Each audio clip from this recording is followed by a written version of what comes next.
constructed anything.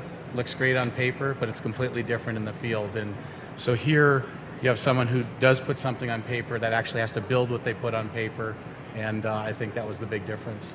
Yeah, and one of the things, like, when I first, when your name first came up and we were looking for contractors, I saw your YouTube video and it had something like this in it, and you playing with all these awesome toys, and you had this patented system, and that's what really caught my attention, was the ingenuity that you had come up with was no one had done. And there was a lot of different wall systems that we looked at, and they didn't seem like they'd work in the real world, where when we saw what you had going on in the video, in your YouTube videos, I was like, wow, that guy knows what he's doing. And I think that was one of the things that caught our attention. Can you explain to us your patented system, how it works, and why it's just so efficient? Well, the first thing is, from the day I was a little boy, Dad taught me, whether I was sweeping the garage, washing out the garage, stacking steel, doing anything, that you use gravity as your friend instead of fighting gravity.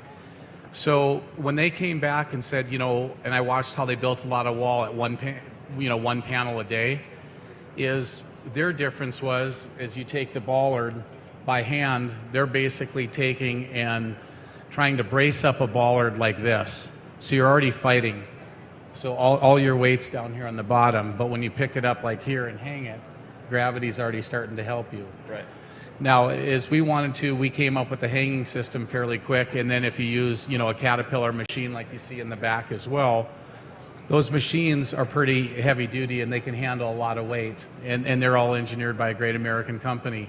So when you go up and you're going up in an angle too, each one of these pieces have to have bracing at a different place, where here we can basically go up at the angle that you see behind us at 31% and set each machine one above the next. So as long as the tracks are flat and level, it doesn't know any difference if it's hanging off a cliff or it's up on a mountain.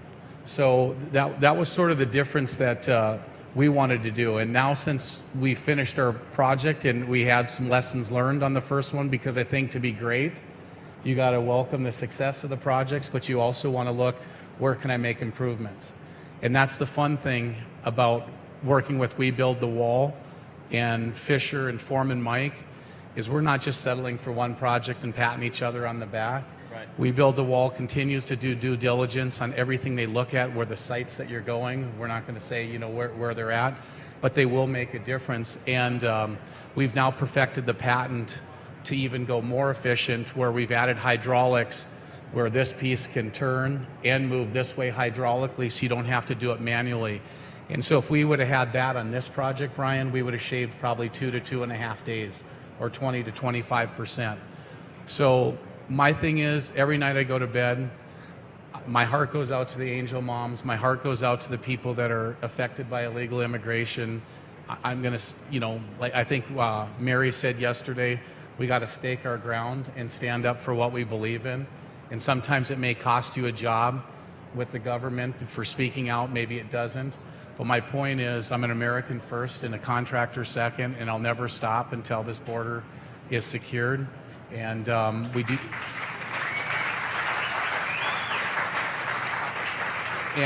And we do have the capabilities that if the U.S. government calls on to build 200 miles at a time, there's not a doubt, just like this machine says, over 1 mile a day, I'll look anyone in the eye and say we can do it. No different than if Build the Wall has 10 strategic locations and raises the money. And what I've been saying is, if the government was smart, they would buy from We Build the Wall, and you would see the border fence go up in a matter of basically a couple of years. Totally. One for Foreman Mike. I know a lot of people you're like the mysterious man over here. You popped up on our job site, became an instant star, and give us a little bit about your background and how you ended up on this project, and what have you been doing with your life now that your newfound celebrity status? Besides hanging out in hospitals. I don't like being a celebrity. I'm here because I'm You're a patriot, not a celebrity. I'm red, white, and blue American.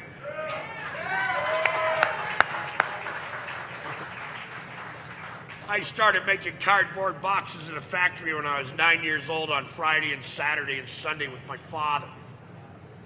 I got into construction right out of high school, was with the Defense Department as a contractor, have spent my life basically trying to help the nation. Infrastructure is my life, and I have never been more proud of all the individuals, the donors, and let me tell you something. This is humbling right now for me. That guy's a hero. This guy's a hero.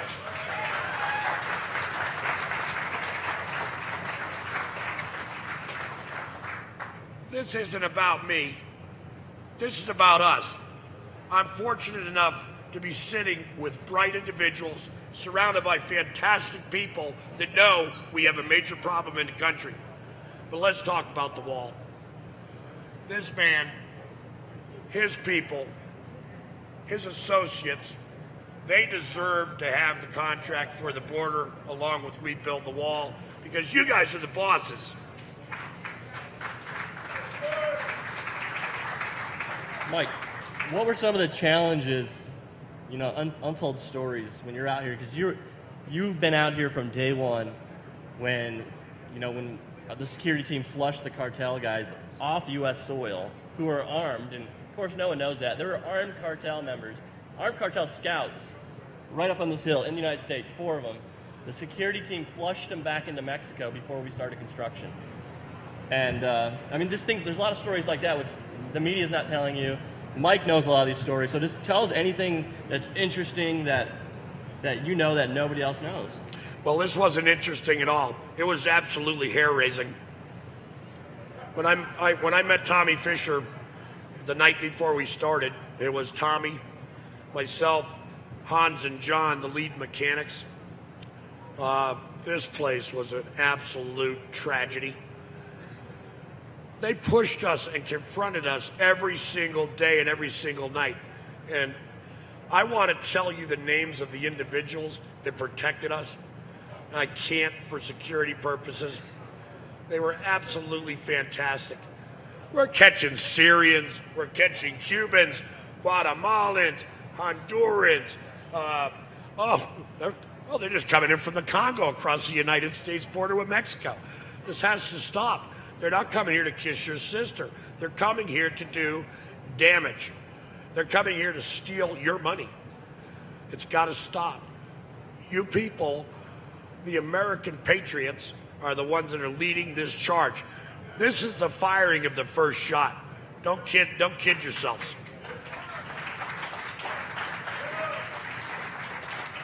What were some of the challenges? This has never been done, building a wall up a mountain in the United States of this magnitude. What were some of the challenges that you faced, or were there any challenges? I mean, you guys did it so great. It was great. Well, the nice thing of having the experience that Fisher did, we've built some of the largest job in the history of Nevada, and we faced a mountain somewhat like this where a lot of people, and the largest cathedral arch bridge that the previous contractor failed, and we came back in, and there was only 2 bidders, and they said it couldn't be built. So we had some of that on, a little bit of a chip on our shoulder, but also experience from playing in the game. So when I came out here and looked at the job the first time, I actually climbed the mountain all the way to the top with my youngest son. And he was like, "Dad, what the heck are you doing?" And I said, "I want to see it from both directions before we come and fly the drones and figure out the engineering side of how we're going to move it." And then you start to visualize what you want to do.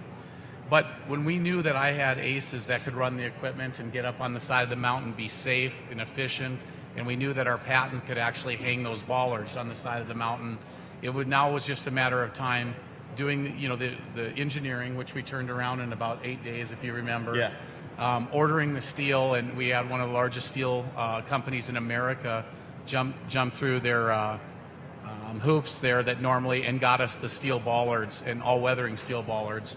So we want the American public to know we build the wall. Not only they spend their money wisely, but they spend their money very smartly for something that will last, something that won't rust out in 20 years or 25 years.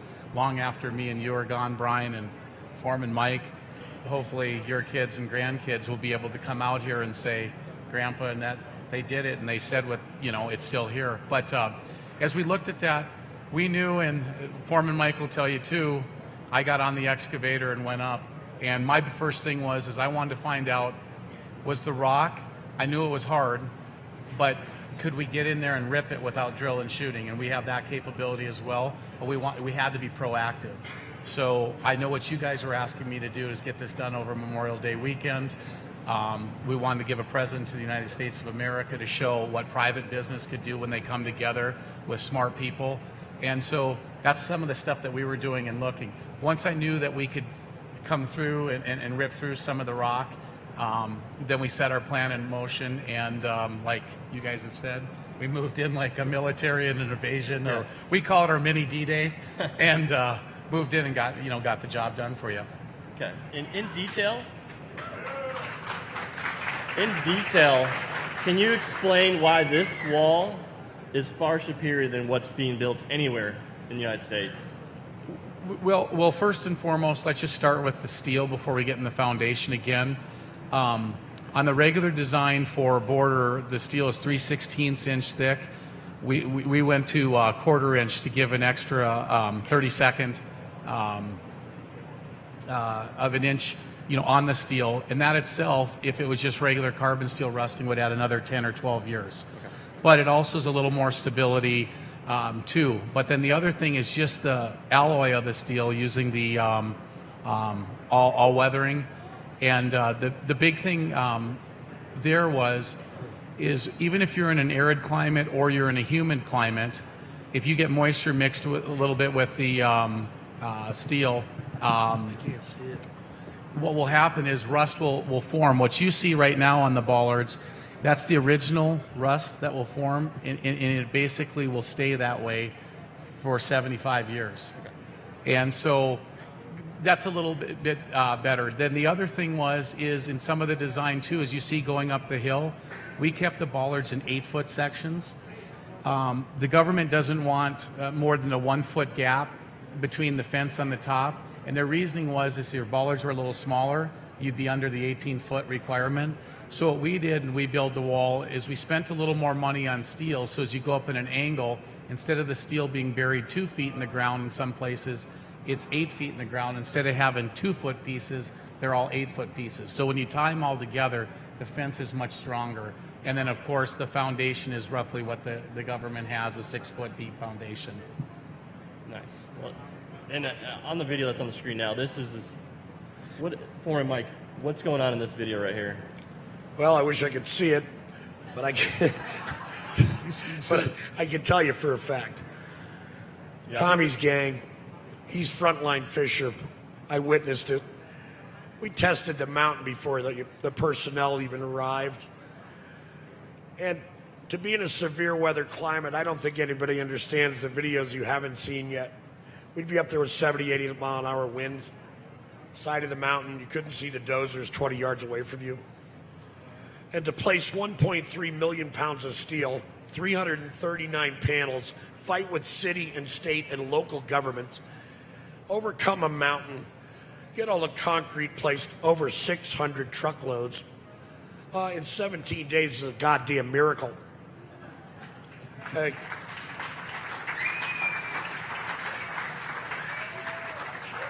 I never met Tommy Fisher until the night before we started the job. I've never been more impressed with a company. God bless President Trump, because he's right. Tommy Fisher. Tommy Fisher, his sons, Grant, Ryan, and Sean, and the Fisher gang, there's some serious cats. I'm a cat skinner from way back. I love dirt. Came up in dirt. I'm going to do a lot more dirt. I'm going to do with Tommy Fisher and his gang. We build the wall. You guys are the greatest bosses I've ever had in my life. I'm humbled and proud to even be sitting up here. It's amazing. And we've got to keep this effort up, because the American people are waking up to how serious this issue is. We're getting economically imploded, and it's a planned economic implosion. Okay? All we can do as Americans is to put up wall. And we're going to put up wall, and we're going to put up wall, and we're going to put up wall. Well, not only myself, but our employees really appreciate the compliment. We work hard at it. But one of the other things I wanted to say too is, there's a lot of frustration. The government's worked for now 3 years and put up about 50 miles. And some of it's red tape, but some of it's just the ability to build. And with our system too, what I wanted to make everyone know is the machine does a lot of the work. We still need the human touch, but once you do it, we basically repeat the same thing over and over. And I can look at everyone in this crowd right now, and I guarantee within a matter of probably a half a day of training, I could have every one of you on one of these excavators placing panels and building this. And that's how you can do a mass project type of thing. And that's how we were able to secure the largest bond in the history of the United States, I believe, at $12 billion. And the bonding company didn't blink an eye. But it's coming up with a system that you can repeat itself over and over, but also be able to react to whatever God put in the earth. Sometimes you're in sand, sometimes you're in rock, sometimes you're on the side of the cliff, sometimes you're flat. So with that, I can't wait to start the next one, Brian, and just keep donating. And I guarantee you, these guys and myself and our company will spend your money efficiently, effectively, and one of the and what you guys donate won't be wasted. It works. Now, a lot of border agents can't come on and say, but I've gotten more hugs from border agents than I've gotten from a lot of people, because if we can do something and leave something on this earth, and I didn't get to serve like I told you before, Brian, this is what I feel my serving is to use this expertise to help every single citizen in America and help every border agent to be able to do their job, but also to help all the people in the world to take temptation away. When you don't have a fence, there's temptation. There's temptation for the cartel to trick people, mothers and daughters, that there's a hole here and I can get you in, but they don't tell the whole truth. There's temptation for possibly that agent. Should I do the right thing or not the right thing? Because this guy's offering me all kinds of money, not saying anything. There's temptation for American businesses. Should we take maybe an easy illegal way out and hire someone that's not documented, or do that? Let's take all that away, and we welcome all the people into America that want to be here to contribute. We have one of the largest Hispanic workforces, and I want you guys to know too, out of the, what do we have, 75 people Fisher had here, and I want to say over 50% were proud Hispanic Americans that laid the concrete in 100-degree heat, set the bollards. Brutal. Absolutely brutal. And they never missed a beat. And what they said is, we earned it fair and square. And the last thing on the temptation is, if that wall's up from sea to shining sea, every American, I don't care what color you are, can hang their head high, and no one has to look over their shoulder that they're not an American. And it takes that temptation from someone else prejudging someone here in this great country. So maybe I didn't want to get too political, but I believe in what you're doing, Brian, and I'm thankful to know you. Thank you. Appreciate it. I think we want to kind of switch things up right now for a few minutes and take some questions from the crowd. Do we have that microphone set up? If anyone has any question, just step up to one of these mics in the aisle, form a line. And just Everybody likes to go. My name is Charlie Hooton. I was wondering, what would keep a guy from throwing a hook on a rope up to the top and then rappelling up the wall? That's confidential. We really can't discuss it. We do have some special treats we can't let anybody know about. What's up? But I can help. But I'll add one without saying everything that's there. The big difference, what you see here, is when the whole border security is built, and it's not just a barrier, it's 2/3 infrastructure. What prevents someone from throwing a hook there is, once you're already seen with the technology we have and the ability with the road for the agents to come there, that would be what would prevent you from walking into a bank and robbing a bank. If there was a police officer standing there, or you know that police officer could be there in 2 seconds, it would take the temptation away. So if you build a fence without the other infrastructure out in the middle of nowhere, your question's exactly right. They'll have a ladder, they'll have a hook, they'll have something. But when you put everything together like we build the wall built here, I don't think that's going to happen. Thank you for that. I want to add to that as well. And before we built this wall, we met with the company who built the Israeli wall, and they advised us on having a wall that had a multi-tiered system. So, like as Simon was saying, it's just not the wall that's there. There's other security measures in place that you can't see, but they're there, and they will alert Border Patrol. There's multiple, so it's just not one thing. There could be about 4 different layers of security on this. Before someone even has the chance to throw a grappling hook, Border Patrol's already en route. They know they're there. Thank you.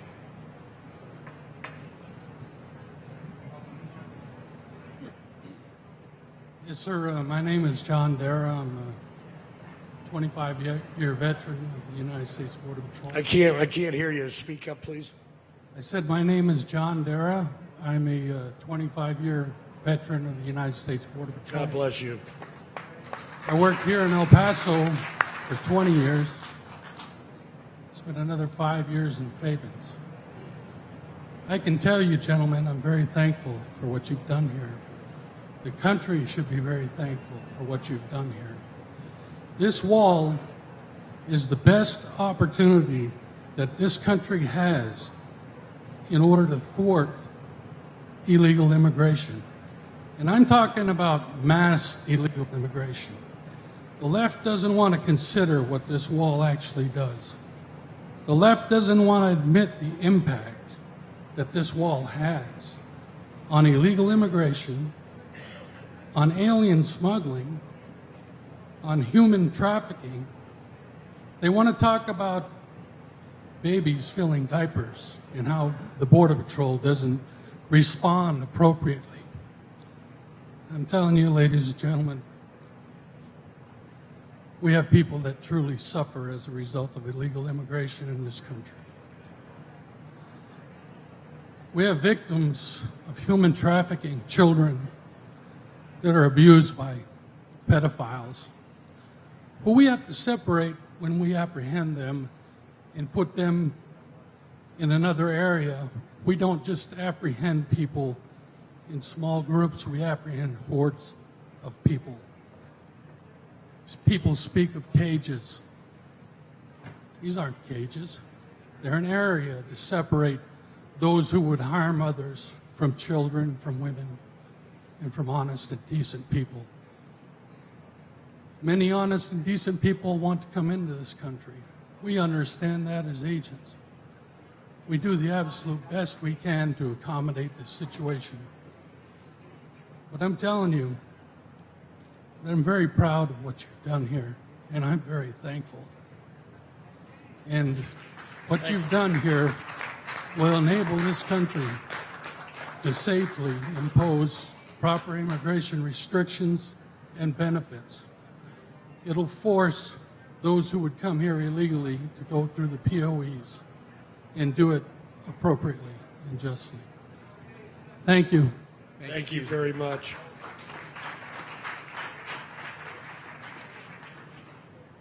I'm Scott Barnhart. I'm from Muskegon, Michigan. Speaking Hi, louder. I'm Scott Barnhart. I'm There from you go. Muskegon, Michigan. Thanks, Mike. I'm from Muskegon, Michigan, here with my wife. Drove all the way down for this outstanding event. The word miracle was mentioned. I think it was Foreman Mike. It may have been Mr. Fisher, if I may. That's Mr. Fisher to you. Mr. Fisher. The word miracle was mentioned. My wife and I, before I fell with cancer, were motorcyclists and toured this country and a lot of Canada. And one of our spots in our touring was 69A out of Cody, Wyoming. Anybody ever gets there, you got to see this. Up through the Bighorn Mountains. The passageway going up through the Bighorn Mountains is the sign at the top says it's either 10% or 12% grade, okay? And there's a big sign that explains it. I think it was 30 years, it may have been 20 years, that it took the Army Corps of Engineers, if I have that name correct, I don't know, I'm just, to build that. I want to tell you, my question in this whole thing, Mike, you could probably answer this. I wouldn't even have to get up here. What's the incline on that puppy? 31.5%. Oh my gosh, 31.5%. You said that, right? Cross tines so your motorcycle and your car can make it. It's not a bunny slope. Yeah, and our little car made it up there and back down just fine and stuff. Yeah, you can see. Their 20 or 30 year time span that they took to do a 10 or 12 to work that mountain at a 10 to 12 degree angle, if you will, is nothing but an absolute confirmation that what we are witnessing here in the building of the wall of we the people, when we put our minds together, miracles do happen. That is a miracle. Thank you, gentlemen. Thank you very much. All right, everybody, we have about 5 minutes left for this segment, so let's keep the questions coming nice and short, and we'll get everything answered. Yes. My name is Teresa Toner, and I'm going to ask a rhetorical question. I have heard a lot today that speaks of geniuses that we have in this room that have taken problems and with their genius have come up with solutions. Now, my rhetorical question is, where would we have been if all of you had been aborted?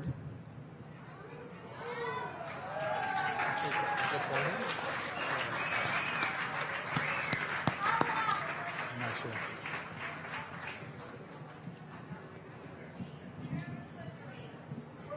Kind of tall. My name is Willie Jenkins, disabled Army veteran. Can you hear me? Yep. Disabled Army veteran.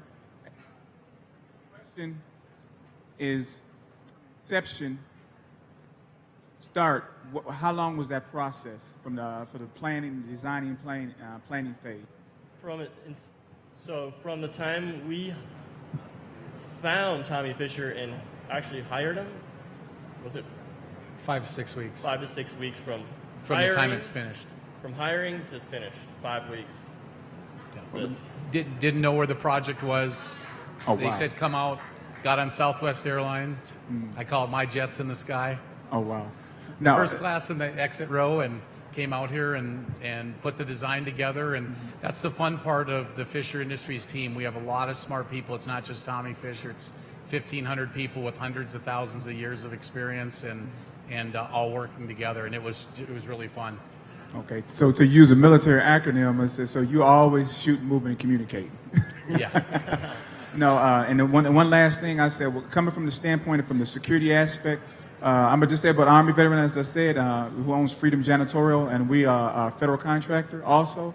We actually had the pleasure of actually doing the Tornillo Port of Entry, and we just finished up in December last year, the Columbus Port of Entry. So seeing that from the standpoint of security and this wall together is giving me like a warm fuzzy, because this right here, people need to come see this right here, because I seen it from the highway. When you actually see it up close, it sets it off totally different, and it's amazing. So I have to say, God bless you. Continue to do the good work, and it's a pleasure to meet you. And if I haven't met you, I'll meet you offline. God bless. Thanks for Thank coming you. down. Thank you.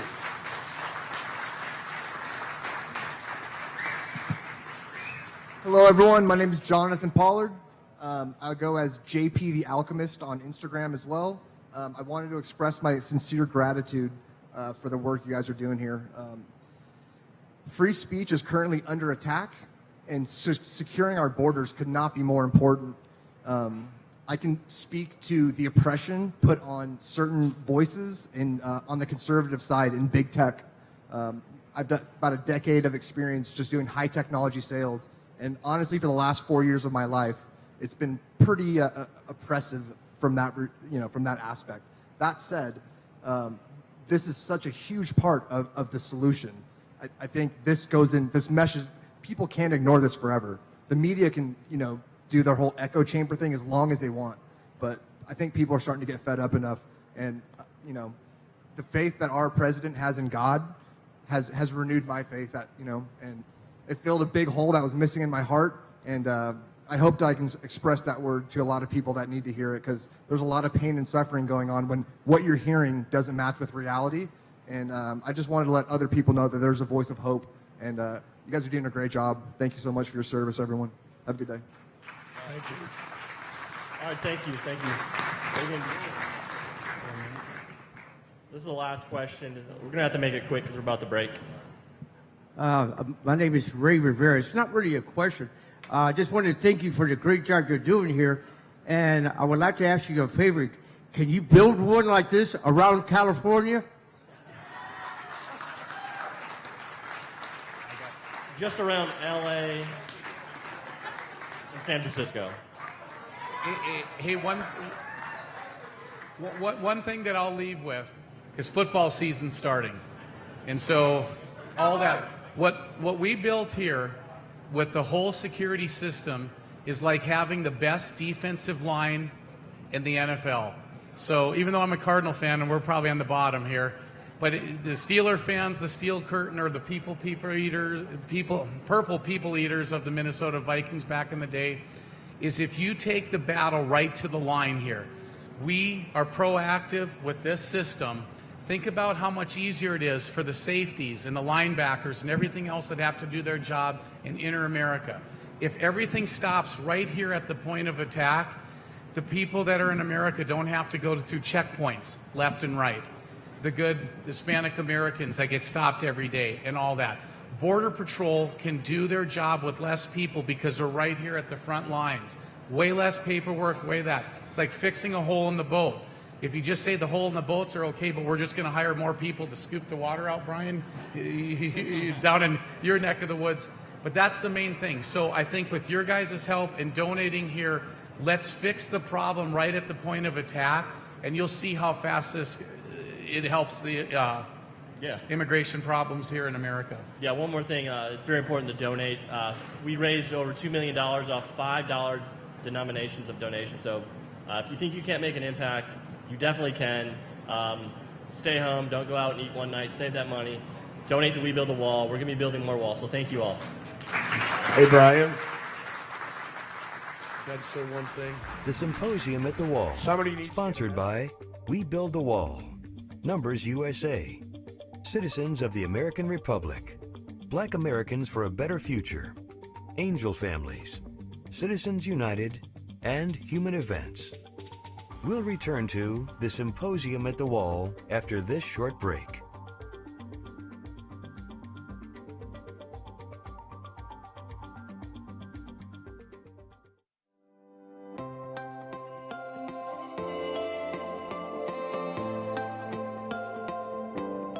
I just want to introduce and thank the members of Congress for taking time out of their schedule to come see, and I want to introduce everyone here. Starting on the left is Representative Dusty Johnson from South Dakota. Representative John Joyce from Pennsylvania. Representative Pete Stuber from Minnesota. Of course, one of my congressmen, Representative Andy Biggs, right here from Mesa, Arizona. Senator Bill Cassidy from Louisiana.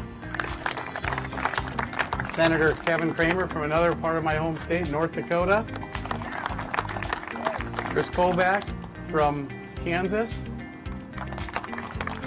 And Representative Matt Gaetz from Florida. If you're going to have complete border security, and maybe you can reach across both sides of the aisle, you need to be vertically integrated in border security. Of course, one, you need the barrier that you can clearly see on your right.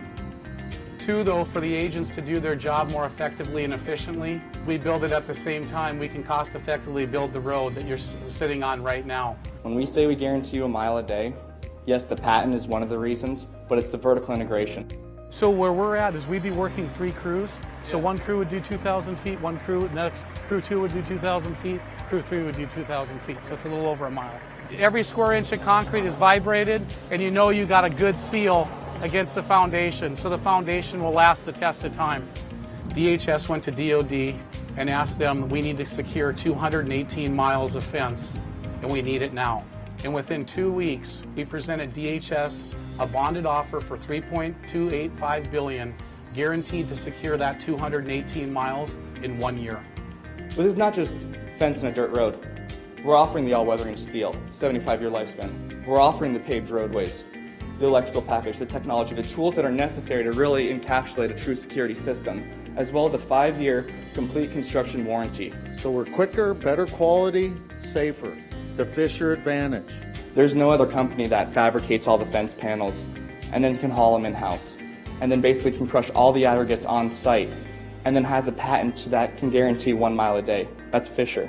I read that these are supposed to have sensors beneath them to detect tunneling.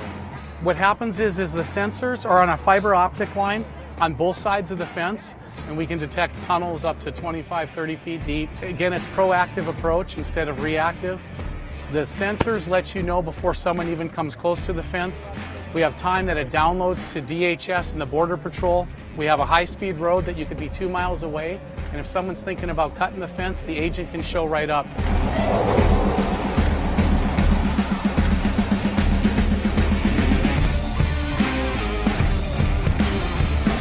This is just like Xbox, baby. My 12-year-old has nothing on me. Everything is completely clean. The work area is there. Well, that's what's impressive. We're ready to build. There's nothing more to do, guys. We build things that do not fail. And our word means something to us.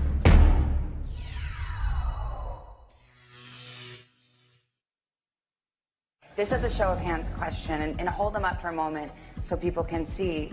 Raise your hand if your government plan would provide coverage for undocumented immigrants.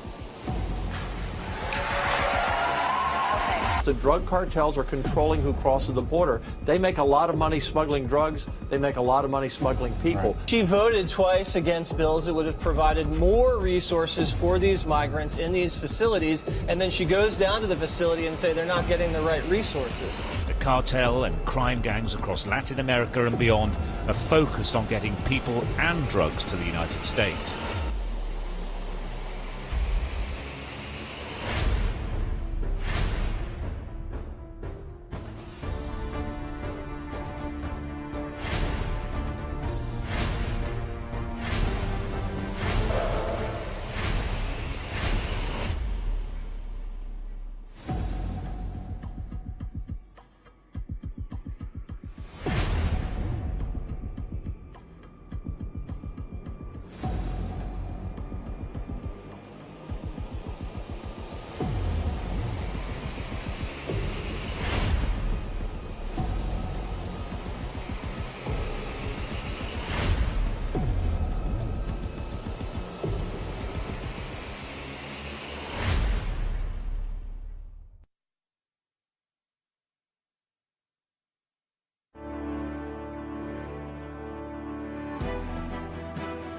Live from Sunland Park, New Mexico. The Symposium at the Wall. Cartels, Trafficking, and Asylum.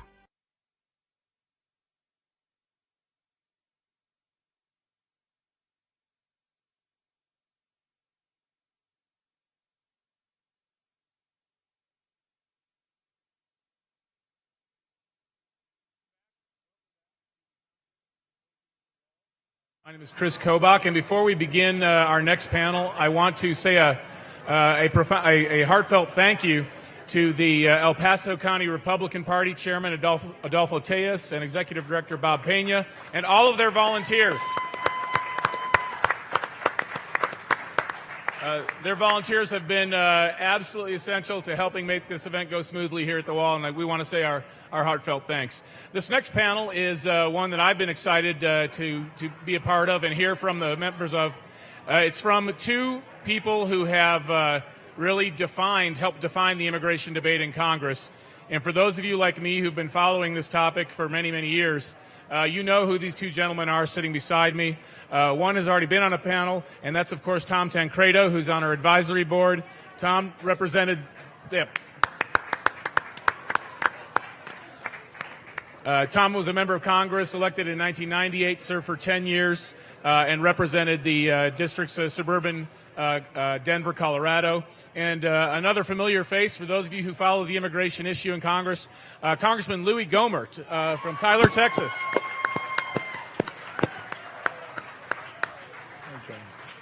And we had Lou Barletta was going to be on this panel, another real hero in the fight to enforce our immigration laws, but Lou had a death in the family and had to return home for the funeral. So our heartfelt prayers and thoughts go with Lou in light of that tragedy.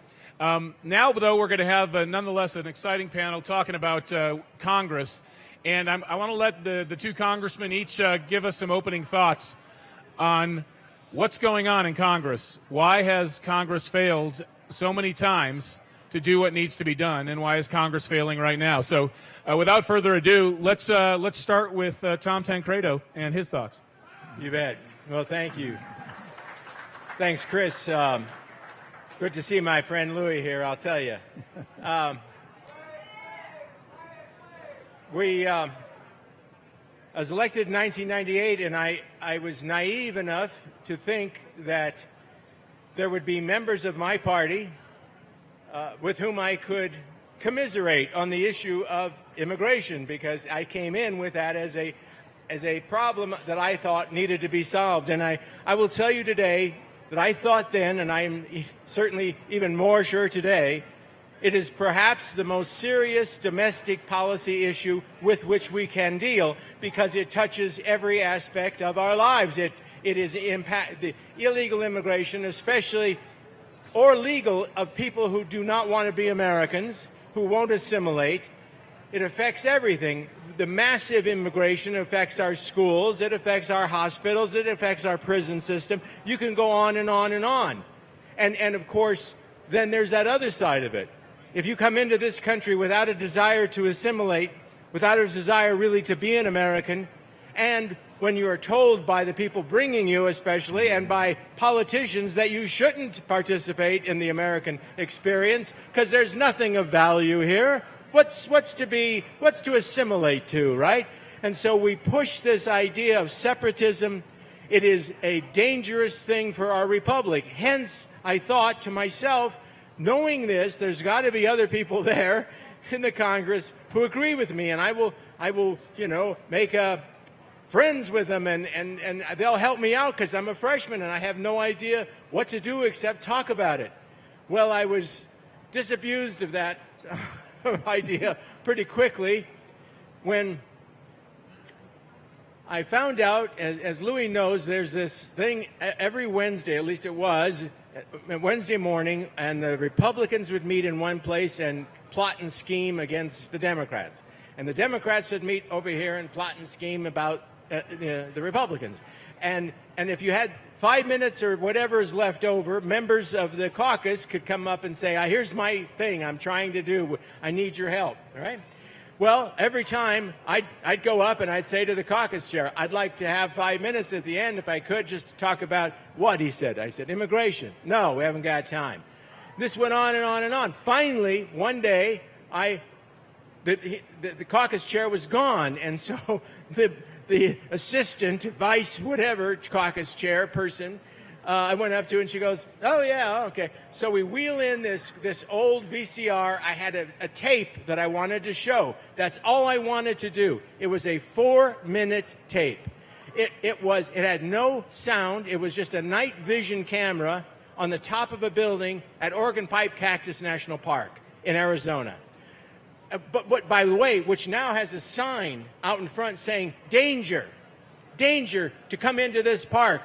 This national park, right? And because of the number of illegal immigrants that were coming through, who were coming through, by the way, with guns and drugs. And so here was this night vision camera, and over on the side it looked like a fire was going, right? But it wasn't. It was just body heat from all these people waiting to come through through the park and into the country. Pretty soon, here they come. And it's a guy with an automatic weapon, then another guy carrying all kinds of drugs. And this kept going and going and going. This is all it was. No sound, just showing these people going through right next to all the campers, right? So we get done, 4 minutes, no sound. There were 221 members of the House Republican caucus at the time. When at the end of that 4-minute thing, there were 4 left. 4. And the others leaving as they did said a lot of nasty things on the way out as to why I was actually forcing this. That was my introduction, essentially, to this issue and how the Republicans in the Congress were going to deal with it. I mean, I knew we were going to get nothing from the Democrats, well aware of that, but I assumed incorrectly that I'd have some support in our own caucus, but I didn't, and there's a reason. Now, we all know why Democrats are for open borders and why they hate this. It's part of it's in their DNA to have open borders. They know that they believe it will replenish their voter pool. And it will also, this is important, this is really important, I think, it is the primary tactic of the left to use to destroy the America that you and I love. It is a tactic to change, to thoroughly transform America as Barack Obama had promised. That's the purpose of massive immigration of people who won't assimilate. It's got nothing to do with, they're poor people, they want jobs, it's all altruism. Baloney. It's got nothing to do with it. It's politics, and they see it as a political advantage. Bill, that wall is right, because this is a challenge to the republic itself. And you have to understand that to recognize why this fight is so vicious. Why? What is it? How can people get so opposed to having people come into this country legally? What's the deal? Why do they fight it so hard? Why do they make it impossible for the president to complete the wall, do what he needs to do? It's because it is actually part of that great, huge agenda item, the destruction of the America that you and I love. So recognize that, recognize how important this wall is and the president's efforts to complete it along that border. And then you'll understand. Took me forever. I would continually criticize the leadership and the President Bush at the time. Next thing I know, I get called in by Tom DeLay, and this tells you everything you need to know about the Congress. He says to me, you keep this up, meaning criticizing the leadership, criticizing the president, going around the country speaking on this issue. He says, you keep this up, and you're going to ruin your career in this place. And I looked at him and I said, that's it?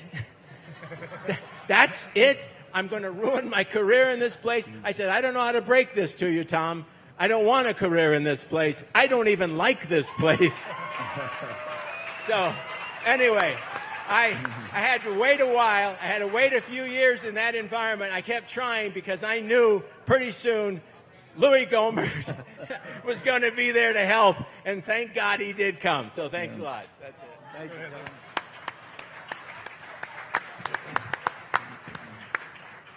Well, I wasn't there when that 4-minute video was shown. I would love to have seen that. But it is amazing, though, because most Republicans, the huge majority, get elected saying we believe in the rule of law and that nobody is above the rule of law. Of course, I said, I guess, Thursday at a hearing when Nadler said nobody's above the law.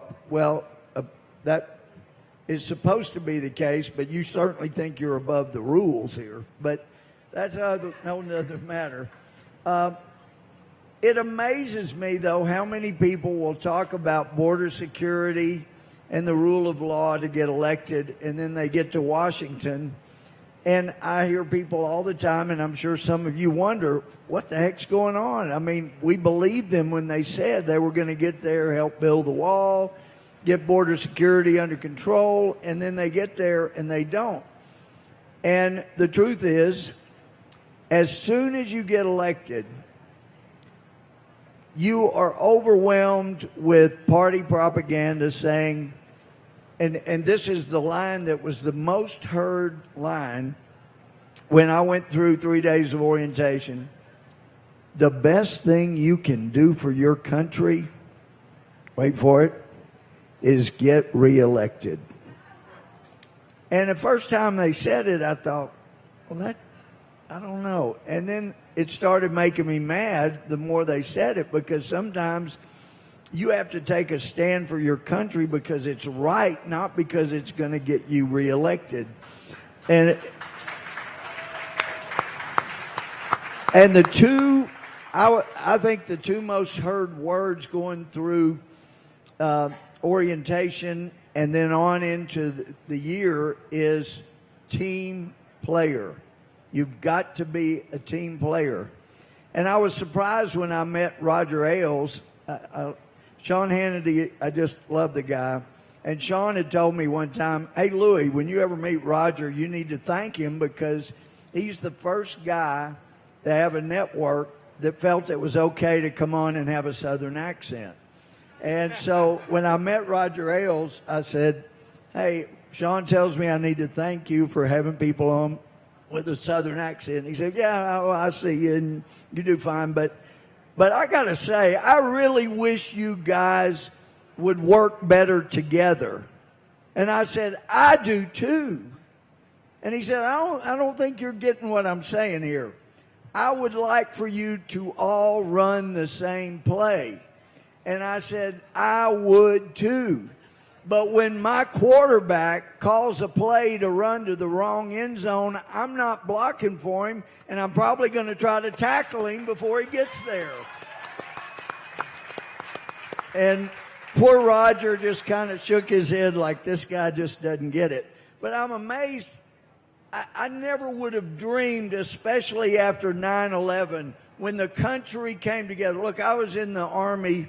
I had an Army scholarship at Texas A&M. I knew I owed 4 years when I got out. But we were never in combat. But it was a terrible time to be in the military. After Vietnam, people hated us.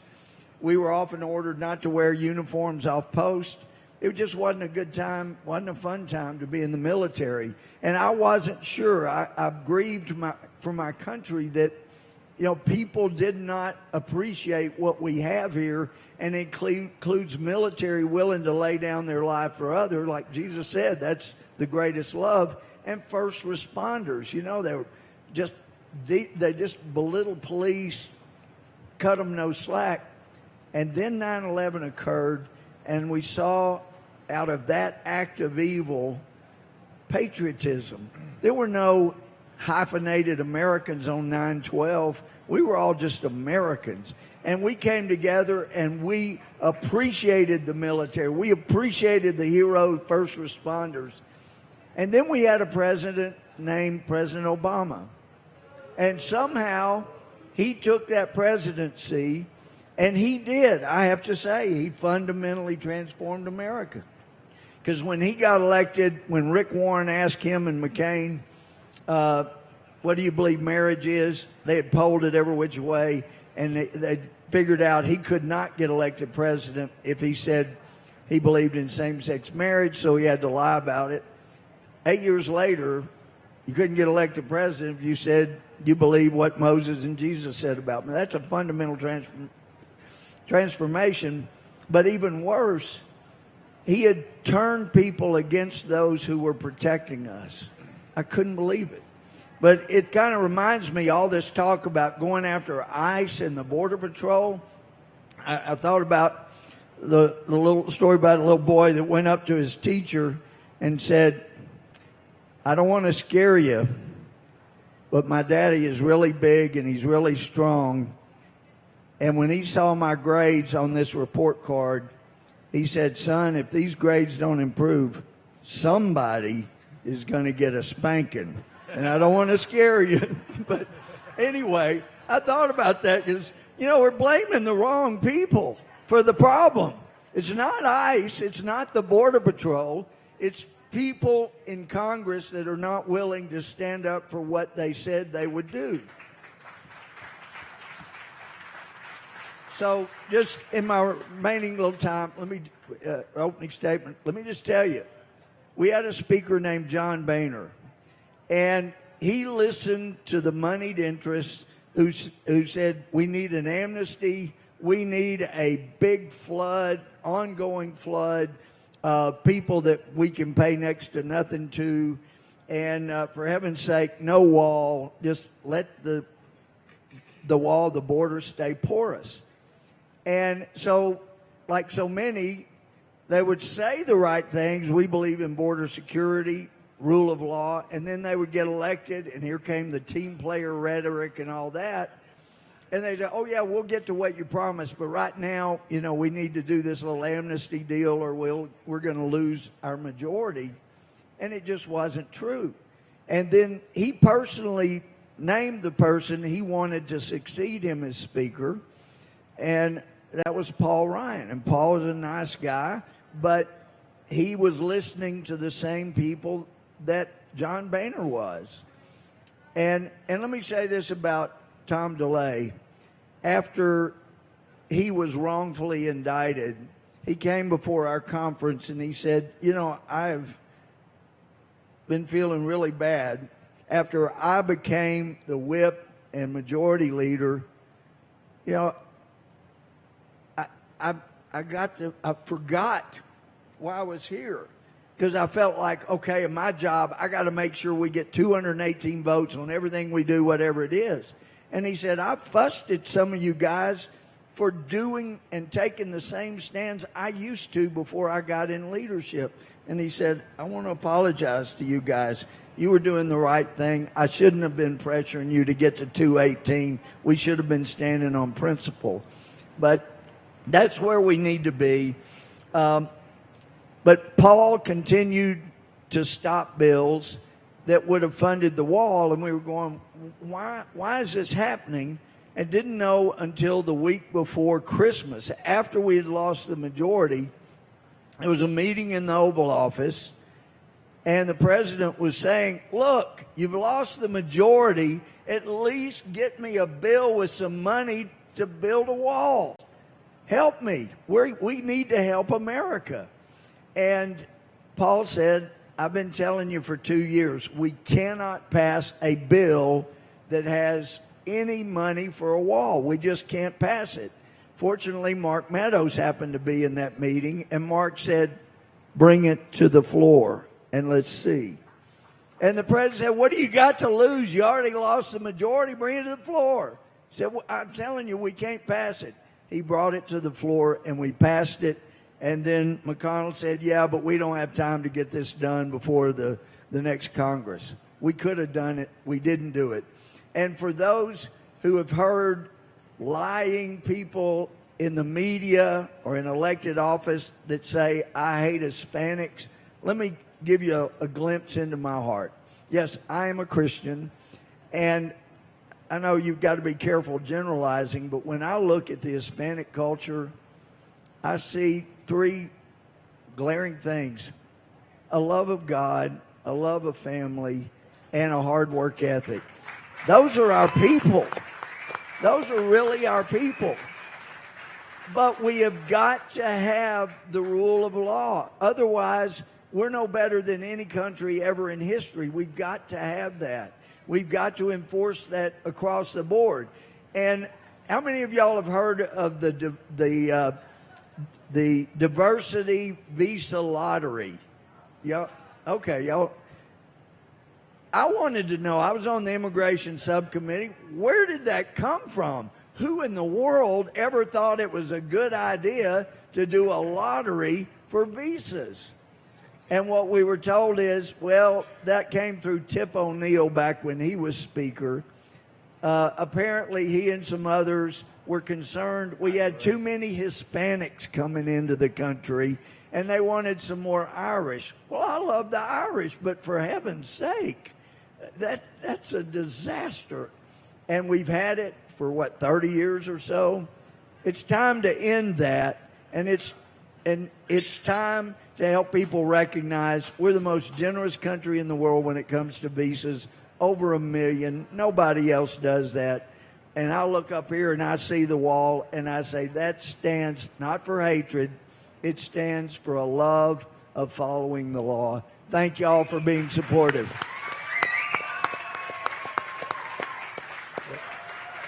So I've got so many questions for these two guys. I don't know how we can fit it all in, but and we're going to have some Q&A from the audience as well. But I want to throw a couple at you.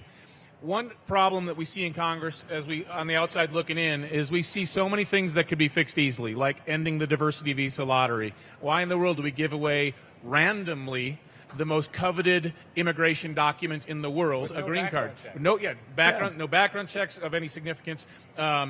Randomly, not whether the person serves the national interest of the United States when so many other people want to come in. Why do we do that? That would be a simple fix. The asylum loopholes. Right now we have a part of U.S. law that says you can claim asylum wherever you are. Activist judges have said, oh, that means you can also claim it regardless of whether you entered legally or not and you didn't go first to a port of entry. There's so many things. Congress could clarify that with just one sentence. So many little good fixes that I think if you asked many Democrats, they'd say, yeah, I agree, that makes sense. We could fix that. But they always hold every good bill hostage in order to get an amnesty. What do you guys think? Is there any way to break through this hostage-taking technique that the Democrats have? So we have all kinds of really good fixes that they ought to pass, with 350 votes if you made the Democrats actually, say what's on their hearts. Is there any solution to them holding amnesty? Yes, it's a very easy solution. We just had people that gave in to the big moneyed powers instead of the rank and file American public and keeping their promises. But yeah, it's an easy solution. And there are so many, and it's not going to happen while the Democrats control either house. It won't. But as I've said before, at some point we have got to deal with all of the people that are here in the country illegally. But I've spent all night many times on the border, and it's very clear, the Border Patrol know, every time they say anybody in Washington talks about the term amnesty, legalization, taking care of those here illegally, any of those terms, we get another flood at the border. Stop talking about it. My position has been consistent, and I wish we could get everybody in the Republican Party on board. We're not talking about what we do with people here illegally until the border's secure, because that lures people. And I mean, you saw the picture, a father and daughter dead in a stream. I mean, it breaks your heart. But I haven't heard anybody else use this comparison.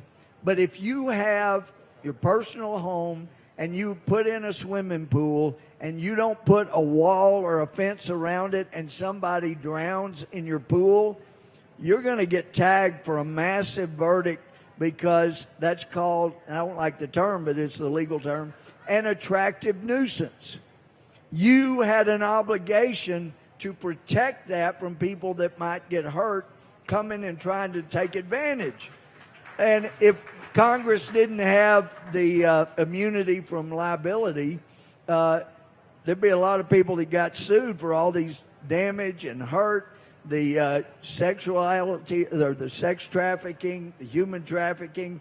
That's all being fueled by people that won't secure the border.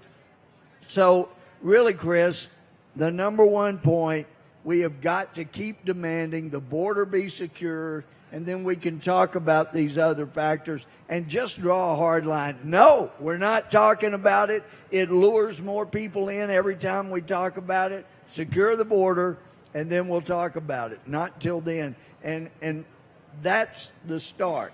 Okay. Then once the border's secured, yeah, we'll come to some agreement. We should not even talk about it until then. Well, and absolutely right. I would also just, if you want to know, you look at anything, especially in politics, and you say, how odd, this is a strange thing. I don't understand why this has happened or why this can't happen, when most people want it. or don't, whichever way. If the majority of Americans have expressed themselves over and over and over again, as they have on this issue, that they want border security, that they want people to be able to come legally into the country and be stopped from coming in illegally, when you know that that's a majority opinion, and it has been for really decades, but it never, ever gets through the Congress, the first thing you should do when you have that dilemma in front of you is say, follow the money. Follow the money. Because inevitably, you get back to the fact that especially on the Republican side, why is it that McConnell never, ever, ever wants to bring any of these things up? It is because there is this thing called the Chamber of Commerce, which has enormous power. It is a huge block to anything we want to accomplish, because what the Democrats want is the voters. What the Republicans want is cheap labor. Look at how bad this is. Recognize this, that in this next cycle, election cycle, the Koch brothers are going to support Democrats. The Koch brothers, I mean, this has been, they've been vilified for how years for supporting Republican causes. Don't worry, not anymore. Why? Because of the president's push for truly solving the border problem. But that goes to show you how strong this block is, and it has to do with money. And you overcome that, here's the only way I can think of. You re-elect President Trump with a huge majority.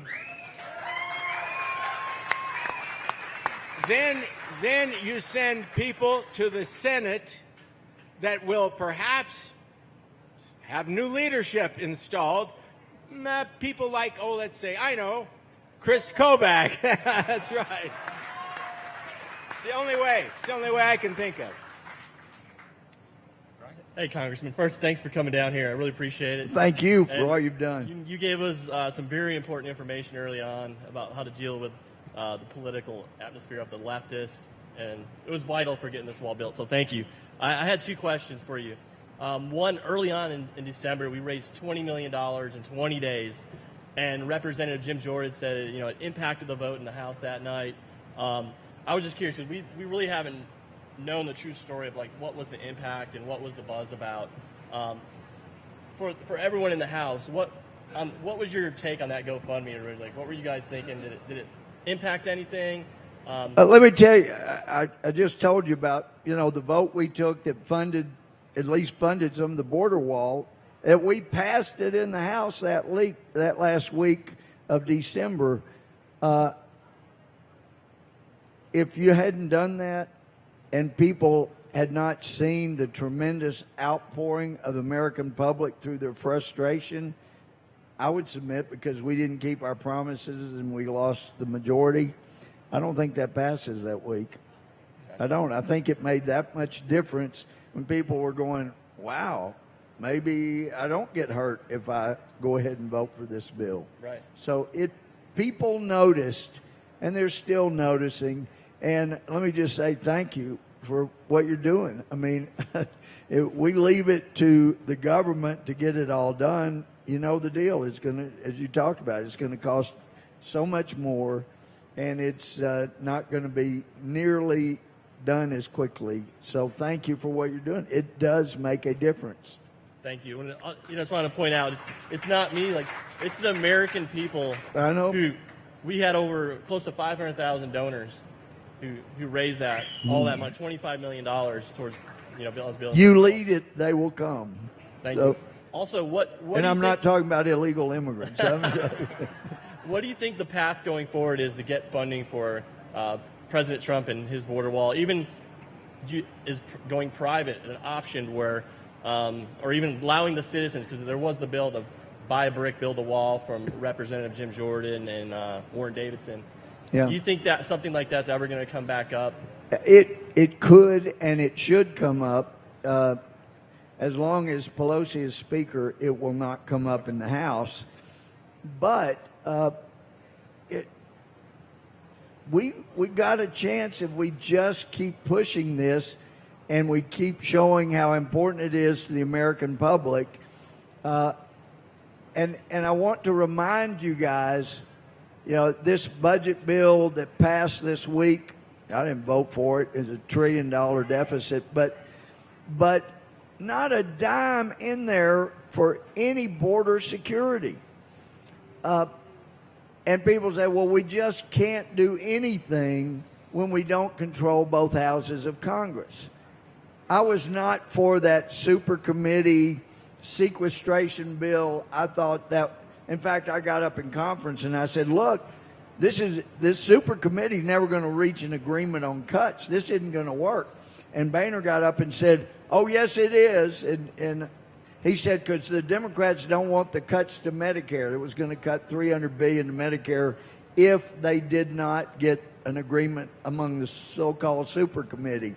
And I said, you're nuts. The reason the super committee will not be allowed to reach an agreement is, it's got $300 billion in cuts to Medicare, but they cut Medicare, $716 billion in Obamacare. The only way they can run commercials in 2012 saying that Republicans hate the seniors, want to kill them, and don't want to tax the rich people is if the super committee doesn't reach an agreement and then the sequestration kicks in, they can run those commercials. He said it wouldn't happen. I said it would. But still, the sequestrations were the biggest cuts we've ever had, and that happened when Republicans held the House and Democrats held the Senate. But the Republicans, and I'm not talking about our speaker, he was weak, but the rank and file took a stand. We have got to have some cuts. It wasn't a good bill, but still they were persuaded we got to have cuts, we got to do something. And it, without having control of the Senate, it was the biggest cuts we've had. I bring that up, that little bit of history. We could do the same thing with the House being controlled by Speaker, well, actually by the squad, with a figurehead as Speaker, but we could do that again if we had some backbones in the Senate that would stand up like the House did back in 2011. So it can happen, but you got to scare people to get them to keep their promises, unfortunately. So I have a question about the Republican team. You guys have been talking about how depressing it's been at certain times when you don't have enough Republicans who have the backbone to say, no, we are going to build the wall. No, we're going to fix these problems in our asylum laws, and just say, and no, we're not going to talk about amnesty. Has it gotten any better? And I say, look, let's go back in time. I remember I was on the Republican National Convention Platform Committee in 2008. And right after we had nominated John McCain, or we were about to nominate John McCain, and I remember we were trying to put pro-law enforcement stuff in the Republican platform, and the McCain team was shooting it down and was saying, no, don't put that in the platform. And then the McCain team, I don't know how many of you remember this, it was in the news at the time, we finally did get a platform out that had a little bit of immigration enforcement in it, but then McCain's campaign put out their own platform and put it on the seats of all the delegates' chairs as if to say, I'm the presidential candidate. I will tell you what we're going to do on immigration, which of course meant nothing. Well, things got better though. That was to me was the low point. You know, in 2013, the House stopped the Gang of Eight amnesty. Then President Trump came in, and so many Republicans are attracted to the president, realize how effective he's been with the immigration message. It seems to me like it's gotten better. But I'm curious your perspective. Is the Republican caucus, at least, even if the leadership's not where we want them to be, do we have more members willing to take a stand? We do, and we will have more members in the Freedom Caucus in the next Congress. But I'll just tell you, the National Republican Congressional Committee, from what I'm hearing from candidates, they're being told, if you say you're going to join the Freedom Caucus, we're not helping you. If you say you will never join the Freedom Caucus, we'll get you all the money you need to win your seat. So that kind of stuff is still going on. There's nothing special about the Freedom Caucus. It's just a bunch of people that say we really ought to keep our promise. That's the bottom line. So I don't know. We're in for a battle of establishment, which has effect and commonality with both Democrat and Republican leadership, and the people that want to keep their promises to their constituents. And really, people say, well, yeah, you can say that because you got this great Republican district. When I won in 2004, 9 of my 12 counties had never voted for a Republican for Congress. 9 out of 12. I carried 7 out of 9 of those that first time, and I've carried all 9 since. I see people just wanting to know you care, you're going to be around the district, and you're going to keep your word.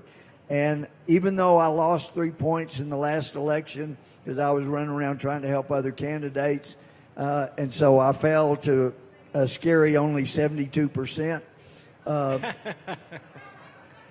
People want to know you're going to be honest and truthful, and it's amazing how you can win if you just do that. So I want to keep spreading that message. You don't have to sell out to the establishment.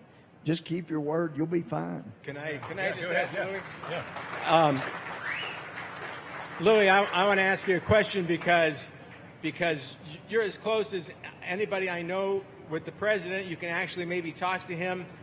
And here's a suggestion, okay? When you talk to him, make sure that he knows that this wall behind us was built for about 1/10 of the cost that the Border Patrol and the Corps of Engineers thought they'd have to spend to build it.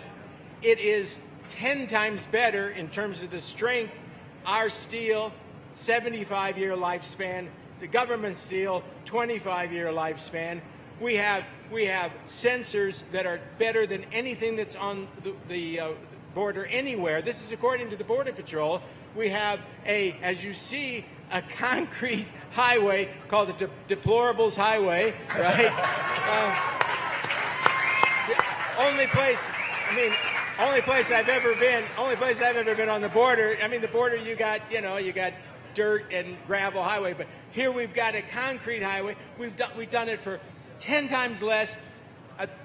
My God, they were going to take 1.5 years, I think they said it would take to build it, but they didn't know how to get up that mountain there, right? and so they couldn't do it. We did it. Well, I say we. These guys really, in 10 days or so, got it done. So here's what I want you to tell the president. Mr. President, we know that you now got the approval of the Supreme Court to spend a couple of $2 billion on the wall, right? So, Mr. President, I know a group that can get this done for you. You can count on that. We'll build the damn wall throughout the whole border. Yeah. We'll build 1,900 miles of wall, and we'll do it for a lot less. Yeah, that's right. Tell them we're ready to go. You can count on it. Trucks out there, baby. We can. These guys can do it. I'm not kidding you. We told them, listen, just let us keep going because over the mountain there, it needs to be controlled, right? But we told them, Border Patrol, look, just give us the opportunity. We got the trucks here. We got everybody. Let's just keep going. So far, we haven't heard. You can count on it. Tell the president, okay? Yeah, you can count on that. And for those of us that in earlier lives have done construction, let me tell you, most people that do construction with the government would look at this mountain and go, you just can't do it there. And they say, if we're going to do it here, we're going to have to bring in, no telling how many billions of dollars of equipment because we got to level this mountain. We could never go a 31% grade with. So they did it. It's amazing, and they didn't even have to level the mountain to do it. And we did it in 10 days. 10 days. 10 days. 10 days, yeah, it's incredible. Eighth wonder of the world. That's what I call it. So I want to ask you a follow-up question on that. So I don't know, those of us I bet everybody watching at home and people here in the audience have seen some of those hearings where you have a congressional hearing and you members of a committee are sitting there and some bureaucrat, some member of the Army Corps of Engineers or someone says, well, there are some places where we just shouldn't build or we really can't build because there are natural features like this. And they say, and you don't need a wall there because those natural features, the terrain features, will stop people from coming in. Well, what we learned, of course, was that where there are ditches and valleys and hills, those are the places that the smugglers use because that it makes them less visible from the observation points that the Border Patrol has. And we learned that you really can build here, that the Army Corps of Engineers was wrong when they said you cannot build in this specific place. And so my question is this: will the success of We Build the Wall in tackling this spot, do you think that'll change some of the thinking in Congress the next time some bureaucrat says, oh yeah, we really can't build here, there, and 100 other places? We have got to get the word out because everybody hadn't heard how effective this has been, how short the time it's been done. But once that's out there, yeah, people are not going to take no for an answer from the government bureaucrats. So yeah, it makes a difference. So all of you that you're here, it shows you care. And I haven't met anybody here that's a bigot, a racist. You just care about your country from all walks of life. So thank you so much for caring enough to be out here. And I'm telling you, I expected to be out here sweating, but this is not bad. You know, yeah. So we need to, this is great here, but we need to have more sweat in Washington from the people that are worried about losing their seats. Then we'll get this done for the whole border. You know, we have 21, how many, Chris, how many trails were cut? 19. 19 trails that the cartels used to smuggle drugs and people. That's how many trails we cut with this fence. How many people we've stopped, how many tons of drugs have been stopped. I just wonder this. Who is more upset by our success? Is it the cartels or the Washington Post? They're both upset, plenty upset. And, you know, I want to make the entire liberal establishment upset with our success. We're going to open it up to some questions from the audience. So if you have a question, come on up and line up here by the microphone, and we'll take some of your questions for these members of Congress. Go ahead. Hi, my name is Kendall Jessup. I was actually a Texas delegate in Mr. Gomer's district in 2016 at the Republican National Convention. Okay, so I have a question. I want to preface it a little bit. We have almost 1,000 federal judges. I think it's like 847. So my question is, that's a branch that's supposed to be a co-equal to the president. So we get one of the 850 judges issuing these injunctions, and it's holding up the president's policy for, you know, up to 6 months. DACA is a good example. And we've used that, in all fairness, to our advantage in the past. But is there anything Congress can do to stop the abuse of these injunctions? You know, they're forum shopping for these federal judges. Is there anything we can do to stop the abuse from those liberal judges? Yeah, it's a great question because that is the biggest impediment, is the courts running in, and Obama got a lot of judges in place that they're going directly to. So there's legislation we need to do that Pelosi will never allow, but we have just got to push hard enough that you can't have one local district judge that makes policy for the whole nation. You just can't have it. You can only affect that little district where it is. And we do need to break up the Ninth Circuit. They're the worst. And of course, unfortunately, they have California and Arizona and so many states. We've had legislation that would break them up. People have said it'll just be next to impossible to completely disband the Ninth Circuit because of their liberality. But I propose that we create a new circuit and limit the Ninth Circuit to disputes that arise within the confines of the building they're in and nothing else. But those are things. We've got legislation. Pelosi will never let that come to the floor, but we have got to do that. We have got to get away from oligarchs in black robes running this country. It's got to stop. And by the way, one of my classmates from Baylor Law School, he is a brilliant guy. He was one of the top students in our law school class, and he happens to be a district judge in the Southern District of Texas named Andrew Hayden.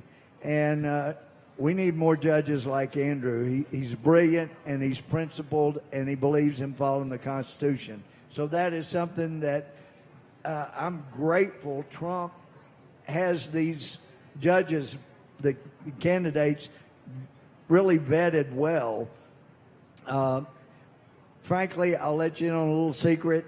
When Kavanaugh got so much abuse, people were saying, oh, he's great. I was glad he got confirmed. But just from my experience, and I've been a judge and Chief Justice, if somebody gets beat up badly enough by the left, sometimes the person who got beat up, instead of staying angry, they think, I want to show them they were wrong to be so abusive, so I'm going to vote with them on some things so they can see I'm not a bad guy. And you have to fight that temptation, and I'm concerned Kavanaugh is not fighting that temptation. But we just got to have solid judges and change the law.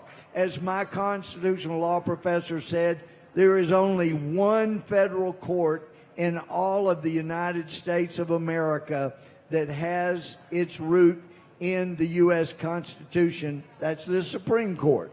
No other federal court is mentioned. And so bottom line is this: Congress brought every other one of those federal courts into being, and we have the power to take every one of them out if we need to. We just got to use the power. Sorry. Go ahead. Good morning, gentlemen. My name is Ray Baca. I'm chairman of the El Paso Hispanics for Trump here in El Paso. First, I want to welcome you and thank you for coming to this little corner out of the world. We're not that easy to get to, I know. We are easy to infiltrate via the border, but as far as coming here from the other places. So thank you very much for taking the time, the trouble, and also thank you for building the wall here. I actually had 2 points that I wanted to ask why we allow this to happen. The first one happened to be the same point that she just raised. How can a lowly federal judge, interfere with the will of a president? And secondly, similar to that, is what can we do so that no one person has this absolute power over Congress? Yeah. I mean, we elected 435 or some representatives. We did not elect Nancy as kind of an emperor to control the legislative process. There's got to be a way for more legislators, our 48%, to have a voice in legislation. So until we change those two laws, we're going to be mired in where we are now, or change the majority in Congress, obviously, which... Well, your question is self-answering. You're right. That's what we've got to do. And we got to have enough Republicans that will do it. And the truth is, when Republicans stand up strongly enough for what's right and rule of law, we end up picking up some Democratic votes. We do. You're right. It can be done. We just got to have leaders with the courage to do it, and I'm not sure we do right now. Well, thank you again. And since you're going to be talking to the president, remind him that there are Hispanics on the border that support him. Oh, he knows and he loves you.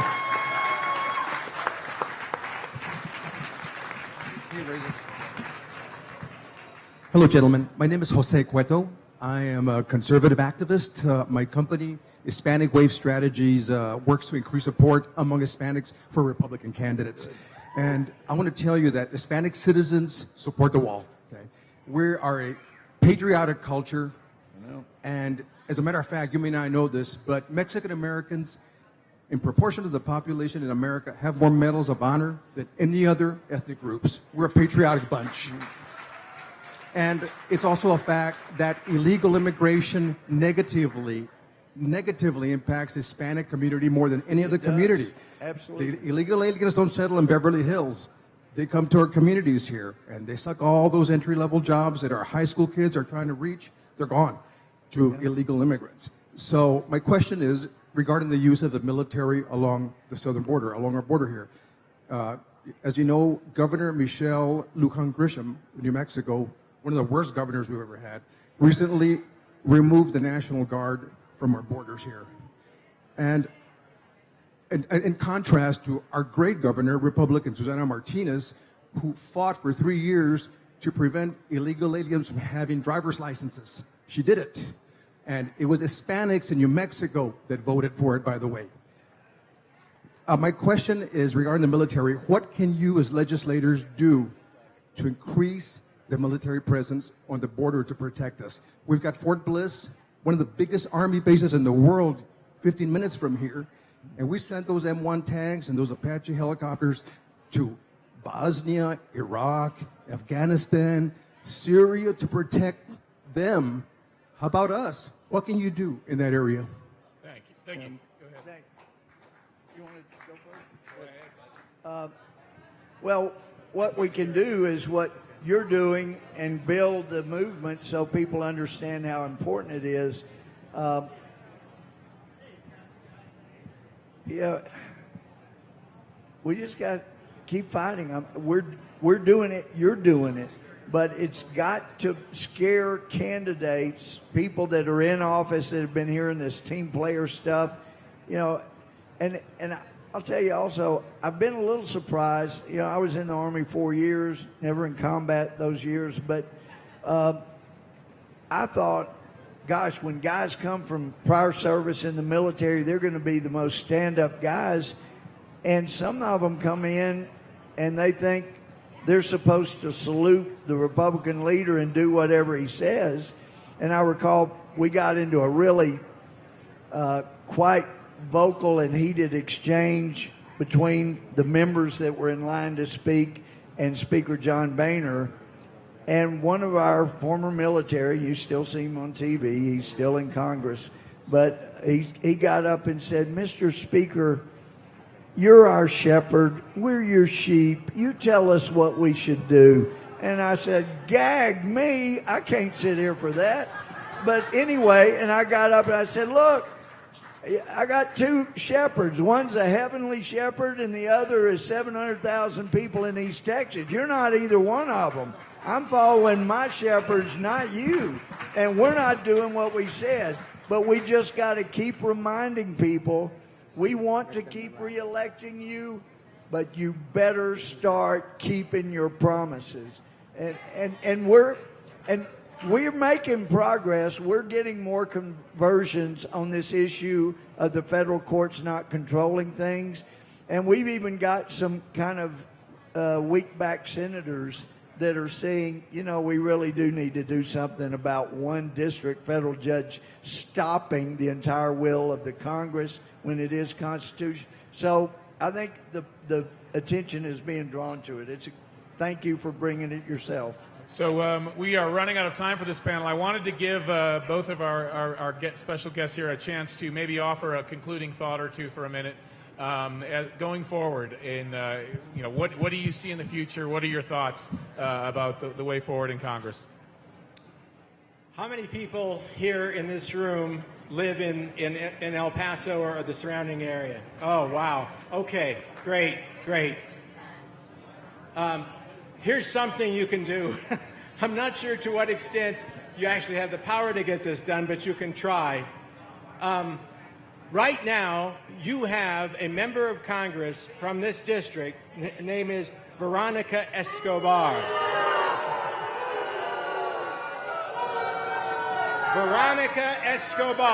Veronica Escobar should be in prison today.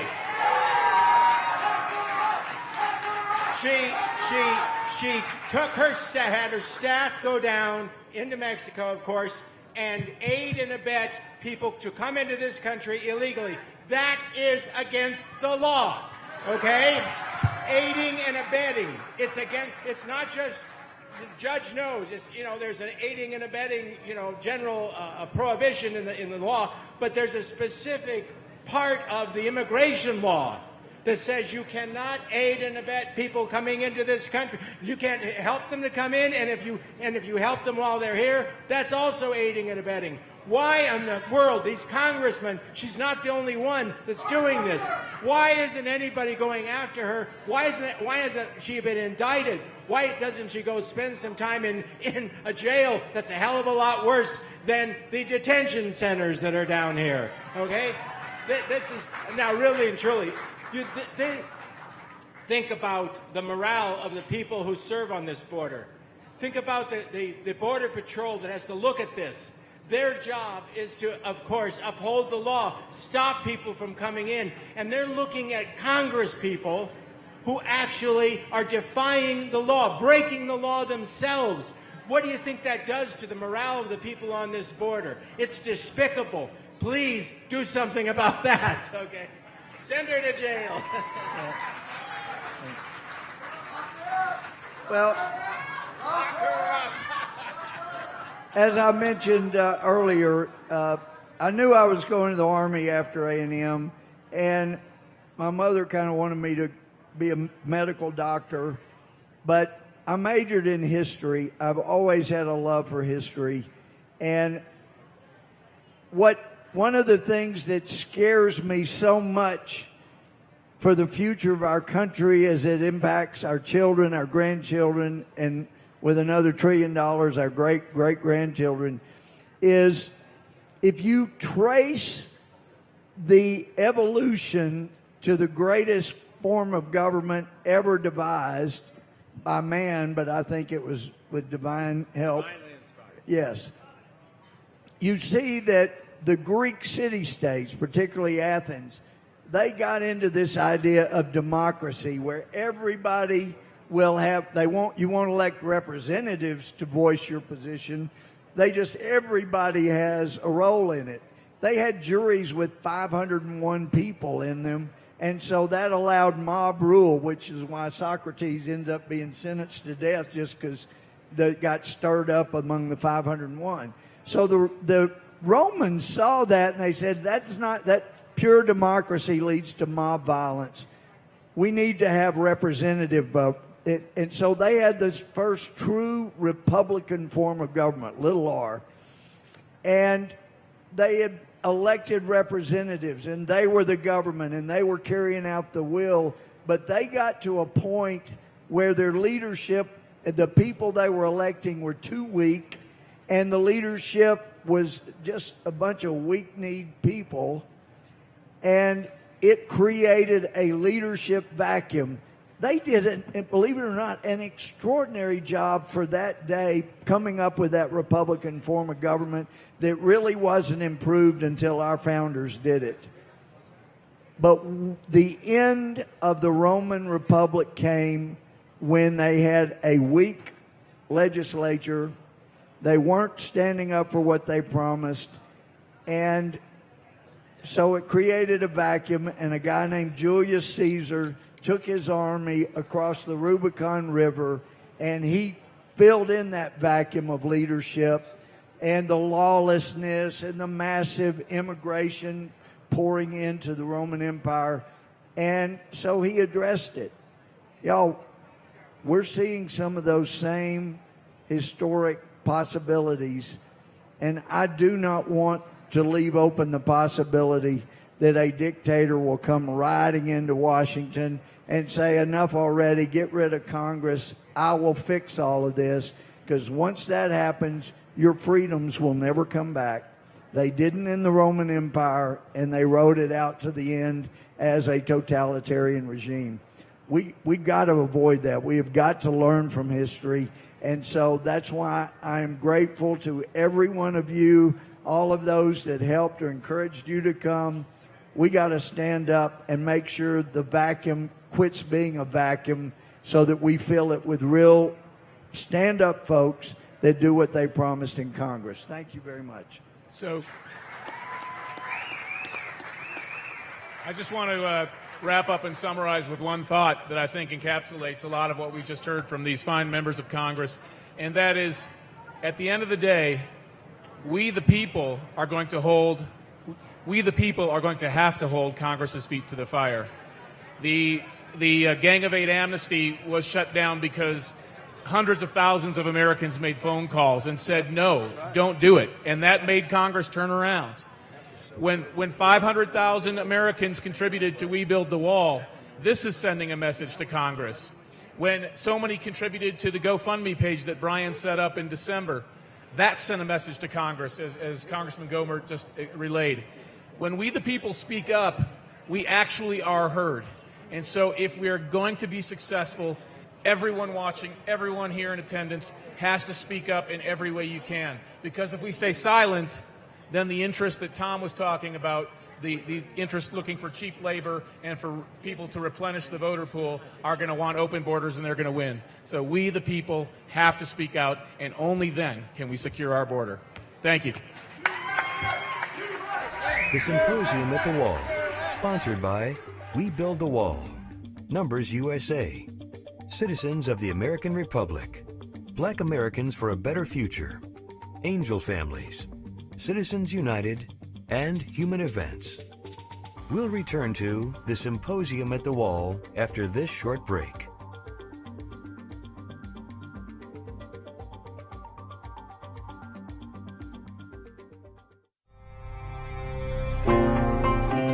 I started looking into this issue of immigration and becoming concerned about it well over now 40 years. I've been to this border dozens of times.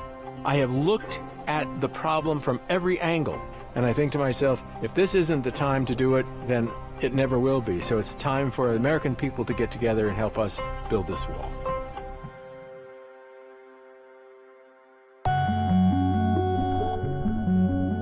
On the growing phenomena of illegal aliens, what has become an increasingly costly burden to the United States taxpayer. I came into Congress in 1998 with this issue. It was my signature issue for being in Congress. I thought there would be other members, at least of my own caucus, the Republicans, that would be supportive. I couldn't get members of Congress on my own side to listen for 5 minutes to any discussion we ever had about this issue. They would shy away from it, and literally, when I'm walking down the hall, they would like move to the other side and think, he's going to ask me about immigration.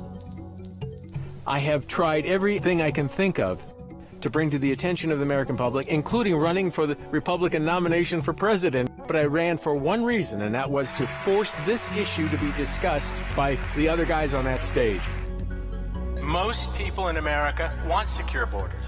Most people in America want actually the rule of law to be established.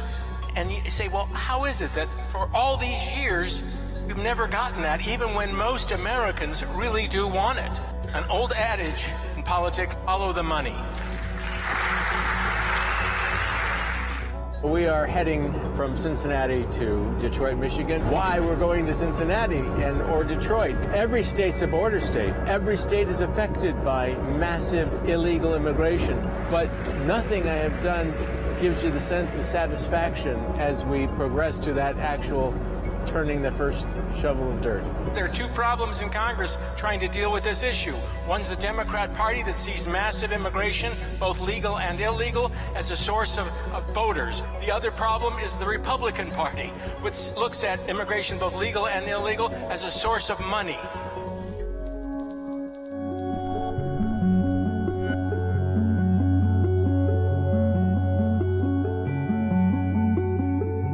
Brian Terry was a Border Patrol agent who was killed here on the border by cartel members who were smuggling guns. We can remember him in the most honorable way by taking up the challenge and completing a border fence along the areas here that are heavily trafficked by both cartel members and illegal aliens. That's the best way to memorialize Brian Terry.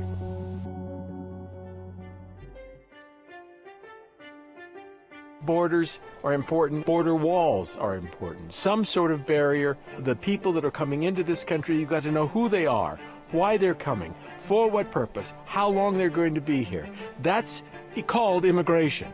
And that is a process that every country uses because it's part of national sovereignty. Having private citizens acting when the government can't or won't is something America really has as a tradition. If the government can't or won't build some sort of barrier to establish what sovereignty really means for a nation, then the people have to. And that's why we're here.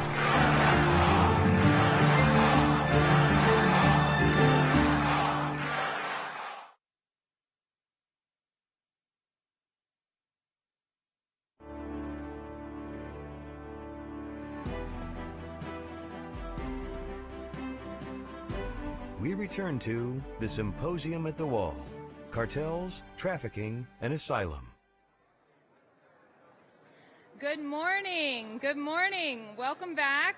I'm Fog City Midge, or no, my name is Midge, but good morning. Hey. So I'm Midge, better known as Fog City Midge on social media, which is basically my nickname because I'm from the cold, foggy city, the liberal bleep hole known as San Francisco. So I'm a social media influencer, and this is now my second time down here at the People's Wall. And I'm sure you all have heard yesterday that the Supreme Court sided with Trump for $2.5 billion in Pentagon funds to be used to fund part of the border wall. Woo! Yes, we love it. We love it. So I also noticed yesterday that top trending on Twitter was hashtag build that wall. I mean, the point is that people understand how bad this crisis is and that the Democrat Party will do nothing but make the problem worse. And that's why we're all out here this week taking action. So I just wanted to thank everyone who came down here in this heat, who's supporting this whole effort, and everyone watching online. The American people are grateful. One thing that gets completely ignored by the mainstream media in this open border debate is the negative impact illegal immigration has on the inner city and on minority communities. The title of our next panel is Illegal Immigration in Black and Right. Raynard Jackson is an author, activist, commentator, and a frequent radio guest. His organization, Black Americans for Better Future, is a super PAC dedicated to getting Black Americans involved in the Republican Party. Yes. He has a weekly syndicated column, and he has been nominated for a Pulitzer Prize. Incredible. I mean, imagine a conservative being nominated for a Pulitzer today. That's amazing. So without further introduction, give it up for Raynard Jackson. Thank you so much. Of course. Thank you.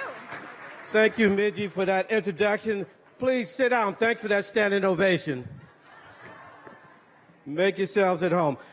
As Midgie said, I'm Raynard Jackson. I'm out of Washington, D.C., and I want you to know something. I'm a racist. Yes, I love America, so therefore I'm a racist. I'm conservative. I'm black, but I bleed red, white, and blue. I'm openly heterosexual.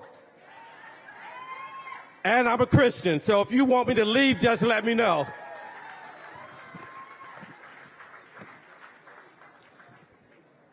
Before I get started, I want to ask you a question. How many of you people in the audience consider yourself to be a reasonable person? Okay, so by the time I finish my speech in the next 4 hours, I hope you'll no longer consider yourself to be a reasonable person. This morning, some of you all may be familiar with the British playwright George Bernard Shaw. I had breakfast with him, and here's what he told me to tell you. The reasonable man adapts himself to the world. The unreasonable man adapts the world to himself.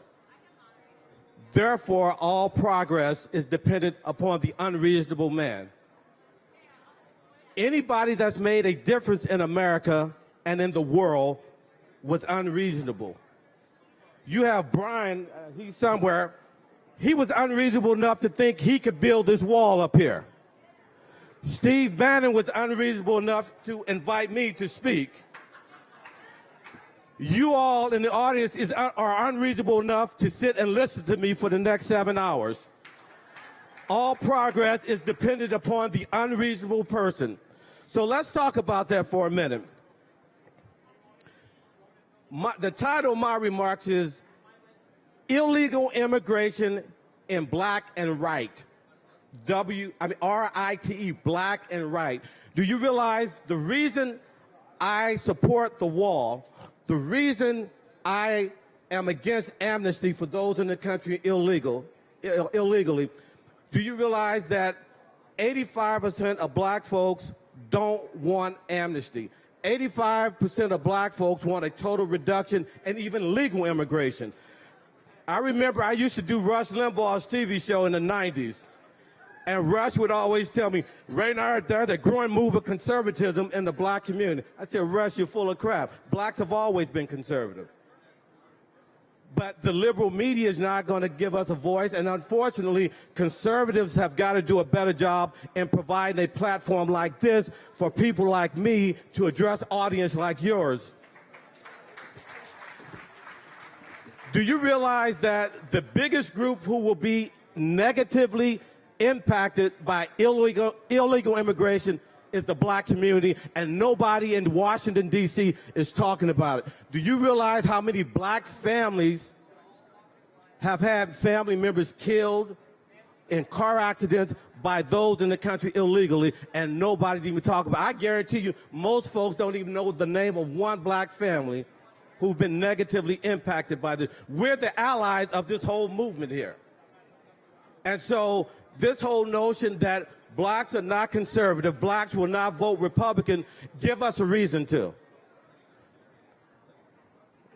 Blacks don't need to be persuaded. We're already conservative. I graduated from Oral Roberts University. And I'm going to tell you something. And to the media there, you're so fake, believe me, you're fake news. To all the media here, let me tell you something. I've been black most of my life. I can verify it. And let me tell you something. As I go across the country speaking not only to Republican groups, Democratic groups, liberal groups, the black community is begging the Republican Party and conservatives to give them a reason to vote Republican. They're begging us to. A couple of weeks ago in D.C., I had dinner with a good friend of mine. He's a elected member of the Democratic Congress, very liberal, and he starts berating me. And he says, Raynard, do you understand that black folks are tired of us, meaning liberal black Democrats?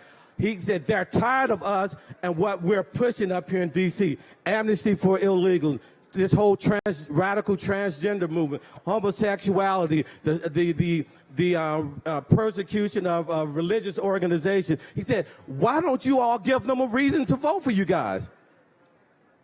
And he knows I've been in the party for 30 years, going all around the country, all over the world, speaking and talking to anyone and everyone who would listen to me. We got 8% of the black vote in 2016 for President Trump. We're doing nothing, in my view. There's no reason why come November of next year, we can't get upwards of 15, 20% of the black vote. This administration has a record to tell the black community.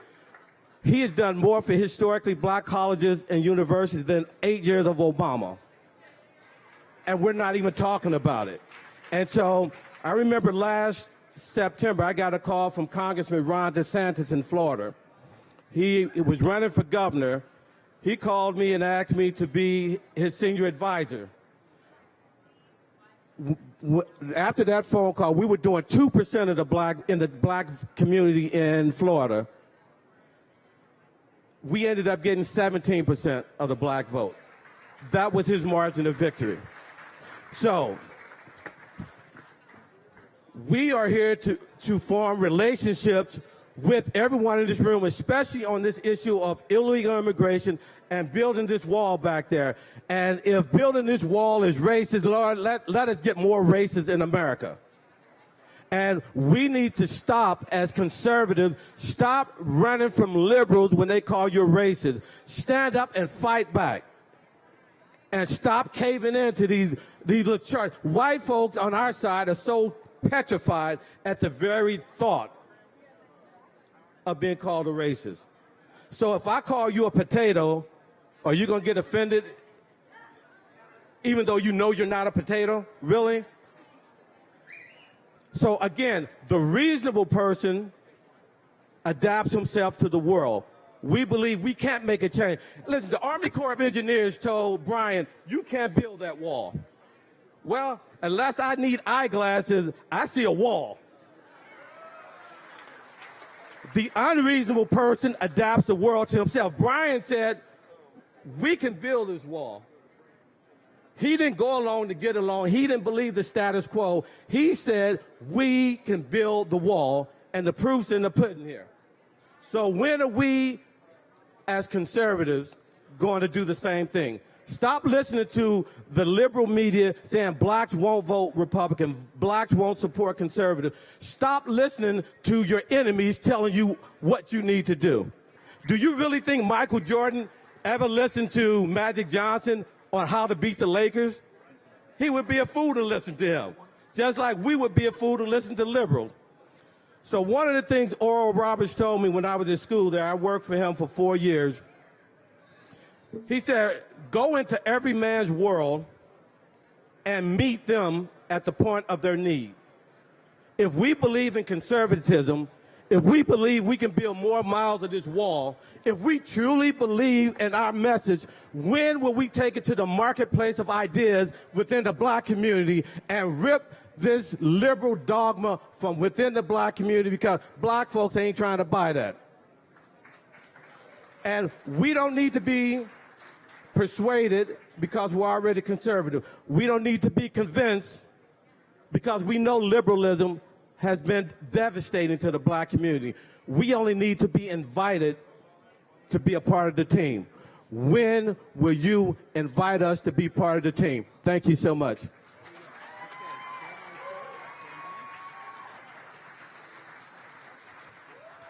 Good morning. First of all,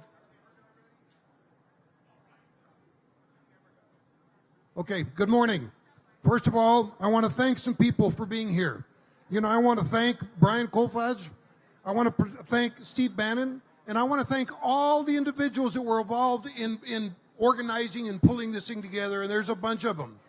I also want to thank the Republican Party of El Paso Volunteers. I'm sorry. I'm chairman of the Republican Party in El Paso County, Texas, and all these people that you've seen for the last couple of days with orange vests, they are volunteers from the El Paso, Texas Republican Party, so I want to thank them for doing that. I also want to thank the participants, because without you, this wouldn't be a success, and this has been an outstanding success. This has been a great event, been very positive. I was reading this morning's paper, and there's some criticisms from people that haven't been here. They don't know the message. They don't know what's being said. You know, the message here has been very good. It talks about, you know, we're concerned this helps stop cartels. It stops trafficking. And there's a whole host of issues that the wall helps us minimize and better control in this country. Yet people are criticizing this, and they have no clue what's going on. I want to thank Congressman Gomer. I don't know if he's still here, but he said some things that were outstanding. I happen to be Hispanic. I speak Spanish. I was raised in a Hispanic culture. And so his wordings about the Hispanics, they have a love of God, they have a love of family, and we have a great work ethic. And I agree with that tremendously. Okay, because that's what my parents taught me when I was growing up. Ask him, can I get a mic stand? Can I get a mic stand? And again, I just wanted to really thank everybody for being here and thank the volunteers. And again, I think the presentations we've had have been outstanding. So the organizers and all the supporting staff, it has been great. Okay. Thank you very much. Which camera do we look at? I go. This one or this one? Go. Good afternoon, ladies and gentlemen. It is an honor to be here with you today at the border. My name is Abraham Enriquez. I'm the president and founder of Bienvenido US, which is a nonprofit organization enhancing the conservative message within the Hispanic community. Today, you are in for a treat because you are about to hear a panel discussion of some very amazing people. We have Jesse, founder and president of Lexit Latino Awakening Movement. We have Paloma for Trump. Art Del Cueto, Vice President of Border Security Council, Ana Paulina, Vice President of Bienvenido, and the Gatto brothers who run the Hispanics for Trump Instagram account. Each of these members up here know that the importance of the Hispanic community is rising. In 2020, the Hispanic vote will be the largest minority voting bloc, and you're going to get to hear today just exactly how we're going to win conservative values up and down the ballot. Thank you.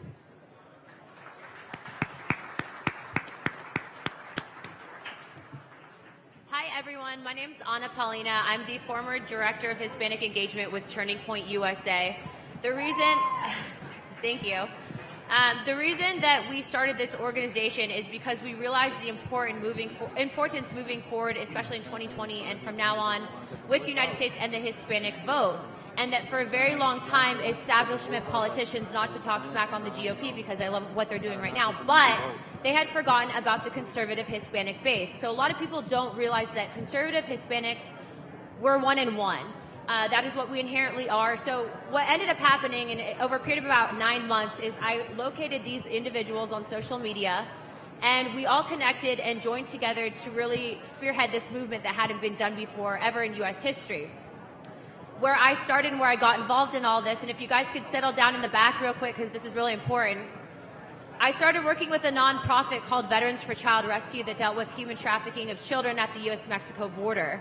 This nonprofit continuously, time and time again, is shut down on social media. They're not given a platform, and it's because that argument about child sex trafficking blows really the leftist argument about why we should have open borders out of the water. So what I found on my research is that annually 18,000 women are trafficked across the U.S.-Mexico border. The most trafficked demographic in the United States is Hispanic women that are immigrants. Aside from that, 16,000 children have been victims of child sex trafficking at the U.S.-Mexico border. Is that the foundation of what the United States is based on? I thought that they outlawed slavery in the United States. Well, it's still happening every single day here in this country, and you have the entire Democratic platform using this as a political talking point. With that, I would like to turn this over to Art, who took me down to the border and showed me really what was happening on a regular basis. How you doing, El Paso? So my name is Art Del Cueto, and I was introduced. I'm the Vice President of the National Border Patrol Council.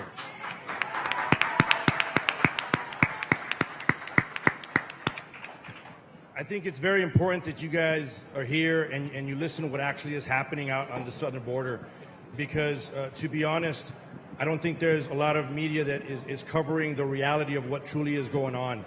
This is a big deal to have this part of the fencing being done here. It's a huge deal, and you will hear a lot of individuals that'll make the argument, because I hear it all the time. If you build a 20-foot wall, they're going to bring a 21-foot ladder.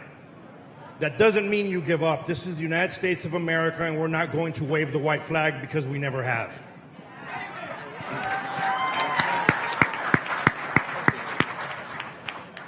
There's a reason I joined the agency. There's a reason I do what I do, and I'm not ready to give up.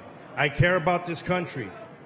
I'm an immigrant myself, but the difference is I came through those golden doors that the Statue of Liberty talks about.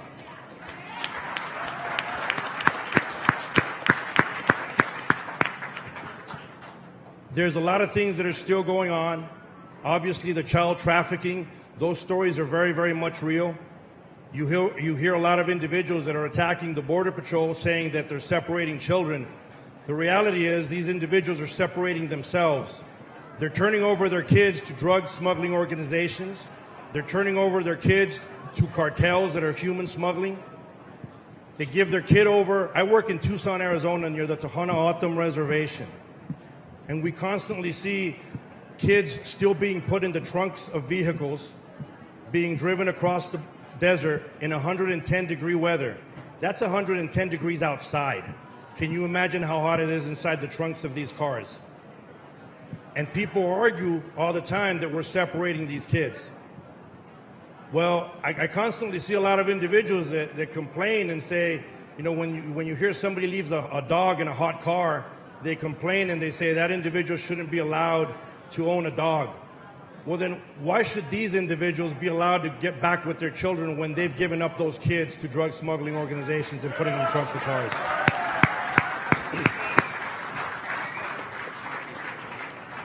So just recently in the Tucson sector, we had a lady call looking for her child. She was looking for her child and she said, you know, I rented my child out for $300 to a smuggling organization. I don't know where my child is. Well, she probably shouldn't have rented her child out to a smuggling organization. So what happens right now is a lot of these underage kids, and I like to say underage and not so much children, because the media is doing a great job of saying children, so it gives you guys the idea that it's newborns or 2 and 3 year olds. But some of these individuals are 15, 16, 17 years old, and they'll cross the border with other adults who are claiming to be their father or their mother, and then because of the Flores ruling, they realize that they're only going to be held for 20 days. After those 20 days, they get released into the United States, and they don't show up to court. Now, you hear the stories from a lot of the media saying that they do show up to their initial court hearing. That is true. But the reason they show up to their initial court hearing is because they're still under custody. It's pretty hard not to show up when you're still under custody. But they don't show up to these court hearings. It's definitely a problem that everyone needs to get behind. And I've said it many times, it has nothing to do whether you're a Republican or a Democrat. Border security has nothing to do with what party you're from. I have friends that are from both sides of the aisle, and I often ask them if they close their door at night. The answers are unanimous. So if you want that security for yourself and for your family at home, why should we not have that security for our entire nation's borders? That's all I'm asking for. I'm going to let some of the other individuals on this panel speak, but I wanted you guys to leave with at least this. I do not close my door at night because I hate the people outside. I close my door because I love the people inside. That's what it comes down to.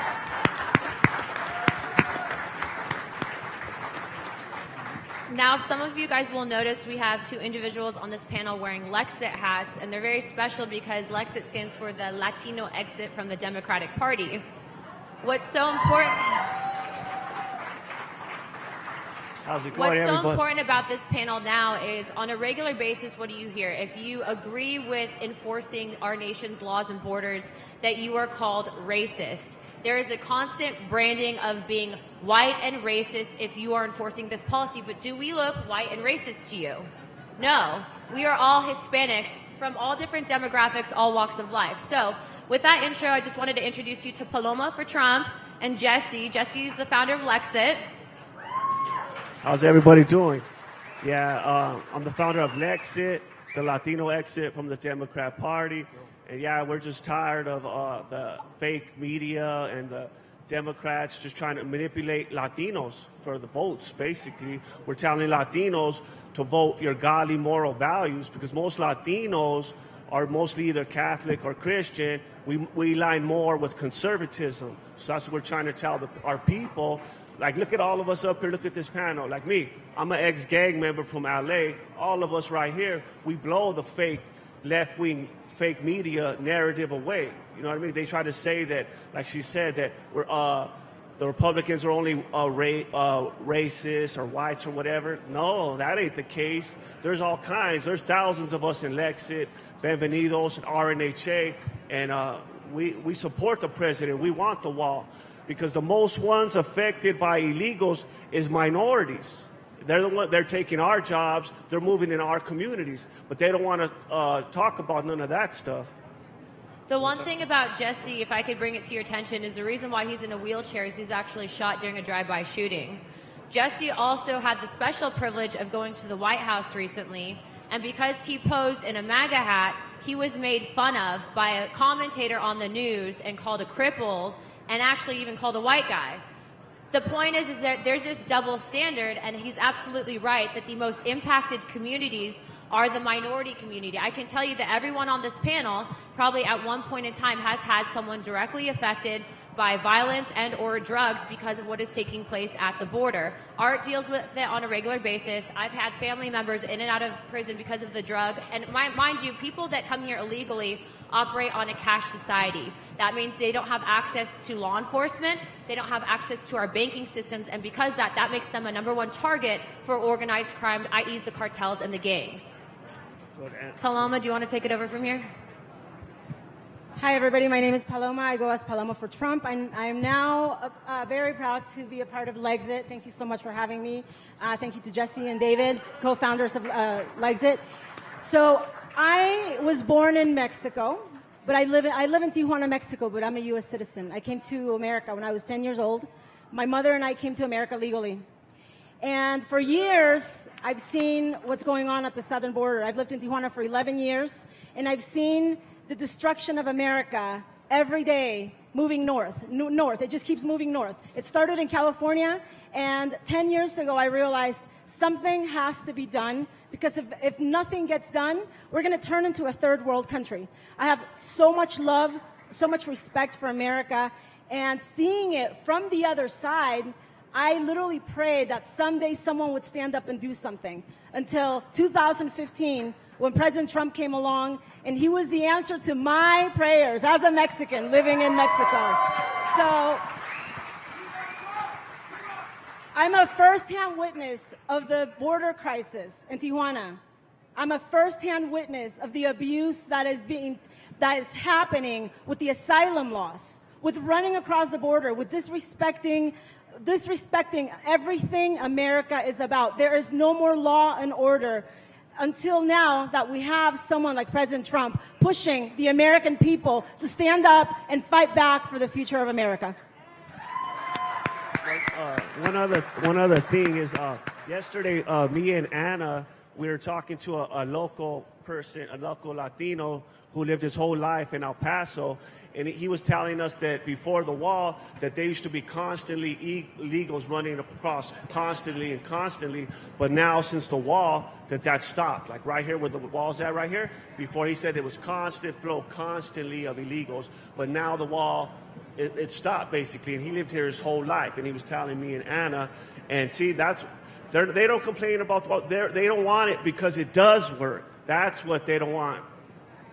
If they can keep people coming in and an entire demographic, i.e. the largest voting minority in the United States, voting on issues that are directly affecting them and their families that they're going to, and there's a reason why for the last 15 to 20 years, immigration has not been fixed in this country. And where government fails, the people will prevail, i.e. what's happening at this sector of the wall right here. And you can see here, in doing what we are doing, we're actively taking a stance to wake up our communities against the exploitation and the propaganda that the mainstream media and the leftist news sources are using. And that is why we brought these two individuals with us. What's very important about our organization is we do work independently on digital media, whether it is Facebook, Instagram, or Twitter. So I know I can see that there's a couple of boomers in the audience, and that's what we call the older generation. We love you guys. I'm part of that group, so don't Round worry. of applause for the boomers. But what's unique about us is a lot of us are very young, and we make up Gen Z and the millennial generation. We don't watch Fox News like most older people do. In fact, we don't really read the newspapers. We get our media and our information directly from social media, whether it is Instagram, Snapchat, Twitter, or Yahoo news feeds. So what we discovered is that with our organization, if we could get large-scale activists, and I don't like to call them influencers because we're doing a lot more than just selling fit tea on the internet, if we could get large-scale activists together with these platforms, we could actually target a larger audience than CNN or Fox News could on a primetime news hit. So collectively speaking, with Bienvenido and the activists that we have a part of this organization, we can reach over 550 million people in one push, covering different events. So if you guys, that in itself is just, it opens up really ourselves to, and the entire American people, to an open and a free independent news source. So the Gata Bros, yes, they are related. They are from Miami, Florida. They run the page Hispanics for Trump, and they would like to talk to you guys a little bit about how they use social media to influence the younger generation. How's it going, everybody? My name is Daniel Gatto, and this is my brother Andres, and we run Official Hispanics for Trump on Instagram. We're based out of Gainesville, Florida. Anybody from Florida in the crowd? Woo! Go Florida. So we come from Venezuelan, Cuban, and Honduran descent, and we just wanted to tell our story really quick. So our grandparents escaped communist Cuba in the 60s under Fidel Castro, and it was wow. When they told us that story for the first time, it was amazing. So before that, they were very successful business owners in Cuba. And as soon as Castro came in, they took their house, they took their cars, they took everything. They made them wait bread lines, and they said, no more, none of this. So they escaped that. They came to Miami. That's where my father was born. And then they went to Venezuela, and then they raised them there. And it was, well, Venezuela now is not that great, but he said it was amazing back then. So then my mother was born and raised in Honduras, and she left Honduras because her parents got divorced, and left Honduras when she was 10, and she came here to the United States legally. That's the most important part. I want to say that if my mother could do it legally, everybody can. This is not fair. It's not fair to American citizens, nor it's not fair to the people crossing. It doesn't help anybody. It's terrible. It ruins us. It takes our tax dollars. It takes money directly out of our pockets, and that's what we wanted to tell everybody. And we're in college, so we're young, and a lot of people like to think that, you know, college indoctrinates us. And it's true. We take classes that have nothing to do with politics. I took a public speaking class where one of the topics was why Trump's a bad president. It's like, what does that matter? How is that going to help me learn how to speak publicly? It doesn't, that just boggles my mind. And we were just sitting one day and we're like, we need to tell people that there's more people like us. Hispanics are natural born conservatives. They are family oriented. They are religious. Everything about Hispanics are conservative. So when I moved to Gainesville for college, I was only getting Democratic mail. I was only getting flyers for Democrat, all this. And I was like, why am I only getting this? Why am I being like targeted specifically out for this? And I started, you know, doing my own research, trying to gain my own opinion. And then we were like, we don't want that. And it's hilarious because we're targeted as an easy vote. It's super, it's true. I mean, we're only targeted, it's a convenient vote. Hispanics are a convenient vote because we're only targeted for elections, for midterms, for 2016, and now for 2020. So they talk to us when the vote comes, and they're like, hey, we'll promise you this, vote for us. 2 years, we don't hear from anything. And that's what we just wanted to let everybody know.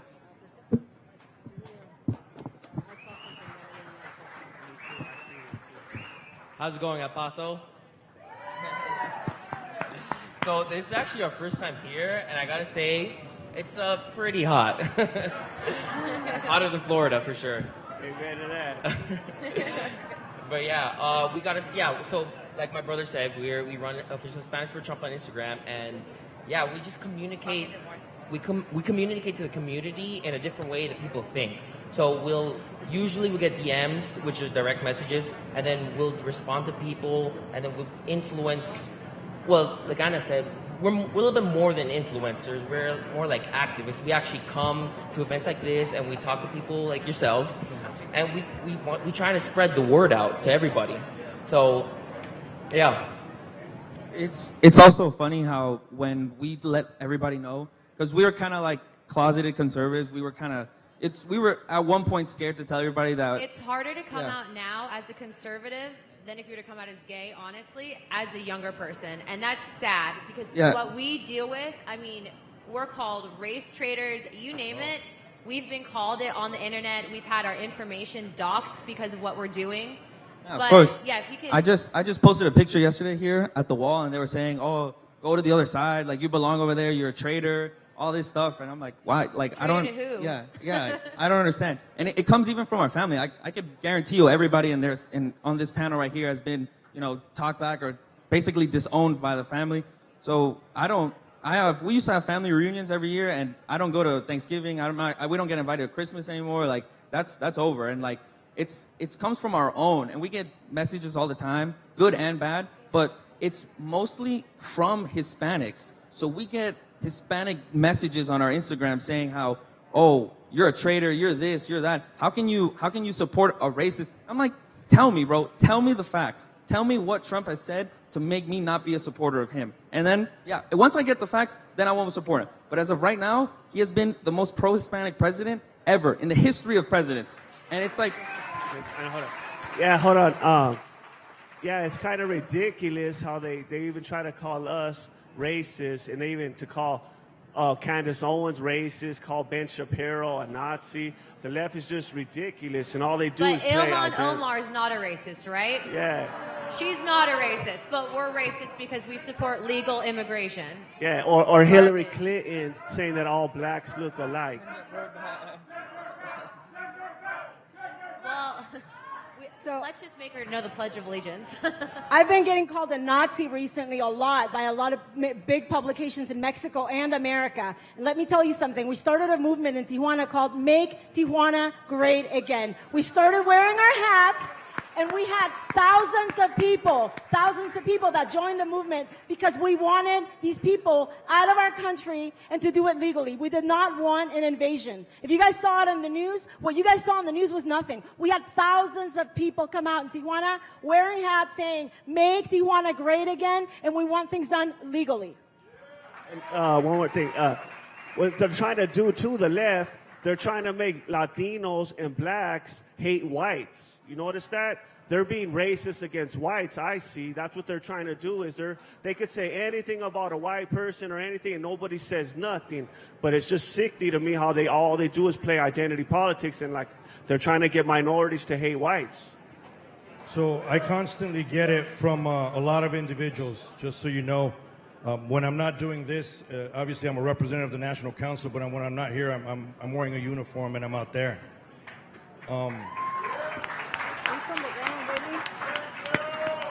But I've put myself in the public eye, and there's no one to blame for that but myself.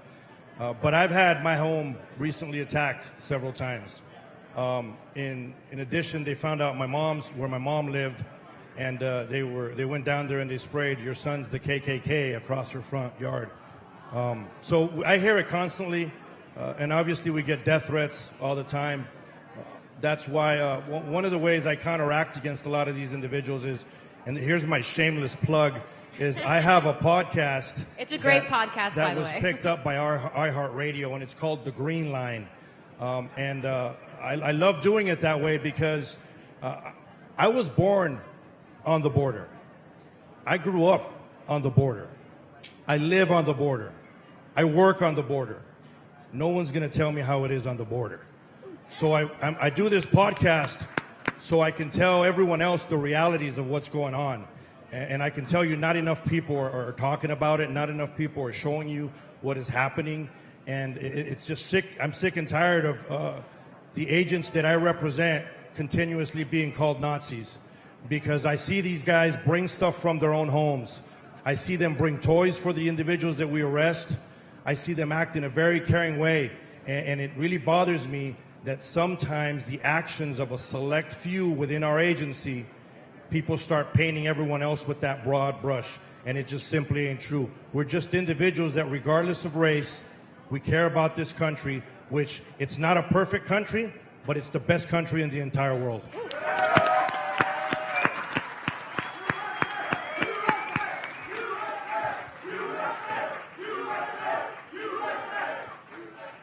Obviously, being conservatives, we're pro-gun, pro-life, and pro-America. So I'm just going to go run down the panel real quick and ask them some questions as to why you guys think Hispanics are pro-life. Because of our godly moral values, because that's what the Bible says. You know what I'm saying? Definitely. We are Hispanics. We are God-fearing people. We do not believe in killing babies. Jesus. And I just want to add real quick, people forget that this is not just a left versus right, Democrat versus Republican. I truly believe that this is a spiritual war. I can tell you guys right now, Amen. On that side of the border, there are bad people that do Santeria. That is black magic. So when you're coming out here and doing these things, don't forget to pray. Because honestly, if I could tell you some of the things that we've experienced in the last 9 months alone, even just getting this started, it's been incredible to watch. But knowing what's happening on that side and the people that we're going up against, without your guys' prayers, we couldn't do what we're doing. So never forget God in any of it. By the way, I want to add, we do not want to send Ilhan Omar back. We want to keep her there so we can expose the Democrats how really far left they are. So the difference between Ilhan Omar and Nancy Pelosi is that she says what Nancy Pelosi thinks and votes for. And so we were actually taking an Uber driver here yesterday, and the guy was a lifelong Democrat, and he said that he will vote for Trump in 2020 because of how far the Democrats have pushed left.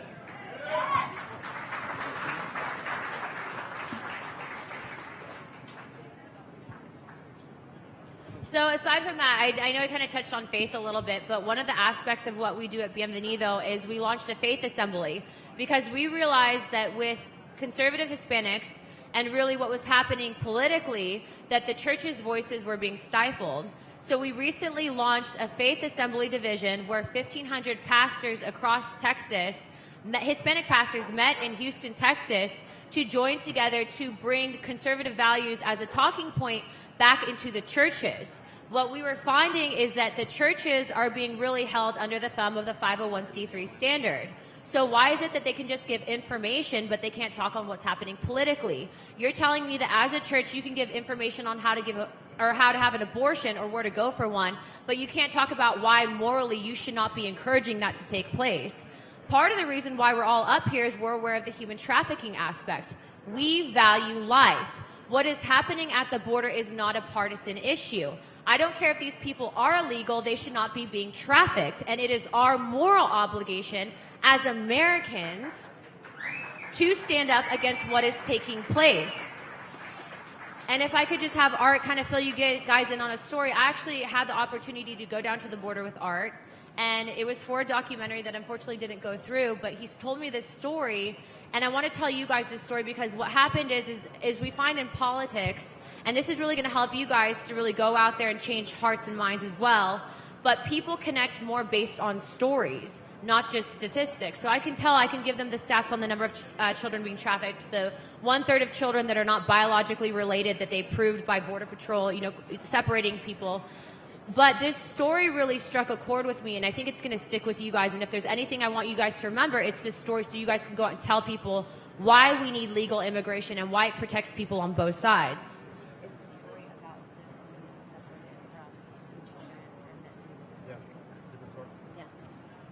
I kind of knew that's the story that stuck there. I just wanted to make sure. I didn't want to give. I got too many stories, man. I'd be here for the rest of the week.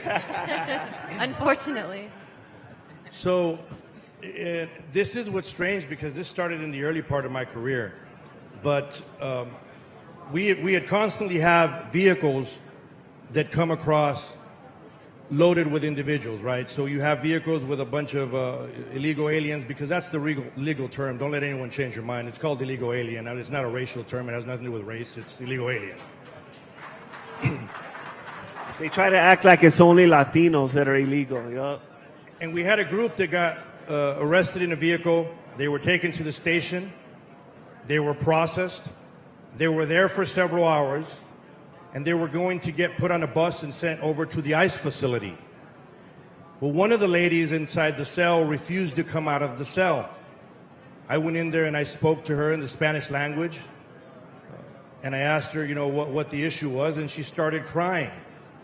And I said, well, what's the problem? Is everything okay? Were you hurt? You asked the regular, typical health-related questions.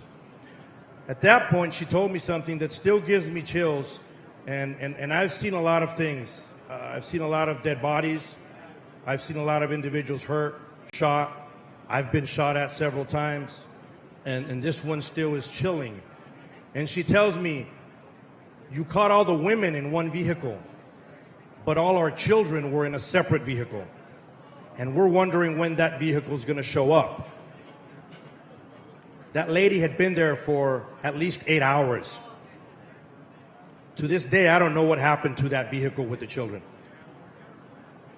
And that's what's chilling. We have individuals that have called the stations at times and have asked for their kids themselves. And when you tell them your child's here, they turn around and tell you, well, I'm not documented, so I'm not going to show up. Just go ahead and keep them.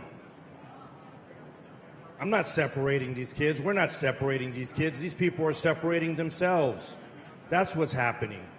And it just breaks my heart when I see some of these kids. It breaks my heart when I see these young ladies that are coming across the border and that are being raped several times until we get to them. And they run to Border Patrol agents and turn themselves in, and they tell you their horror stories. They tell you these horror stories of what's going on. And I'm going to tell you right now, every time that I see these stories, every time that a child is separated, every time that we find somebody that has been killed, that has been raped, it's not on the hands of any of individuals that want border security. It's on the hands of the people that are creating those magnets that do not want border security, that want sanctuary cities. It creates a magnet, and it's on their hands, not on yours and not on mine.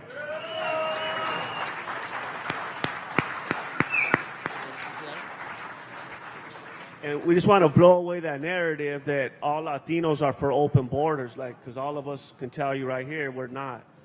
If there's one demographic of people that truly understand the implications that it has on our entire community, it's us. And they don't want to give us that platform. And I thought it was very interesting that really mainstream media didn't want to cover this event, because if you know, and I can tell, when I went down to the sector with Art at that particular part of the border, I was looking at the Twitter account for that Border Patrol agency, and they said in that open sector that there were 3,000 bodies that littered the desert from people who died attempting to make that crossing. If you care about human life, you will understand that an open border is hurting people on both sides. And they want to fight like hell to not allow that narrative to come out, because it proves everything wrong that they're trying to literally petition on for 2020. So if there's some things and kind of tips and tricks we can give to you guys about how to reach your guys' followings, people in your community, and that the way that you can really impact someone's ideology with this whole thing, we're going to kind of run down the panel and give you guys tips on that. Because right now, if you guys just show up to someone and you talk to them in a red hat, it doesn't matter if it's an Angels baseball team hat or a MAGA hat, people shut down because they've been so programmed to think that that red hat represents something that it doesn't. Paloma, do you want to go first? So if anything, us Hispanics are the number one who want to finish the wall. Finish the wall.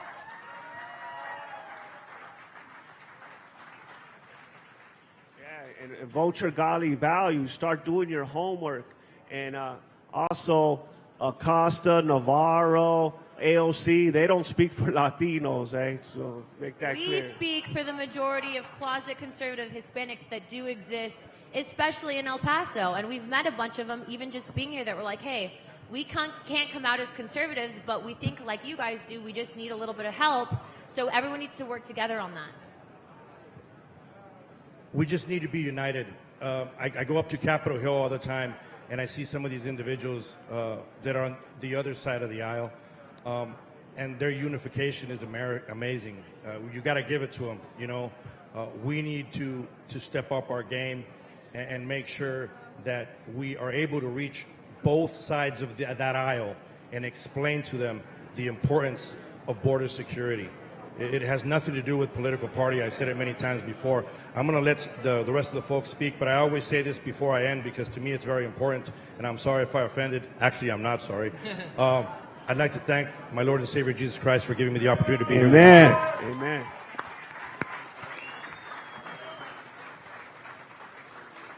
A quick thing, Anna was saying how people are like brainwashed. As soon as they see a red hat, they automatically get into this mob mentality. I have a friend back home who has a hat, and it just says white letters on a red hat, and people get mad every time they see it because they think it's a MAGA hat. Also, too, make sure you guys are do you guys know who knows what memes are? I'm just gonna have to ask that. You guys know what a meme is? Okay, if you guys don't know what a meme is, it's a picture, and a picture literally is worth 1,000 words. So the importance of finding political pictures that might just have a little bit of humor, but thank you. Sorry guys, I got the wrap it up sign. I guess I'm talking too much. But they show the importance of what your message is. That is how the younger generation communicates. The average person literally maybe focuses for about 45 seconds and then you lose them. So if you go on a long, 13-minute rant on why you need border security, they're not going to get it. Use those photos, use your social media, stick together, and God bless America. Thank you very much.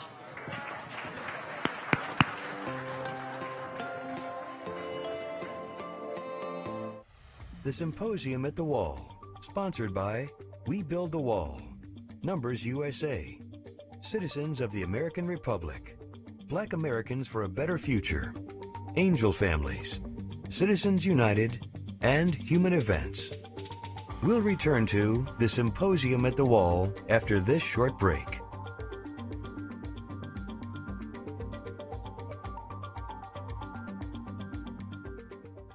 This is a show of hands question, and hold them up for a moment so people can see. Raise your hand if your government plan would provide coverage for undocumented immigrants.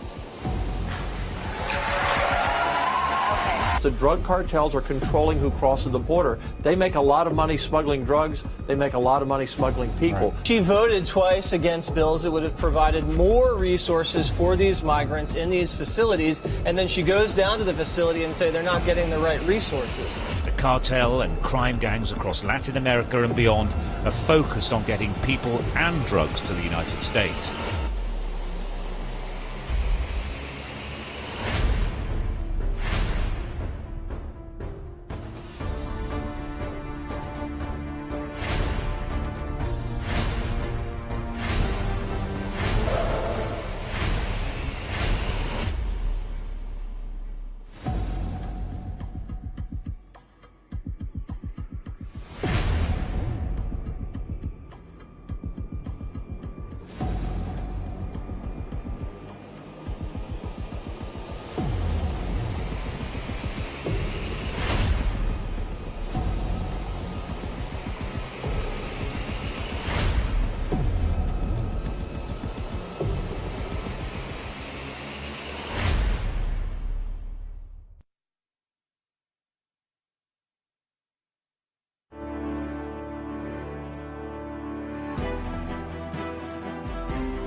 We return to the Symposium at the Wall, Cartels, Trafficking, and Asylum.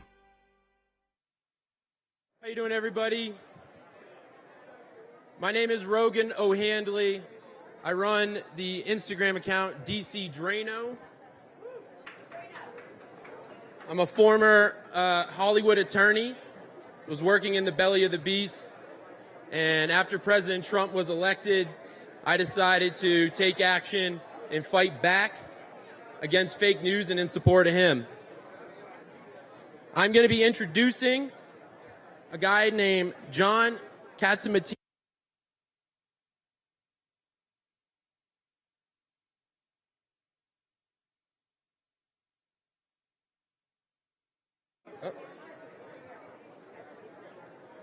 Keep going.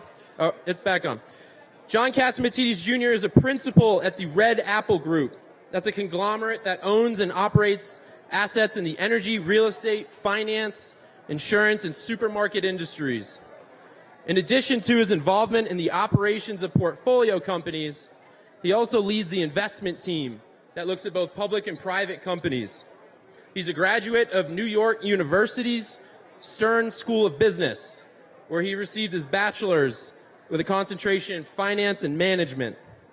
For his leadership at NYU, he was presented the President's Service Award for distinguished service and contribution to the New York University community.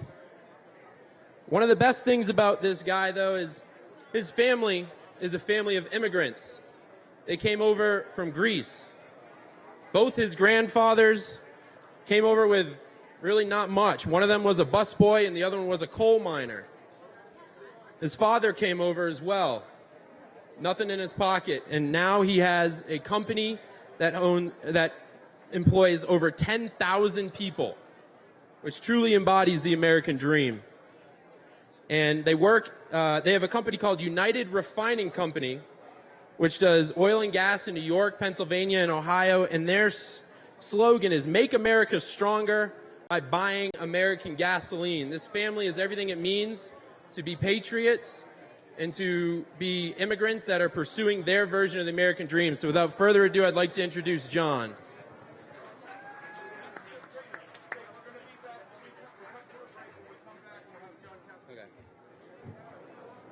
quick scheduling change. We are going to be cutting to a break. When we come back, we will have John. Sorry to keep you waiting.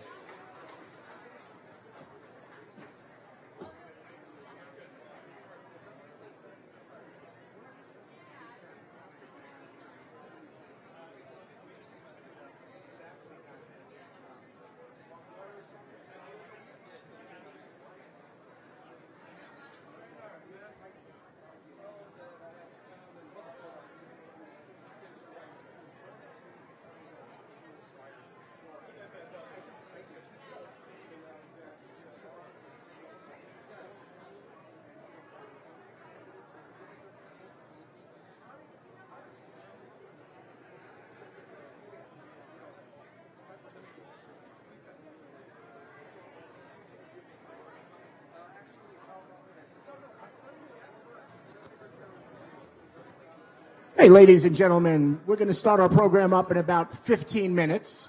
So we're going to ask you to kindly grab your lunch and please sit back down. Coming up next, John Catsimatidis Jr. But once again, please go get your lunch, and then we're going to ask you to sit back down. Thank you.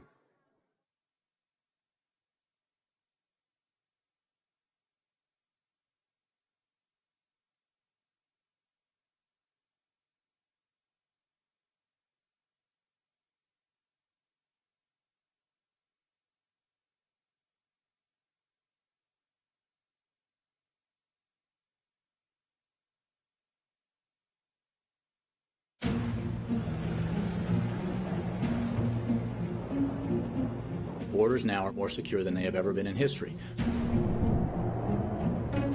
We strengthen security at the borders so that we can finally stem the tide of illegal immigrants. The borders are as porous as a sieve. What we're seeing is a kind of breakdown border. Tens of thousands streaming across the border from Central America. Our federal government has opened our borders and said, here we are, come on in. The actual number that is crossing is unknown. They're coming through us and they're coming to Middle America. What is happening on the border of our country today is going to be the interior of the United States tomorrow.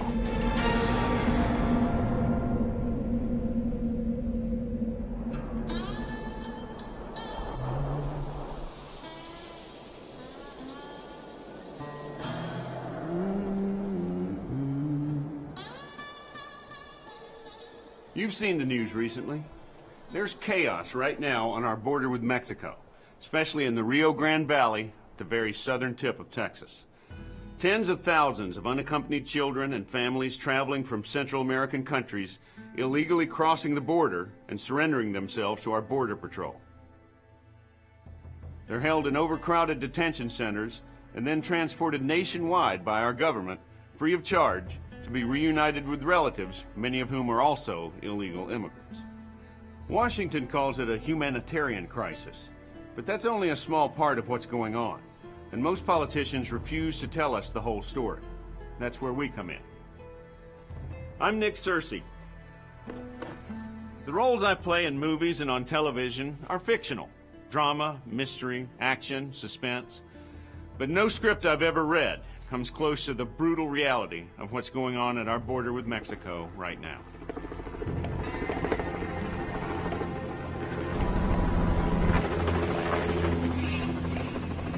The border is nearly 2,000 miles long and is the most frequently crossed international border in the world, with about 350 million legal crossings being made annually. Those aren't the ones that concern us. According to U.S. Border Patrol, last year more than 414,000 people, many from countries other than Mexico, were apprehended trying to illegally enter our country. In reality, that represents only a fraction of the number who actually made it through. The real number is unknown. Plus, in one 6-year period, more than 17 million pounds of marijuana was seized. And since 1998, over 6,000 bodies of those who didn't make it across have been discovered. The images you've seen on the news are meant to divert attention away from the realities of our unsecured and unprotected border. We wanted to cut through the fog hanging over this problem. So we went to the border, and we saw for ourselves. This isn't just about children. Far from it. There is a border crisis, and you need to know the truth about it. Our camera crew traveled with law enforcement officers, sheriffs, and Border Patrol agents from Texas to Arizona.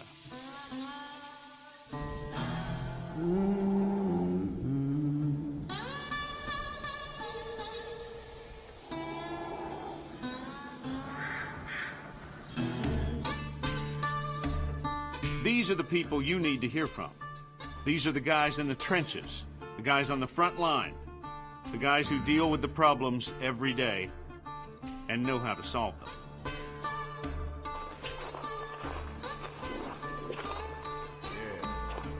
Who's going to solve the crime along the border? Who's going to solve the rapes along the border? Who's going to go out there and pick up bodies from the lake when someone drowns trying to cross that river? U.S. government's not going to do it. U.S. government's already said that's a local responsibility. At the end of the day, the sheriff's office gets the first phone call. We're responding, no matter what. They don't call the FBI, they don't call the National Park Service, they call the sheriff's office.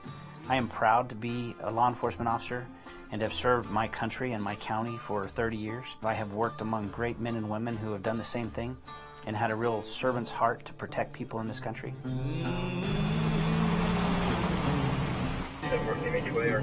We feel like we're doing our part on our southern border.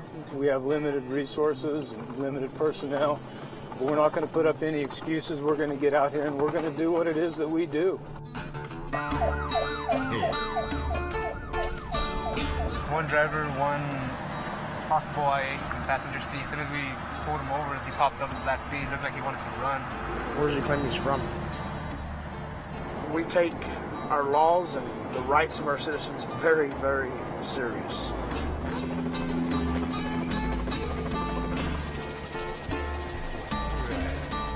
There's a lot of good dedicated efforts at a local level, and even the federal agents, Border Patrol and Customs, we have a good relationship with them. The issues doesn't lie here. It lies with the policymakers in Washington, D.C. You know, I've been watching a little bit on C-SPAN, and a lot of them folks up there don't have a clue. And I just want to invite them to come to the border, travel all the border to get a true picture.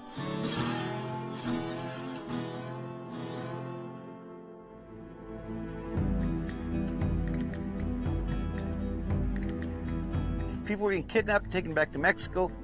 Home invasions, the burglaries, the extortions. And our government was not listening to us. We kept telling her, we need some help, we need some help. Always, we'll see what we can do for you. We'll see what we can do for you. The size of our county, which is the 8th largest county in the state of Texas, is 2,300 square miles. And I have myself and 6 deputies. So our ranch lands, our outer areas away from town are wide open. No one's out there to see these people.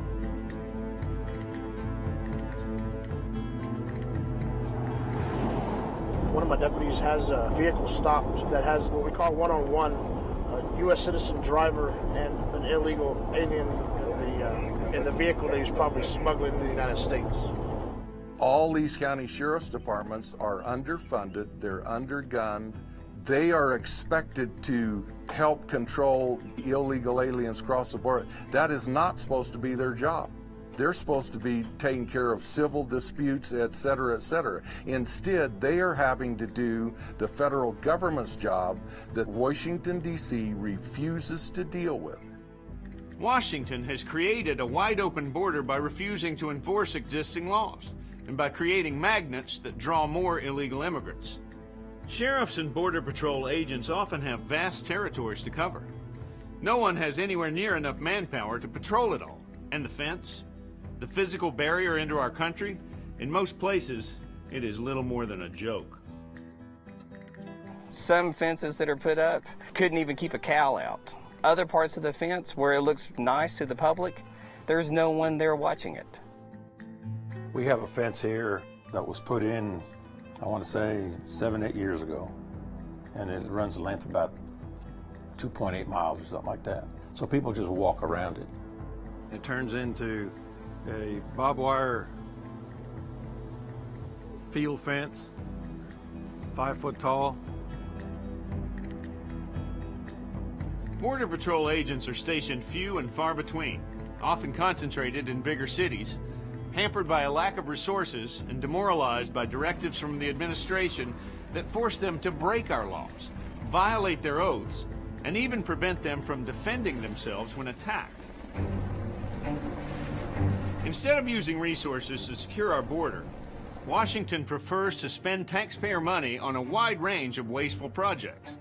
Instead of upholding the Constitution and keeping America safe, programs such as the Popular Romance Project, hurricane emergency funds being spent on TV ads, grants to develop games based on the zombie apocalypse, and more, are routinely funded instead of directing the money where it's needed the most. Unfortunately, a lot of times we don't have the means, the manpower, the time to cover our entire area, especially with this mass influx of unaccompanied children or the women and children. It's diverting so much of our time and resources that we're not covering the areas that we traditionally cover. If you look at the numbers that I guess the service will tell you that we're looking at an 80 to 90% apprehension rate. In actuality, we're looking at a 30% apprehension rate. So 70% of what comes across that border gets away. So who's coming across that wide open border? The current surge of illegal immigrants includes many people officials refer to collectively as OTMs, or people who are other than Mexican.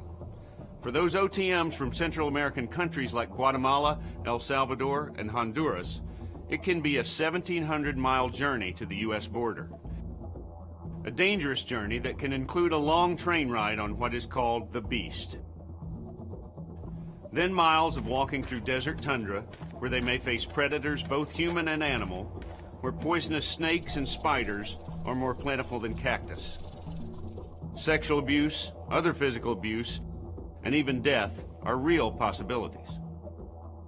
With so many people surging across our border, and no border fence to speak of, and with holes in the fence we do have, you would think our elected officials would be concerned about our national security, right? Well, you'd be wrong. Instead of making it harder for people to enter secretly and illegally, our federal government is doing just the opposite. The Deferred Action for Childhood Arrivals, or DACA, was a directive signed by President Obama on June 15, 2012, without approval from Congress. It grants legal protection to anyone who claims to have been brought to the U.S. illegally as a minor. One of the provisions in the program was that it only protected those not convicted of a crime, but we will soon see that the government has waived even this meager protection. DACA confers work permits, social security numbers, driver's licenses, documents allowing foreign travel, eligibility for some tax credits, affirmative action preferences, and more. In the 2 years since Obama authorized the deferrals, about 587,000 young immigrants have received protection under DACA. It is critical to understand that neither Congress nor the American people ever approved DACA.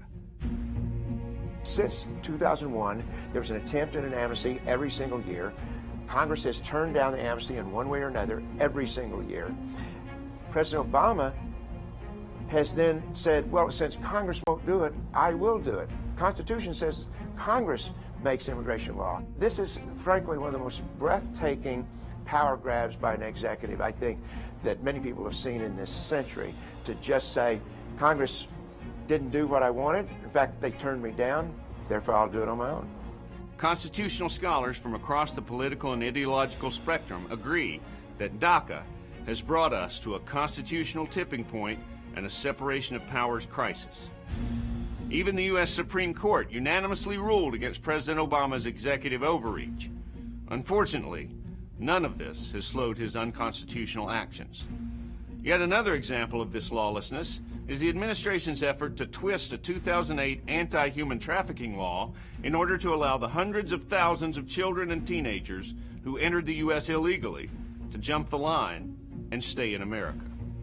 It's called the William Wilberforce Act, and what it says is that young people under 18 who have no family members in the United States and who have been trafficked, in other words, essentially kidnapped and brought into the United States, that they can't just be sent back automatically. They have certain procedural protections and have to be able to see a judge, etc. So instead of being returned immediately, this law is being interpreted to require the Border Patrol officers to turn them over to the Health and Human Services officers, who then look for somebody to take them. They're told to come back to court at a given time and decide whether they should be deported or not. We're talking about people who are being put on buses, dropped off at stations, on commercial airliners, and we don't even know where they go to. You know, I'm really concerned that the processing is not being done. In one situation in San Diego recently, 40 names were called and none of them showed up. One of the reasons we're so concerned about moving these people around the country and relocating them, they claim it's only for maybe 35 days or for a short period of time. But what has happened is, in effect, they are being given a temporary protected status. That means to us, they're here permanently. The political narrative of this administration is that they are refugees, and therefore, somehow or another, regular immigration law shouldn't be applied to them. The President of the United States has essentially sent out an advertisement that if you can get into America, you get to stay. And people certainly believe that once they come to the United States, they're going to get amnesty, they're going to get assistance, they're going to get an open arms reception. Once we apprehend somebody, once we arrest somebody, it's taken from our control. It's given to ICE and ultimately Health and Human Services, and they just do whatever they're going to do, and there's nothing we can do about it. And it doesn't seem like they actually have a grasp on the severity of this situation. The border is more secure now than it has been ever. We know that the terrorists who attacked us on 9/11 committed what's known as immigration fraud. The aliens who attacked us gamed the visa process, gamed the immigration benefits program. Mike Cutler is a former special agent with the Immigration and Naturalization Service and has been involved with immigration law enforcement for more than 30 years. The 9/11 Commission was very clear about how immigration played a pivotal role in the attacks. Once terrorists had entered the United States, their next challenge was to find a way to remain here. Their primary method was immigration fraud. Terrorists in the 1990s, as well as the September 11th hijackers, needed to find a way to stay in or embed themselves in the United States if their operational plans were to come to fruition. This could be accomplished legally by achieving temporary worker status. Look at the 9/11 Commission and what they said about immigration benefits, temporary work permission. That's what DACA is. So here we have a clear warning from the 9/11 Commission that was convened to find out what went wrong so it wouldn't happen again. And now there is a program in place that blithely ignores the failings that enabled the terrorists to enter our country and attack us. If you want a criminal activity to stop, you impose penalties. Here we're providing every possible incentive. If people believe that there's an amnesty coming, it's going to make people, one, more desperate to get here, and two, once they get here, more desperate to get away. We're seeing more assaults on our agents. We're seeing a lot more gunfire coming from the Mexican side.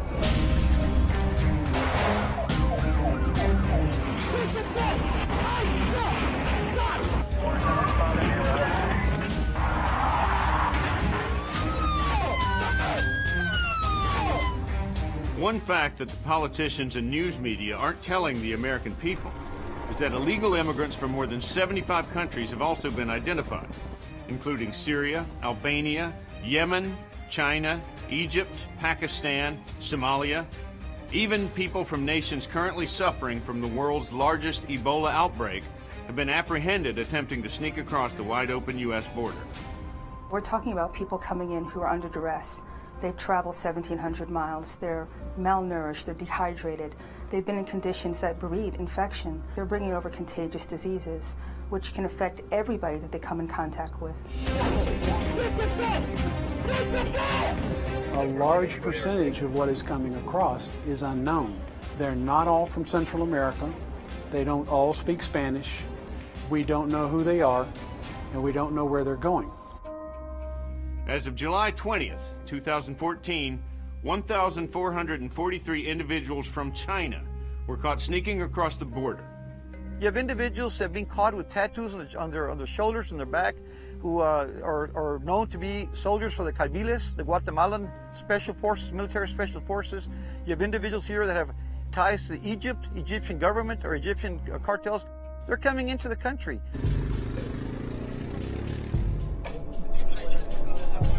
The drug cartels take advantage of presidential directives like DACA that invite people to illegally come across our border.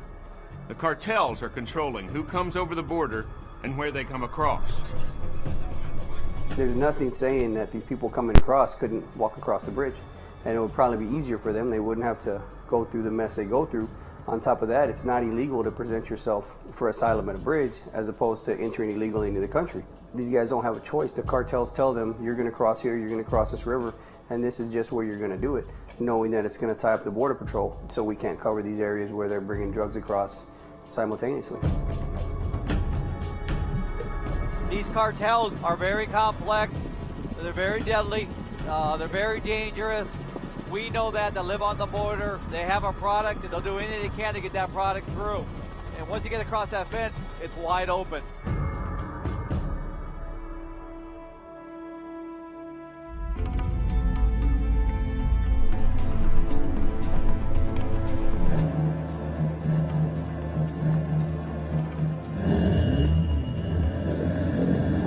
There's really nothing random out here. What may appear to be a piece of trash left on the road, a discarded bottle, stacked rocks, a string tied to bushes, serves as markers for smugglers, either as a trail or as a point of interest for something that they put there. All the way around this one are carvings in this metal tank of people that have passed through here. We have a 13 right here, 13, which is often associated with a street gang. All the way around the tank, they've marked their passage through this area. They're living in the communities, they're living in the nicer communities, and they are operating on our side of the river. Most of them are trying to link up with our major highway system in the United States, whether it be I-10, whether it be I-25 going north towards Denver, whether it's I-35 coming north from Laredo into the central part of the United States, or whether it's I-40, you have access to the heartland of America. You have these cartel violent gang members. You hear about it in Atlanta, Georgia. You hear about it in Ohio. You hear about the cartel members that are already in our country. Their intel is better than our intel, and I think they know when we're out here because we just haven't had those contacts. Where if you go south into the Boot Hill country, it's like the Wild Wild West. We had 50 caliber rounds that were fired from the Mexican side into our side. This is a 50 caliber shell, and the bullet out the end is pretty substantial, if you see. So if somebody fires one of these, they don't mean for you to get near the river where they are. They have no compassion. They don't care who they're messing with. It doesn't matter if you're Hispanic, if you're white, if you're whatever. It doesn't make any difference. If you take your money, they own you, and if you work for them, you do what they say, and if you don't, you're gone. It's bad enough that the cartels pose such a huge threat on the border, and that people think they can get a free pass into the country at any time they want to. But as you've seen, what's even more troubling is the fact that our own government is making the problem worse. This area we're at right now is one of what the federal government calls a protected area. They opened up the fence wide open during our rainy season. They're afraid that the water pressure will damage the fence. A few days after they opened it up, about a month ago, we had 3 truckloads come through full of marijuana. I think it was about 1,700 pounds of marijuana come through there. These are very vulnerable spots. This is a Mexican truck that backed up to these openings to smuggle bundles of marijuana through for mules, and then he got stuck trying to get out. The minute it rains, it's ollie ox in free. Everybody load up in vehicles and head for the big cities because nobody's going to stop you. Right behind me is a marker. It's an international marker. That separates the United States and Mexico right there. Just past that marker is Mexico. And we've been here now for some time. It's 2 o'clock in the afternoon. As we can see, we've had nobody come to check to see what they're doing. You can see the way up here, nothing has happened. You know, it's the open border. We're trying to secure this border, and at the same time, they're cutting the agents' hours. If you're creating gaps in our coverage, obviously that's when people are going to cross because they know when we're coming on, they know when we're going home. Who is the real problem? Is it the person that's bringing the drugs across the border, or is it the administration that's helping them do it? It puts the local people in a very bad position. I've been dealing with this for 24 years.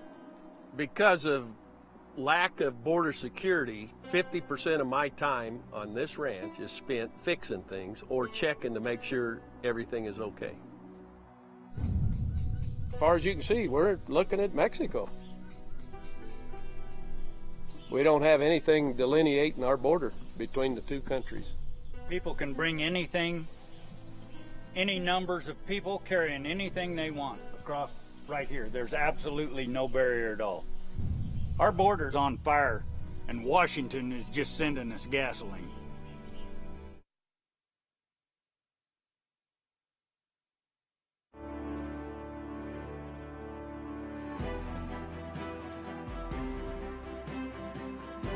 We return to the Symposium at the Wall, Cartels, Trafficking, and Asylum. Hope you're enjoying lunch. My name is Rogan O'Hanley. I run the account DC Drano on social media. We had a quick scheduling change, so I'm going to reintroduce someone that is very important to this movement and to building the wall because I think they truly deserve it. His name is John Katsimatidis Jr.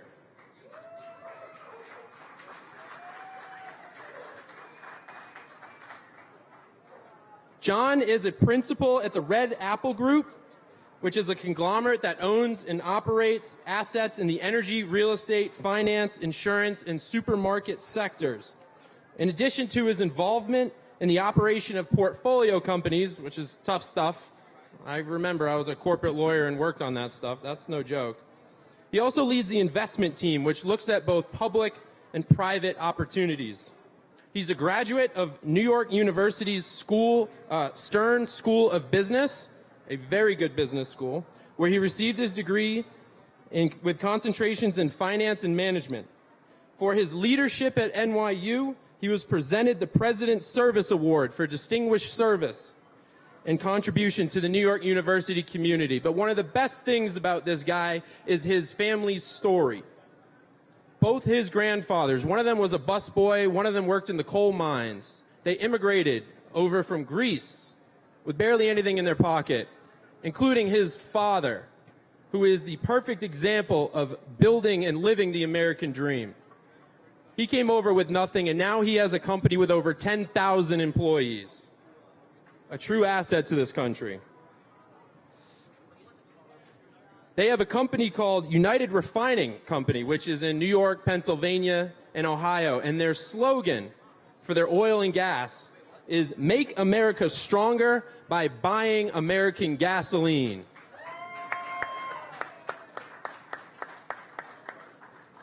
It's families like John's that are helping build up this country and serve as a shining example to other immigrants wishing to do the same. It is possible. The American dream is possible, and his family has proven it. So without further ado, I'd like to introduce John.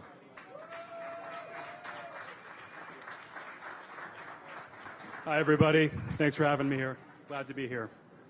So the elites of our country have a story of America. It's a convenient story. It's one they can easily hide behind. It's the same story that was indoctrinated into me, and it's the same one that is indoctrinated into your children. The elites of our country describe America as an idea, a place where what really matters are the notions that determine government policy and not the people itself. And because of the idea's supreme power, all people, inside or outside of its borders, no matter where they are from, have equal right and ownership to it. But that's not the truth. America is more than a country of ideas. It is a country of people. It is a nation of laws and a nation of borders. It has and is and always has been a nation of people. Just as there is a Greek people, just as there is a German people or a Russian people, there is an American people. Whether born here or immigrated here and assimilated to our ideals, those are the only people who should be electing officials, who should be creating policy that are only in service to the American people. Our elites tell us that instead we must give every trespasser and overstayer a pathway, that no person can be illegal, That's true in a nation of ideas and not people. America is only an idea. Let's big business and big government work together to make decisions for the many, for the benefit of the few. Empowered by this idea, this lie that America is just an idea, their decisions have brought death and despair to Americans and to countless others across the globe. Death rates are spiking all across the country, and our foreign entanglements have no end in sight. They have enriched others and themselves at the expense of their own. We must change these systems, but it will not be easy. It will take time, and it will not be immediate. Looking for quick fixes could make things worse. As the song says, Band-Aids don't fix bullet holes. What I'm talking about absolutely. What am I talking about exactly? When our elites created NAFTA, perhaps the single worst trade deal that our country has ever seen, a trade agreement that cost millions of Americans a breadwinner's job, it was a choice. Big business showed their true colors. They pointed their right hands, trying to disguise it as the American ideals of capitalism and free markets, and they counted the redistribution of wealth away from the middle class behind their backs with their left. When a chamber of commerce or a think tank demands more foreign labor and lectured us on comparative advantage and capitalism, who were they trying to help? Were they advocating for cheaper goods for consumers out of the goodwill of the American consumer, or did they want an influx of cheap labor to compete with the American people to the benefit of their shareholders? I think we all know the answer to that question. We must have an American-centric view and put the lives and livelihoods of the American people first. For decades, our elites and politicians have conducted policy that has made foreign countries wealthy at the expense of our own, has made foreign armies stronger at the expense of our own, have invested billions of dollars into foreign infrastructure while allowing ours to decay, and most importantly has redistributed wealth from the middle class and the middle American family manufacturing worker to the top 1% and to the elites in the country. Perhaps the worst installment piece in the Museum of American Destruction is the systematic dismantling of our middle class. For years, Wall Street and K Street have colluded to tax the middle class to fund low interest rates, which has inflated financial assets like stocks and real estate, which is great if you own stocks and real estate, but that's less than half of the country. What really matters are wages, wage growth, and cost of living. So while this cheap debt was flowing through, corporations were allowed to borrow money to build factories overseas to displace the very jobs of the American middle-class taxpayers who were funding that debt. It's absolutely absurd. The academic elites say the economy has never been stronger. How do you all feel? Do you think the economy has never been stronger? We've got record-high stock markets they point to. They point to record tax breaks. Ask any of the men and women whose jobs they lost to illegal immigrants how they think the economy is doing. Ask anyone whose jobs were globalized by greed by Wall Street and sent to low-cost labor markets like China and Mexico how they think the economy is doing. Ask any of the workers who lost their jobs to innovation and technology without any regards for retraining how they think the economy is doing. As time within the elitist systems elapsed, childcare got more expensive. College tuition and textbooks got more expensive, and hospital services got most expensive at all. Those of you with aging parents or millennials, does the prospects of taking care of mom and dad or your child moving out and marrying and getting their own place seem more or less feasible than it did 10 years ago? How many of you have broken a bone? How many of you are going to break a bone in the future? If you have health insurance, think about your deductible. And think about this. Only 4 in 10 Americans have enough cash, not credit, cash on hand to cover an emergency $400 expense without having to sell personal belongings or take additional debt. My father was an immigrant. My grandfather was an immigrant. My grandfather came over from Greece, never learned enough English to be promoted to waiter, and was a busboy his whole life. He worked hard. He was able to provide for his family. My dad was able to go to school. And through hard work, he was able to realize the American dream and start a business and have a large amount of employees. I don't know if that same American dream is accessible as it was back then. Wage growth has been absent for decades and has only started to tick up. The average hourly adjusted wage, inflation adjusted, in 1964 was about $20.27. 55 years later, that number is 12% higher at $22.65. 12% in 55 years. Look at the cost of education. During that time, inflation adjusted, it's gone up 324%. 324% compared to 12%. Exactly. Boo. Absolutely horrible. Do we really want more illegals into our labor force, compressing our wages and holding back the next generation of Americans? I don't think so. No. So further compounding the issues that come along with the increasing cost of an education is the decreasing value of having a degree. The lie perpetrated by the left is that illegals are taking the jobs that Americans don't want to do. This is a total fabrication. A CIS study that has come out recently shows that zero out of the hundreds of different job types in America are performed by a majority of illegal immigrants. Since 1996, the labor participation rate of 16 to 19-year-olds has fallen from over 52% to 35%. Does anyone here actually believe that's because Americans don't want to do those jobs? I don't think so. So let's look at our kids. Our kids come out of school with large amounts of debt and the promise that they will be able to get a job.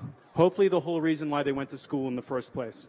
When they walk out of those ivory towers, what they're greeted with is little to no job prospects and tens of thousands of dollars of debt. So if they go out and they look and they try to find a job and they can't find one, they look at what they would have classified as their fallback jobs. But fallback jobs for college students. These are great, honest, hard-working manual labor jobs. But what's happened to those jobs? Have they been globalized and exported by the greed of Wall Street to low-cost labor markets like China and Mexico? You're right, they are. Have they been displaced by the 25 million illegal immigrants in the country? You bet. And then on the other side, besides this large amount of people who can now not look for a job on that side, are competing for the very jobs. But then, if they're in STEM, science, technology, engineering, and math, they try to find a job at Facebook, at Apple, at Netflix, or Google. Companies that are very happy to take our tax break and use all of our resources are importing record numbers of H-1B technical labor, displacing the American technical worker. It's an absolute disgrace. Gets me going. Is it, because of all this, is it really such a mystery as to why millennials have fallen prey so easily to the socialist agenda? They're being pushed from both sides.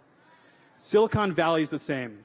There's an old joke, a cruel joke that was popularized in my generation by the television show South Park. It satirizes the men and women, the 5 million men and women breadwinners, not just them, all of the people in their communities and their families that got affected by that, who lost their jobs in NAFTA, by them continue to scream more and more incoherently, they took our jobs. Today, ask any American computer science grad what their opinion of the H-1B visa program is. You'll know what they'll say.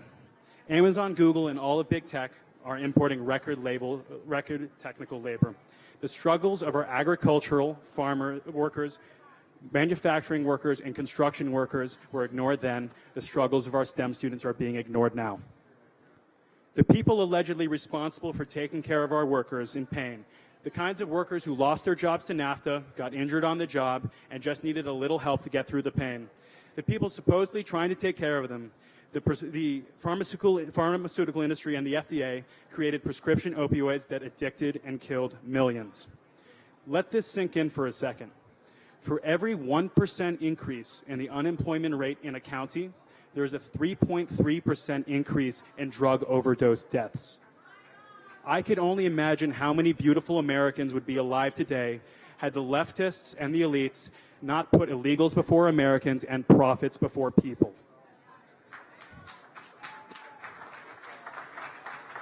So where are we now? America now has the highest opioid addiction and mortality rates in the world, surpassing places like Russia, Laos, and even Somalia. The Sackler family isn't in jail, and the Smithsonian won't remove their name. The endless number of profiteers of this human carnage won't see a day in court. Is this really how we want our country to operate? It's just not how things should work here. The elitist systems I described were an active policy choice to reward existing and encourage future offshoring of American productive capacity. Has this thing made things a little cheaper? Sure. Cell phones became cheaper, TVs became cheaper, software became cheaper, entertainment devices became cheaper. But at what cost? When the investor class complains about growth, remember the opioid deaths in America. Think about a son crying at his father's funeral, a man who worked through the pain as well as he could to support his family. If you and I don't despise, if you don't despise the elite's attitudes as much as I do, we're not on the same side. So how did we get here? How are the elites, our experts, our most responsible people, our most educated and most credentialed and most so irresponsible, so bad at doing their job, the job of leading the country? It's simple. It wasn't their job, not to them. To our elites, with their convenient story about America, there is no American nation. There aren't an American people like all of you, without whom there is no America. America is just a place defined not by people, but by ideals. And its profitability has to be maximized. And by this metric, the elites have never done better. In 1964, we had a guest worker immigration program. That wasn't enough for them. A year later, they made it a mass program. In the mid-1960s, we had about 500,000 illegal immigrants.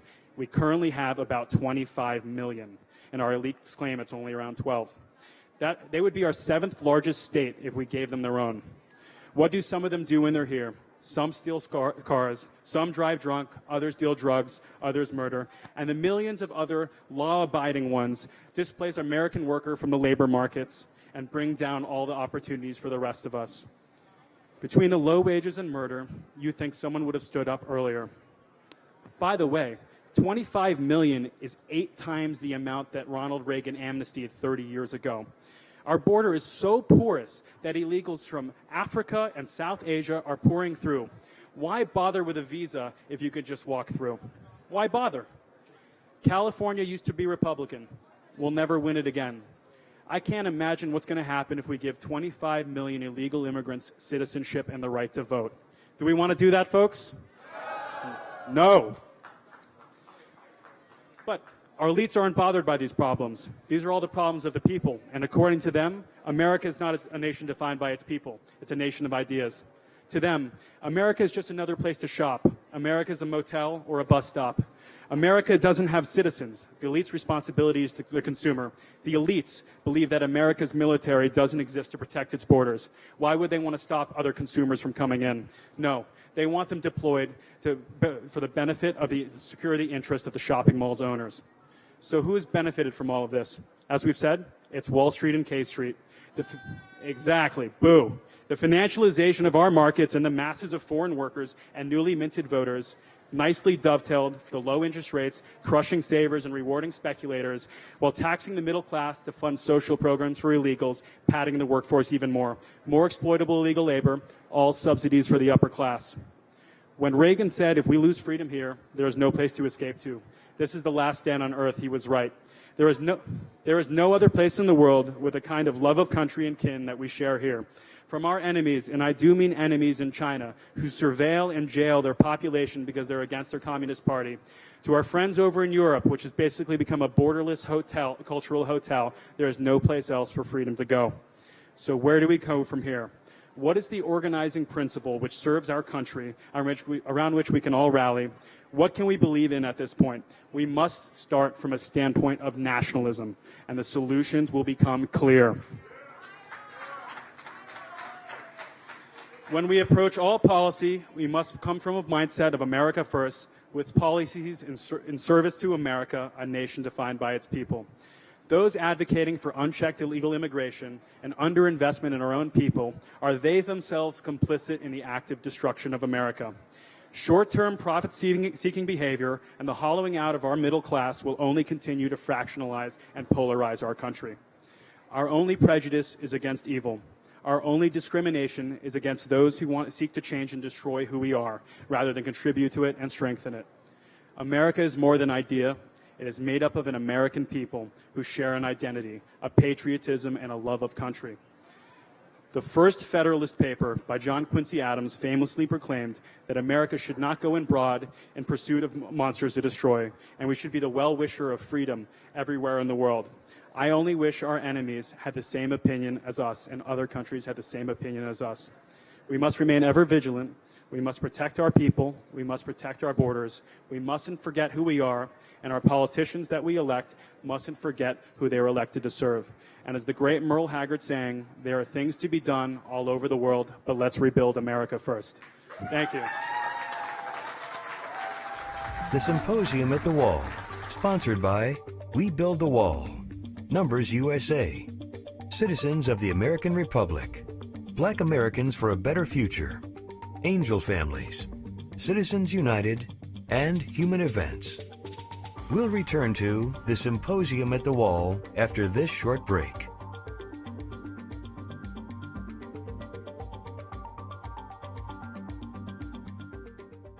This is a show of hands question, and hold them up for a moment so people can see.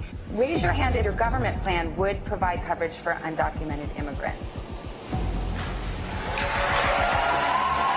The drug cartels are controlling who crosses the border. They make a lot of money smuggling drugs. They make a lot of money smuggling people. She voted twice against bills that would have provided more resources for these migrants in these facilities, and then she goes down to the facility and say they're not getting the right resources. The cartel and crime gangs across Latin America and beyond are focused on getting people and drugs to the United States.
We return to the Symposium at the Wall, Cartels, Trafficking, and Asylum.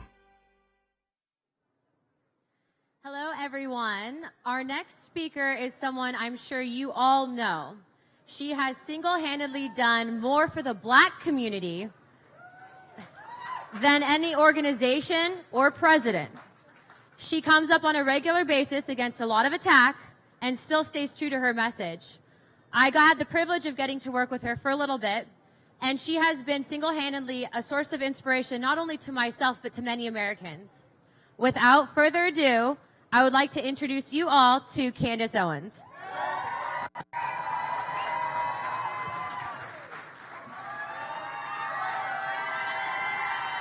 Hello. Hello. How epic is this? I love this. I love this because there are just Americans of every different color that are in here. I see white Americans, Black Americans, Hispanic Americans. Exactly. I love the United States of America. We're so blessed to be here. And I just want to thank all of you guys for coming out because this is a really important issue and one that I've been talking about a lot. A really important question that I think everybody should ask themselves is what is it about progressive policies that always seems to lead to regressive results for Americans, right?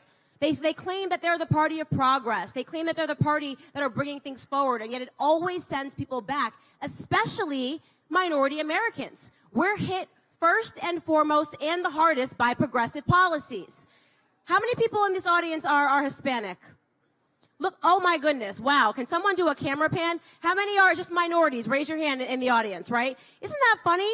I thought the wall was racist. Why are there so many minority Americans here today supporting it, right? I'll answer the questions. To not have a wall is racist. Any person that is saying we should have open borders in this country should be considered racist because we know what open borders leads to. It leads to detriments to the Black community and to the Hispanic American community. You know what the left never wants to talk about when they talk about Border Patrol agents? 50% of them are Hispanic Americans, north of 50%.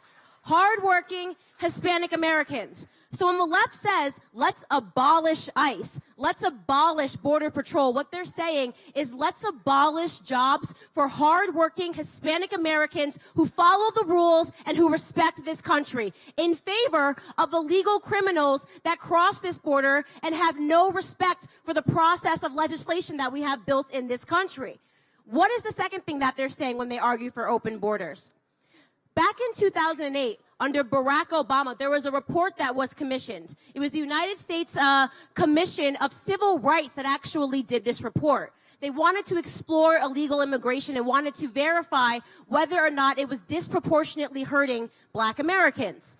They had people on the left, people on the right that were involved in this report. It was done and it was very serious. It's very thick. If you guys want to go back and read it. What they found in this report was that illegal immigration, first and foremost, hurts Black Americans. Across the board, this was agreed, okay? Because when illegals come into this country, they are competing for jobs with low-wage workers, low-skilled workers, which is disproportionately Black American men between the ages of 18 and 21. They said the reason for this disparity, the reason why Black Americans are impacted the most is because they're at the bottom of society. And why is that? Because of liberal policies in the first place. Isn't that right? Liberal policies have destroyed minority American communities. When illegals come in here sanctioned by the cartels, when they come in here and they're sanctioned by the cartels, what communities do you think they're going to live in? You think they're going to live in gated communities in Hollywood? You think the illegal immigrants are going to live in the gated communities that millionaires like Bernie Sanders and Nancy Pelosi and Kamala Harris and all of these leftist Democrats that are wealthy live in? Maxine Waters, who lives outside of her district because her district is too poor to live inside of, right?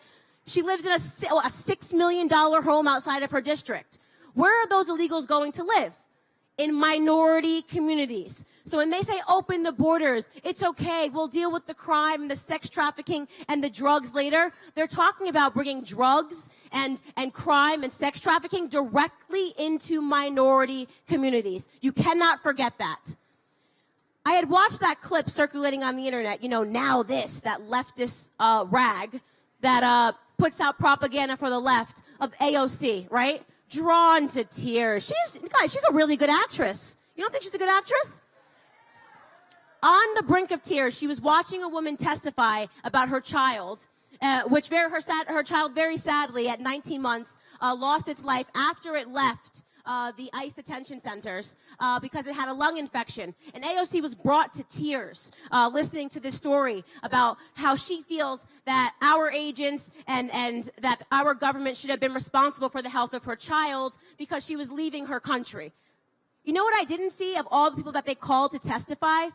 Why didn't they call any of the angel moms to testify? If they care about people that are losing their children because of immigration, why were no angel moms called into Congress to testify on that day? I had the pleasure this morning of speaking with an angel mom. Is she here? Where is Marianne Mendoza? Is she here? She might not be here. Give her a round of applause anyway.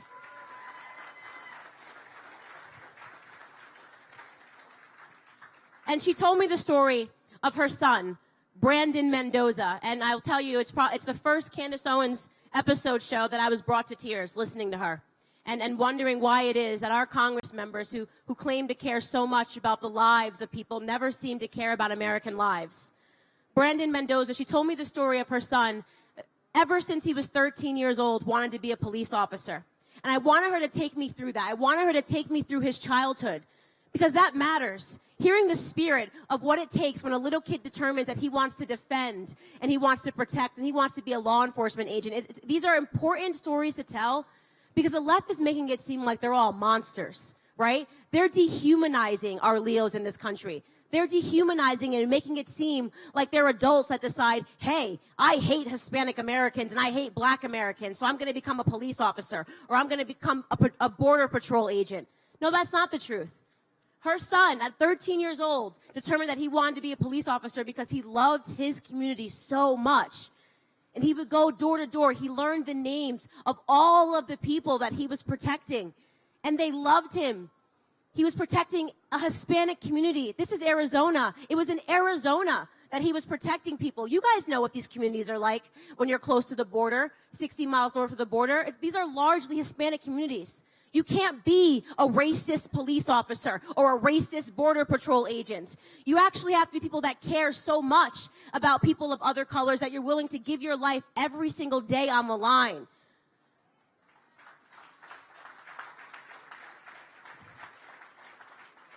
I made her take me through every second of getting that knock on the door when 2 police officers showed up and told her that there had been a bad accident. I made her take me through that wait when she told me what it was like for her as she was going to the hospital, not knowing whether or not things were okay, what condition he was in, only that there had been an accident. I made her take me through that moment when she walked into the hospital and looked to the right and saw his best friend, another police officer on the ground, hysterically crying, and she knew in an instant that she was never going to see her son alive again. I made her take me through the next couple of days. I made her take me through the funeral procession. There she is. Stand up, Marianne. Stand up. Come up. Come here.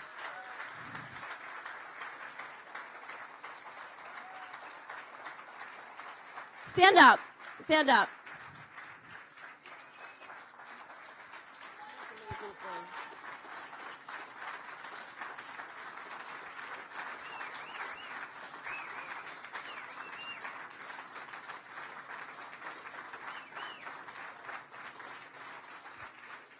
The pledge that we should be making as Americans is to keep Brandon Mendoza's legacy alive.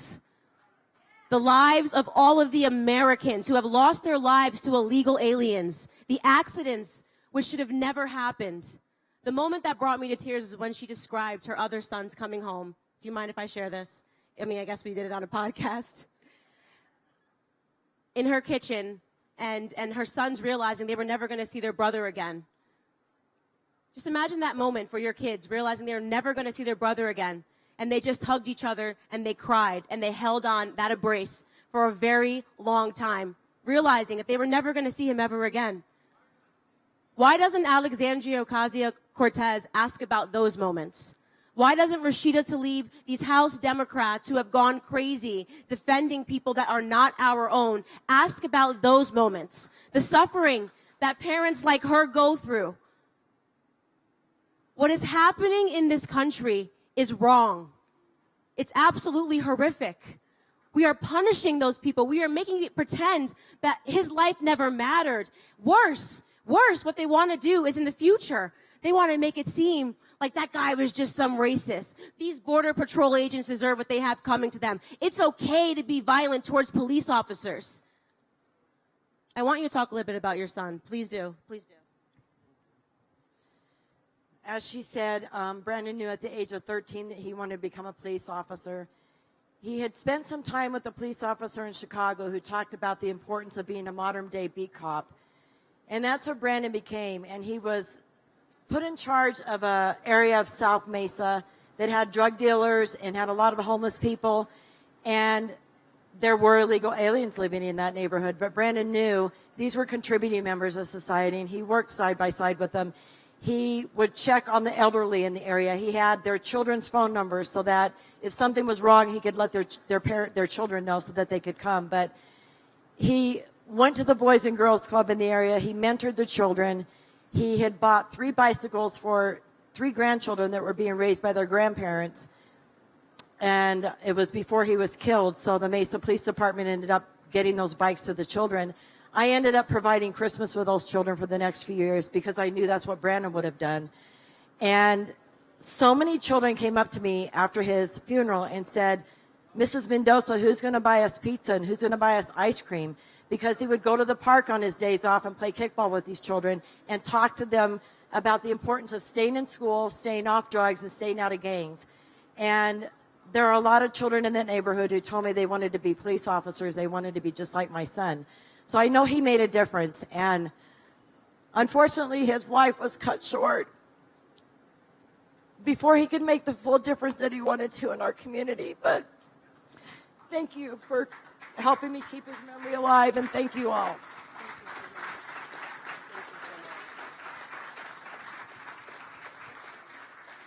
These are the stories that we need to hear about. These are the stories that we need to tell. We can't rely on the mainstream media to tell them because they want to bury them. Why? Because they want to import criminals. Why? Because they want a new class of victim voters. Because Black Americans, our population growth has stagnated thanks to that progressive policy of abortion, right? Progressive policies, regressive results, exactly. So now they're looking at a new class of victims that they can import from the southern border and turn into voting mules for them, and that's what it's about. They don't care about illegals. They don't care about Black Americans. They don't care about white Americans. They don't care about America at all. What they are after is power, and we cannot let them have it. I spend every single 6 days a week on the road fighting, and people say, how do you have so much energy? How do you do it? You know why? Because there's no other option, guys. What we have on the line in 2020 is so important. Do whatever you can. I was a girl that was on YouTube. That's all I had, a computer and some ideas. I had an idea that maybe minority Americans needed to wake up. Maybe we are being used and abused and lied to by the left, right? That was my idea.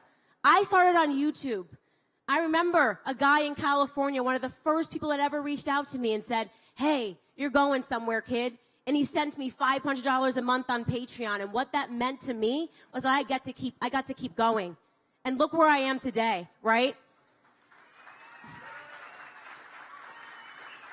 There are so many other patriots. You've met some of them today that are fighting the same battle I'm fighting. DC Drano, Anna Paulina, YouTubers that are feeling the same thing, putting on a MAGA hat and talking about what it means to be an American, because we are united in this country, right?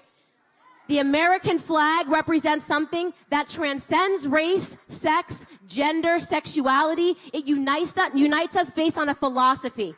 And that philosophy is that you can start anywhere in this country.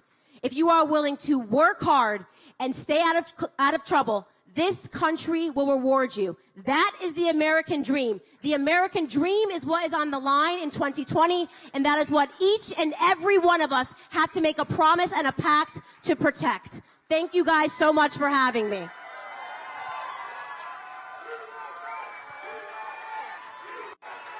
USA!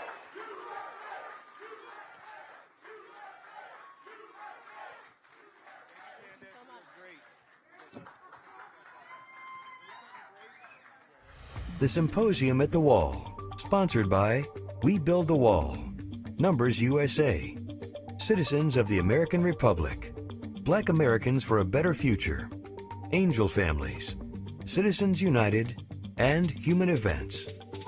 We'll return to the Symposium at the Wall after this short break.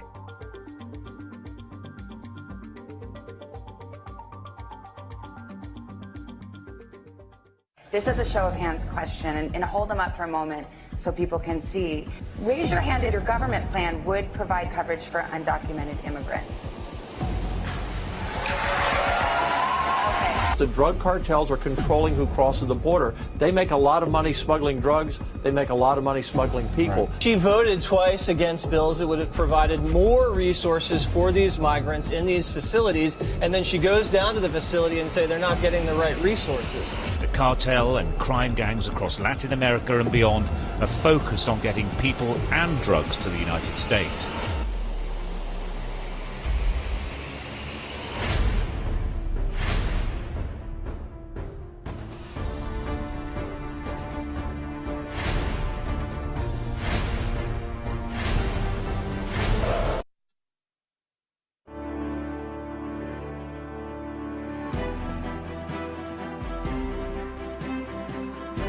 We return to the Symposium at the Wall, Cartels, Trafficking, and Asylum.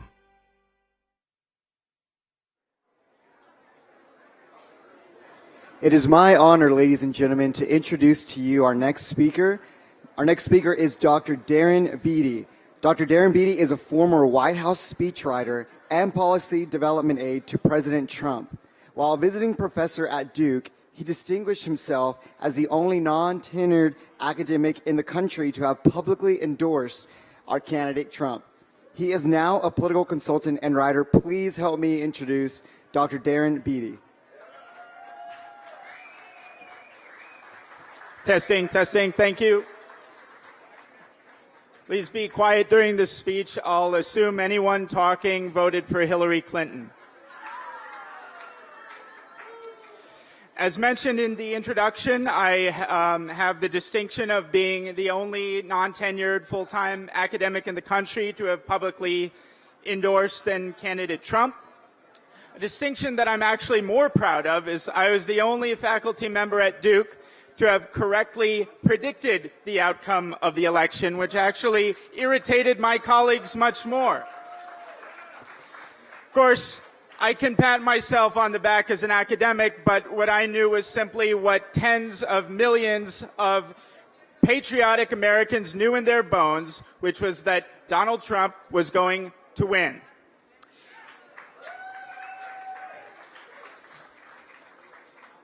Nonetheless, it was a great pleasure to experience an overlap between my own personal political convictions and my academic position that the political categories as existed after the Cold War were obsolete.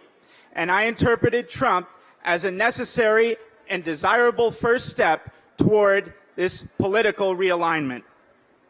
This helps us to contextualize this Never Trump phenomenon that occurred during the campaign. Indeed, the Never Trump people would say Donald Trump is not a real conservative. And traditional conservatives would say, indeed, he is. He actually is the real conservative. I would say, in fact, a lot of what attracts me to Donald Trump is what distinguishes him from traditional conservatism. In other words, what attracted to me and what is ultimately significant about Trump was what distinguished him from the other Republicans in the primary field and not necessarily what distinguished him from Hillary. In any case, it raises an interesting question as to what is conservatism and why indeed do we package together a certain position on tax reform, a certain position on foreign policy, a certain position on trade, abortion, and so forth. How are these things packaged together to form a coherent ideology? Some would say they essentially belong together. Others would say they're simply arbitrary. I would say they are contingently related to the circumstances of the Cold War. And after the Cold War, this old conservative ideology did more to obfuscate than it did to actually clarify our situation. Example, free market is great as an opposition to a Soviet command economy. However, a free market as a broad term that encapsulates Goldman Sachs, Walmart, and the neighborhood lemonade stand is an overly broad term that does not respect necessarily and deeply important distinctions. In other words, the free market of Goldman Sachs is not the free market of the lemonade stand. And a conservative vocabulary does not appreciate that distinction, is obsolete, and deserves to die. Another feature that was not factored into the old conservative vocabulary is an uncanny symbiosis that developed between a certain virulent strain of leftist identity politics and post-war capitalist structures. Indeed, on the side of the left, they would not want to even acknowledge this because the left is animated by a psychological need to think of themselves as critiquing powerful structures, not being instruments of them. On the other side, the right would not want to acknowledge this strange symbiosis because many, unfortunately, on the right are still beholden to donors with corporate interests represented precisely by those capitalist structures. This led to a situation in which a pure populist election was possible, in which every single powerful institution in the West, the corporate media, the military-industrial complex, the establishment of the Republican Party, of the Democrat Party, even the Pope, were aligned against candidate Trump, and candidate Trump nevertheless won because he had the one institution that mattered, namely the support of the people. Beyond the substantive significance and desirability of that victory, it's actually very interesting for another reason.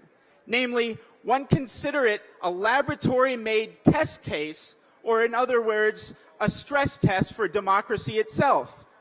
Put another way, if a candidate with simply the support of the people can win against the coordinated opposition of every single powerful institution in the society, that says something healthy about the functioning of our democratic institutions.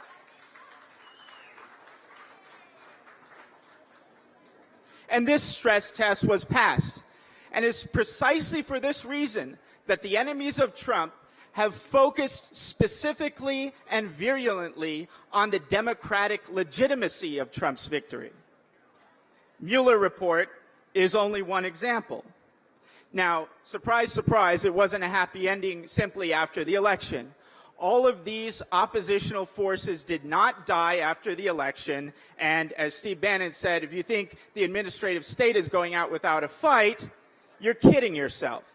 And they've been fighting harder than ever, unfortunately. This has led to disappointing results that we must face. Progression on the border wall has been underwhelming, and the borders are as porous as ever. This is not only disgraceful, this is ludicrous in the precise and literal sense that it is laughable and indicates that we are becoming no longer a serious country. And as much as I'm inspired by an event such as this, which shows that the civic heart of American patriotism is still beating, and that private citizens with private money can come together and do amazing things. This is true and important. However, we should not emphasize this tremendous victory of private enterprise as an excuse for the failure of our own government institutions. After all, this failure is not necessary. Our government at one time helped us dig the Panama Canal, build the Hoover Dam, and as we've learned recently, put a man on the moon. It is inspiring how much money we have raised in this noble effort. But in another sense, it underscores the depressing fact that actually there was a different fundraiser for the wall. And much money was raised. That was called Tax Day, April 15th, where we brought in trillions of dollars of revenue. And somehow we can't spare 20 billion of that, a minuscule fraction. Incidentally, ask yourself how many people in charge of this country know how many zeros there are in a trillion? Zero. We can't find 20 billion to fund the wall. After $7 trillion spent on Mideast wars since 2001, that is, for perspective, more than the collective market capitalization of Amazon, Apple, Facebook, and Google combined, plus the entirety of student loan debt, plus private credit card debt. After all of that, not $20 billion for a wall to protect our country. After $800 billion in military budget funding, not $20 billion to build a wall. I'm almost thinking a better prospect for us, maybe we can give Raytheon or Boeing the contract for the wall, and we'll have a better chance of it getting built. And so you see my point. It's not just lack of substantial progress on the wall or immigration at a time where immigration is registered in polls as a matter of highest importance amongst the electorate. It is something deeper than that, because this stress test of democracy that was passed when Trump won, which leads to a certain justified sense of optimism, if we don't implement the agenda that was run on, that leads to the prospect of a profound cynicism with respect to democracy and our democratic institutions. And I want to conclude briefly by talking about other features of this institutional failures. Another aspect of institutional failure that has not changed and is indeed exacerbated is a lack of accountability. This is evident in the fact that not a single person has been made accountable for our disastrous Mideast wars. And in fact, some people, unfortunately, even in the administration, have been awarded personnel-wise. There's been not a single person held responsible for the financial crisis of 2008. There's not a single person held to account for the opioid crisis, which continues to ravage our nation. And there is not a single person who has actually been held accountable for this now revealed Russia hoax, in which the upper echelons of the CIA, of the FBI, of the DOJ conspired in a semi-coup attempt to attack the legitimacy of the president. I'm not holding my breath for accountability. I think we'll see the hearings, it'll wash away just like everything else, and it's back to our regularly scheduled programming of socialism versus hamburgers.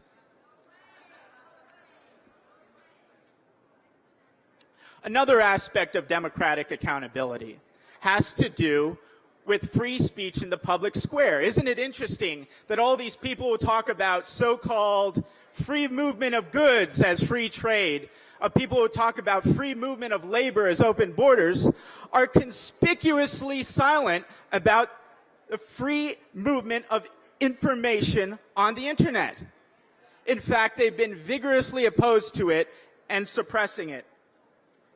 Major tech organizations such as Google have reacted in literal tears to the victory of Donald Trump and have vowed to never let it happen again. And we've heard countless stories in this very symposium about how immigration patriots have been silenced and deplatformed. People with millions and millions of followers. Make no mistake, your commissars in big tech are doing everything they can to make sure the American people will never meddle in their own elections again.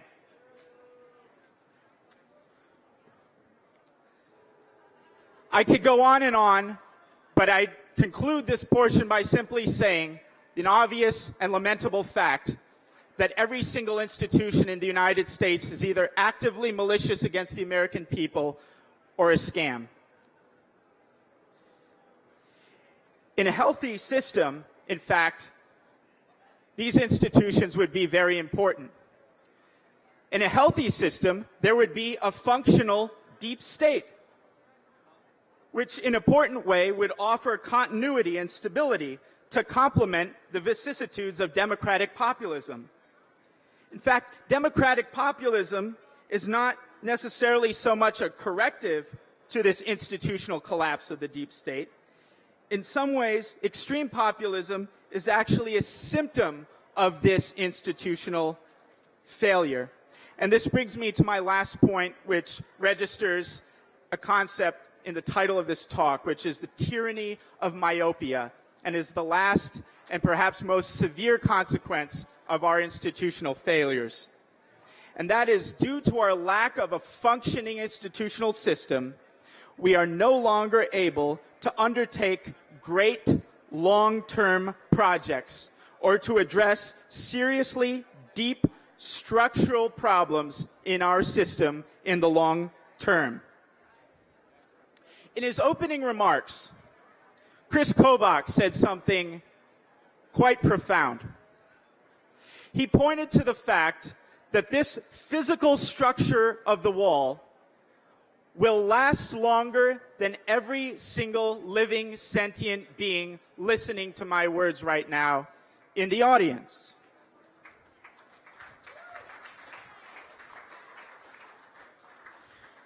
Somehow, this physical wall is therefore a tangible expression of our will to survive as a nation.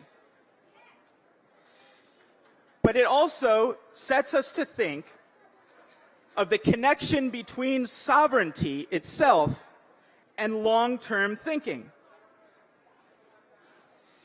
If I'm an individual and I want to plan long-term, say I'm 23 years old, and I want to plan for certain goals when I'm 40 or 50.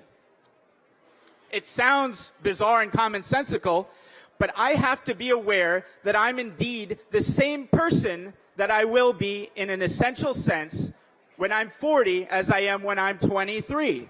There has to be a structural integrity and coherence to who I am as an individual now and who I will be as an individual in 20, 30 years for me to undertake long-term plans and projects as an individual. This is the same thing for us as a country. If we don't have structural integrity, if we don't have social cohesion, if we are not a unified whole as a country, we will be incapable of executing long-term plans into the future. And this is the most devastating consequence of our widespread institutional collapse. Now, I might sound a bit pessimistic in this speech, but I represent the best kind of pessimism, what a great philosopher once called a pessimism of strength. Because indeed, I am utterly confident that talented, energetic Americans have what it takes to navigate the troubled waters ahead in the next few decades. In keeping with my own prescription, I like to invoke a heuristic, and that is as follows. Imagine it is the year 2044.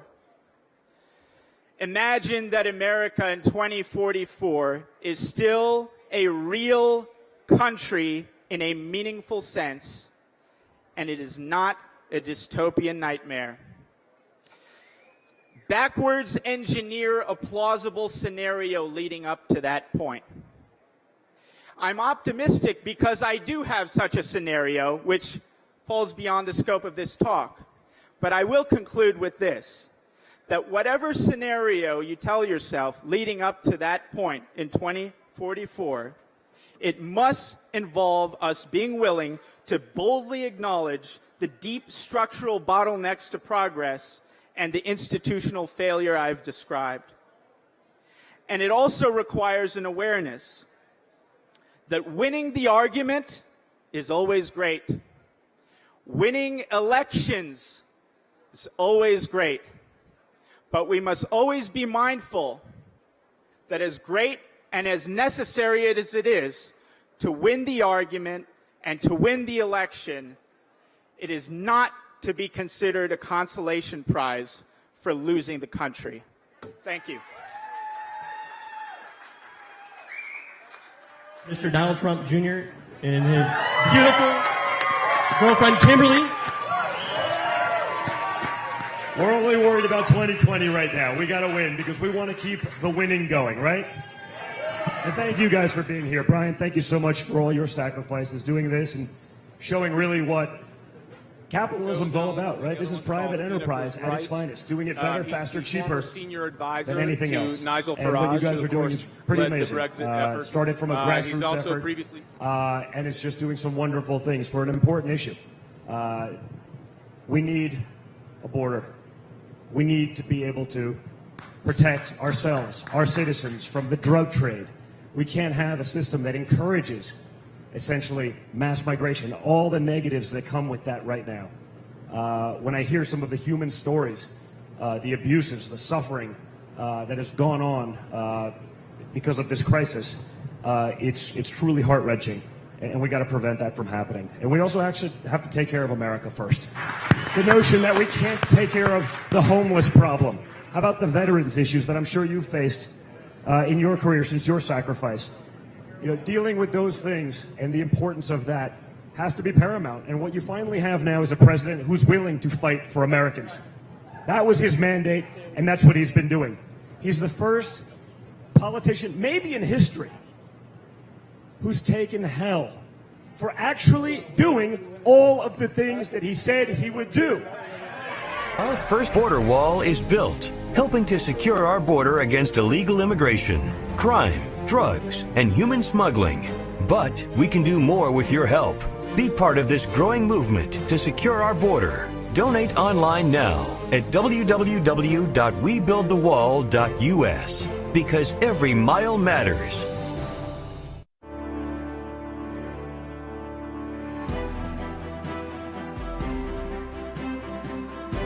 We return to the Symposium at the Wall. Cartels, Trafficking, and Asylum. Welcome back to the Symposium at the Wall. This next speaker is one that I have been looking forward to since the beginning of the program. He is Rahim Kassan, and for those of you who don't know about Mr. Kassam, he is a gifted opinion writer and author. He's got 2 best-selling books under his belt already, No-Go Zones and Enoch Was Right. He was formerly the senior advisor to Nigel Farage, who of course led the Brexit effort in England. He is also previously editor-in-chief of Breitbart London, and his current endeavor is one that I'm really excited about. He's reviving Human Events, which was formerly Ronald Reagan's favorite magazine, and bringing it back to life and doing so in terrific fashion. Kassam has also served on the Academic Advisory Board for the Institute of Social Sciences, Economics, and Politics in Lyon, France, and he's a fellow at the Claremont Institute, and you will frequently hear him on radio and see him on TV. So without further ado, please help us welcome Rahim Kassan.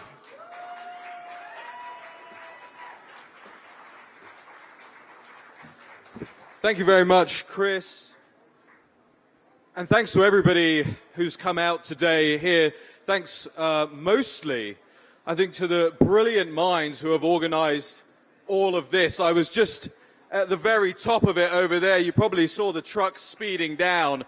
It's because Dan just texted me, said, "Where are you? You're on stage in 2 minutes." So we bolted down there, and Foreman Mike, leading us down that roller coaster, says, "Now you know how Border Patrol feels. When one of their guys is under attack, they have to just bolt down. It's treacherous." And I think we all owe a great debt of gratitude to the amazing Border Patrol agents here as well.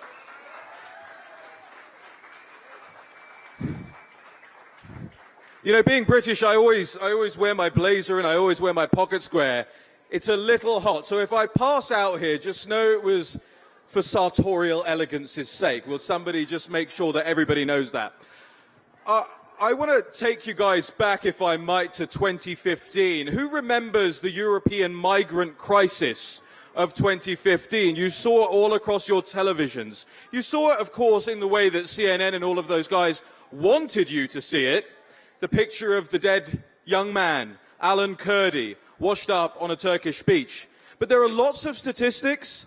There are lots of human endeavors that took place during that migrant crisis that not a lot of people know about.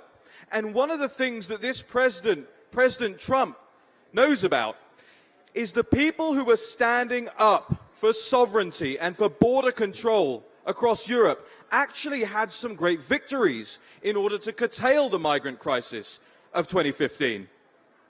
You know, in 2015, Eurostat, which is the European Union's statistical center, which means it's unreliable, you double every number that they give you, they said that there were 1.2 million asylum claims across Europe in 2015, mostly in Germany, Hungary, Sweden, and Austria.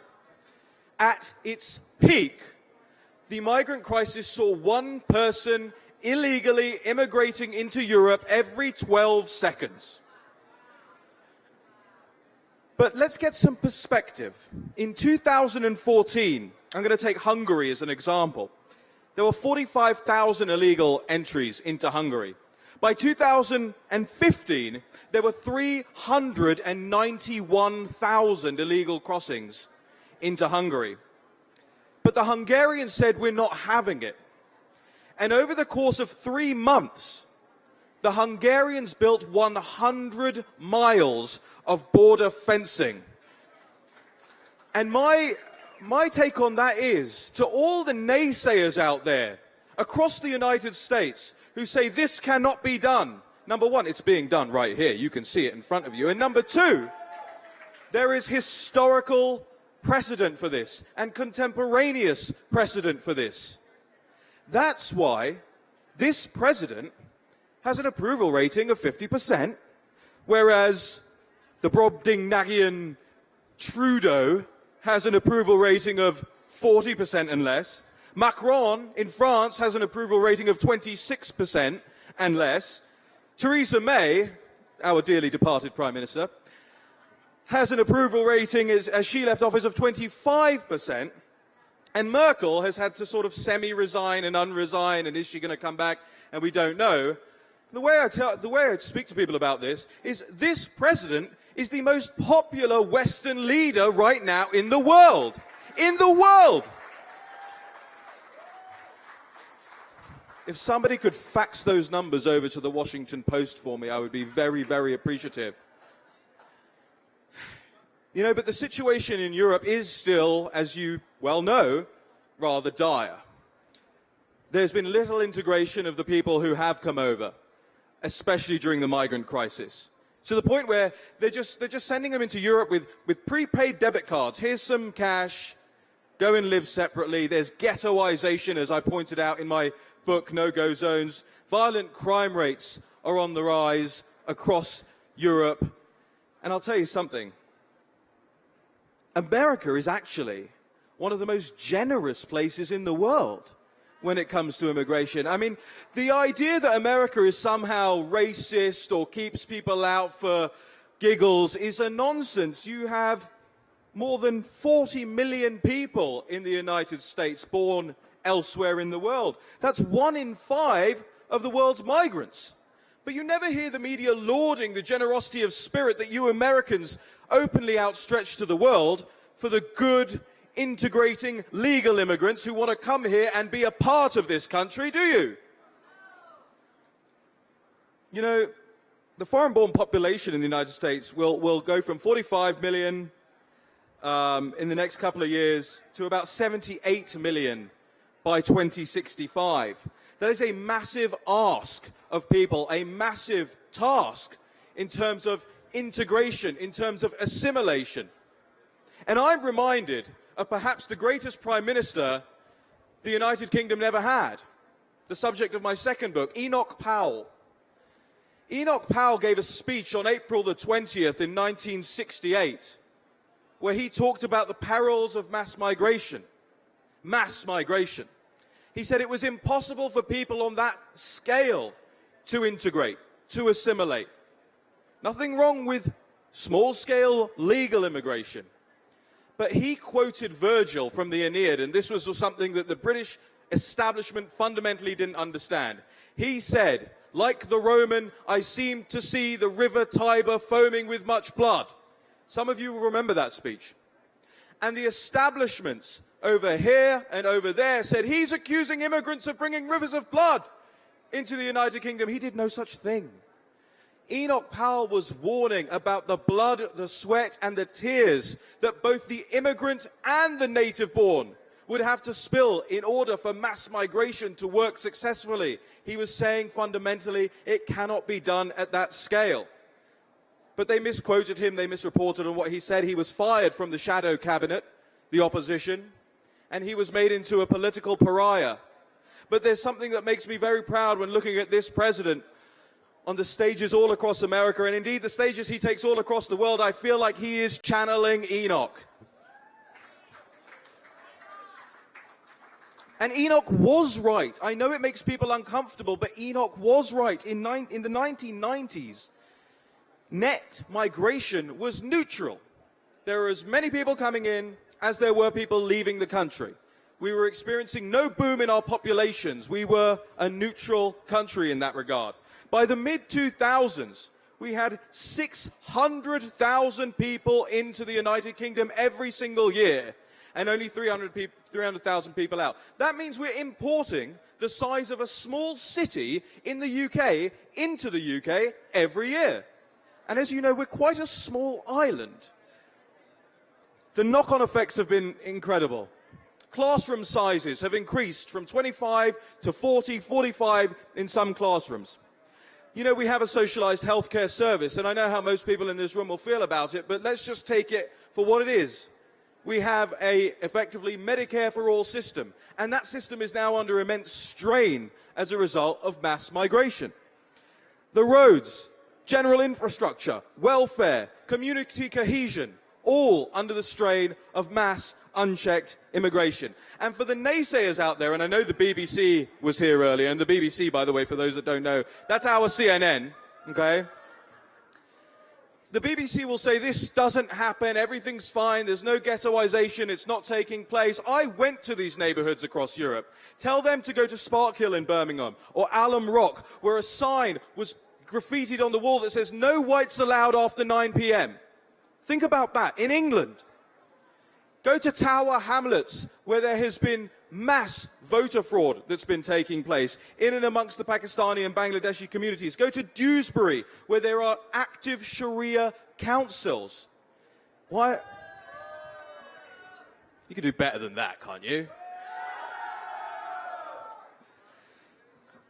And there is the importation, unfortunately, of gross cultural practices into my country.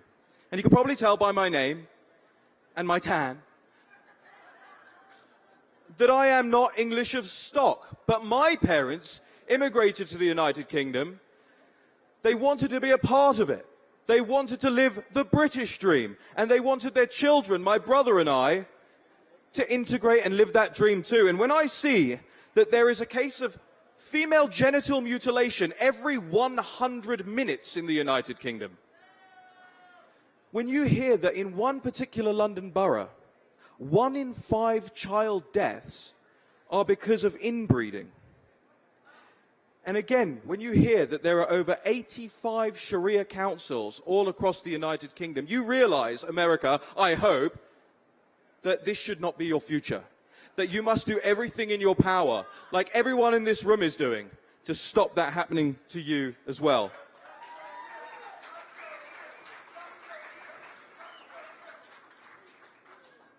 You know, we had a referendum in 2016. Some of you will remember that, for Brexit. And of course, you guys did the original Brexit in 1776.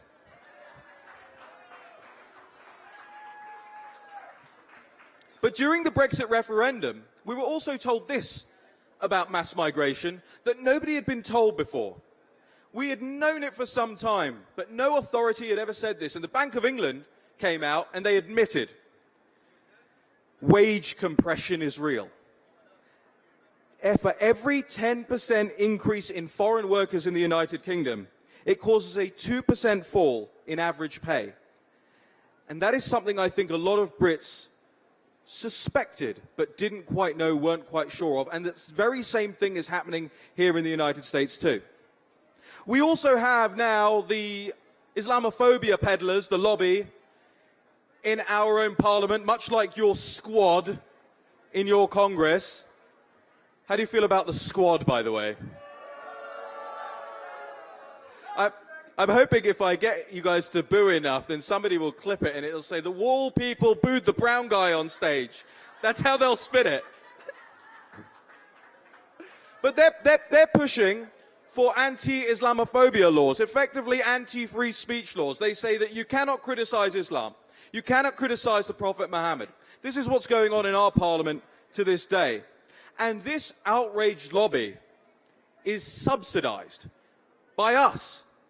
You hear about NGOs, right? Non-governmental organizations. They're not non-governmental organizations. They get government grants.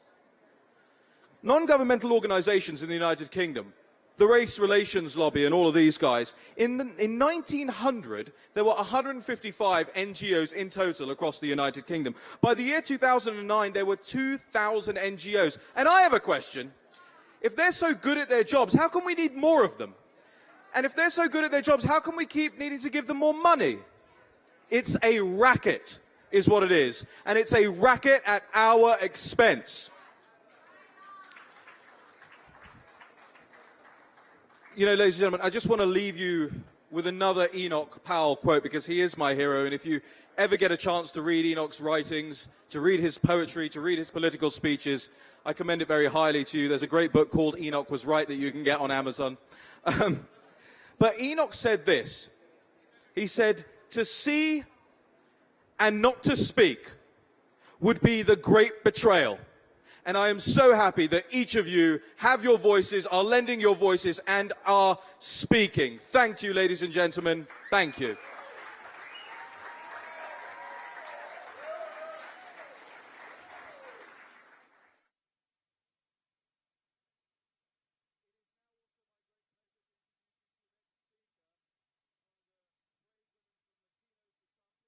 For Paloma.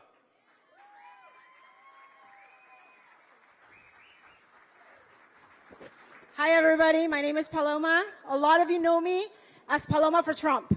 I was born in Mexico. I came to this country legally. Today, I am a proud American citizen.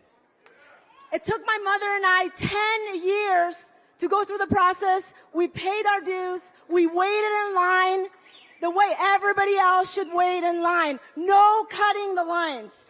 I do not feel discriminated against by President Trump.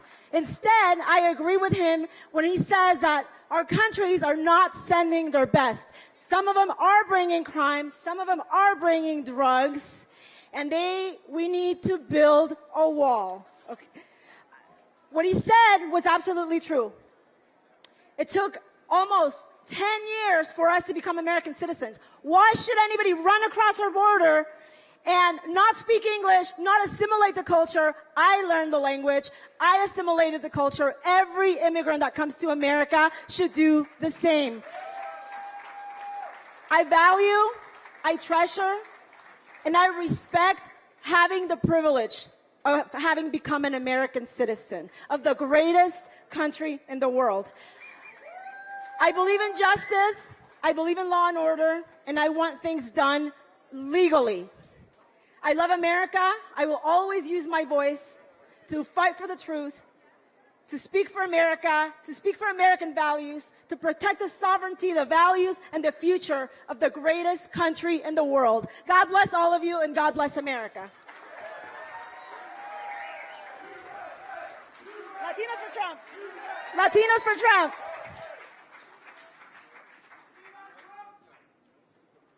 Very nice, very nice. Thank you, guys. What an amazing weekend. What a great event. Let's give ourselves a round of applause.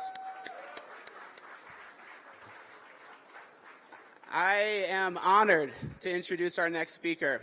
He's a fighter. He understands that we're at war with the establishment for the moral fabric of this country.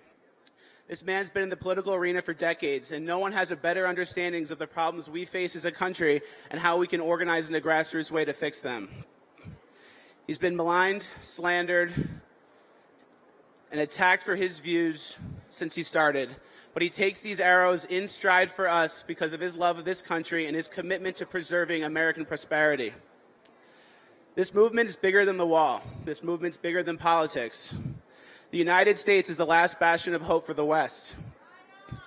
This man recognizes this, and he's committed his life to fixing these problems. He's one of the reasons that I got involved in this movement, and he helped me realize that we, the people, must fight back against the radical progressive agenda. We, the people, have the ability to fix our problems. We, the people, have the ability to take back control of our lives. Ladies and gentlemen, without further ado, Stephen K. Bannon.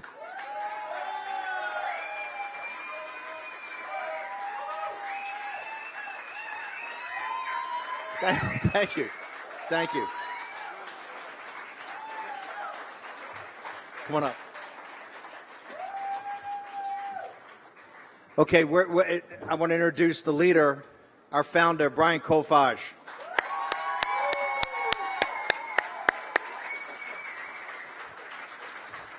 It's always tough to follow Candace Owens and Raheem Kassam, so we'll try. First off, Brian, I want to just get your thoughts over the last couple of days, having built this, been the inspiration of this. It was just in December. What are your thoughts about what you saw here over the last couple of days? I think it's been incredible to get everyone who's come down here, braving this heat, hearing what we all have to say, and you guys are really the tip of the spear of getting the information out there. You're the Army. We need you guys to be the Army out now in your cities, in your communities, getting the word out there, fighting for what you know is true, exposing the media, taking everything that you learned here this weekend and just getting it out there. It all starts right here with you. We built this wall because there's a crisis, and now it's your job to spread the word, be activists in your community. If you need to run for an office, run for an office. It could even be in your city council. We've fought a war with the city council here in the city of Summerlin Park. The littlest office, the littlest political affiliation could have the biggest impact. These people could have stopped us here easily, and it just shows you it doesn't matter how big or small it is, you can have an impact.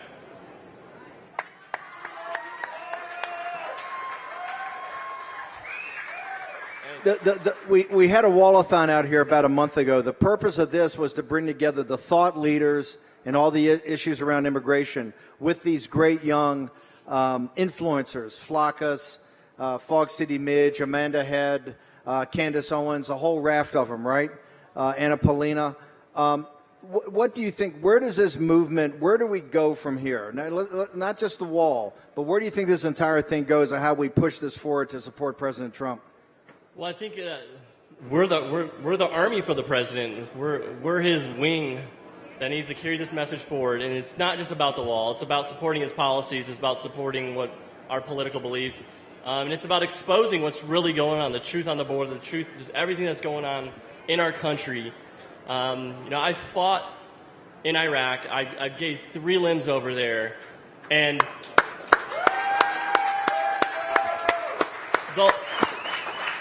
the whole reason why I started this was because a couple years ago I had children, and it really just clicked instantly when I had kids, and I realized the freedoms that we had. And I've reflected back on my times in deploying in the Middle East, and I saw how those people lived their lives. And these kids over there lived in hell, and it wasn't their fault. And I realized that all the freedoms we have here could easily be stripped away. We could lose everything we have easily. It's not hard. We all live in a bubble in the United States, and I think we all need to realize just how fragile that bubble is. And we need to stand up and start fighting, because this is a war. This is a war for our civil liberties. It's a war for everything that so many Americans have died. Every American who have fought in World War II, Vietnam, every major war, Korean War, they died defending this freedom that we all have here today. We all inherited that freedom. I was born here. I inherited that. I didn't do anything for that freedom. This is my way to pay back to all those people who gave their lives. I'm paying it back, and I think it's all our jobs. We all inherited this freedom. We need to do everything to preserve it for future generations. Since the organization built this and the reception in the community about how it's cut crime, talk to the group about how many different people, how many different entities, how many different communities have approached us to build walls for them. Our email has been blowing up since this walls went up. There's been actual cities and towns who feel they've been neglected by basically Congress and Democrats. They want us to build them walls now, these cities that are on the border. Entire cities. The city of Southern Park says, no one wants the wall. This wall's a disgrace. Well, we have cities and mayors who've already voted unanimously, mayors and city councilmen, to allow us to build a wall around their entire city on the border. Hispanic American communities. And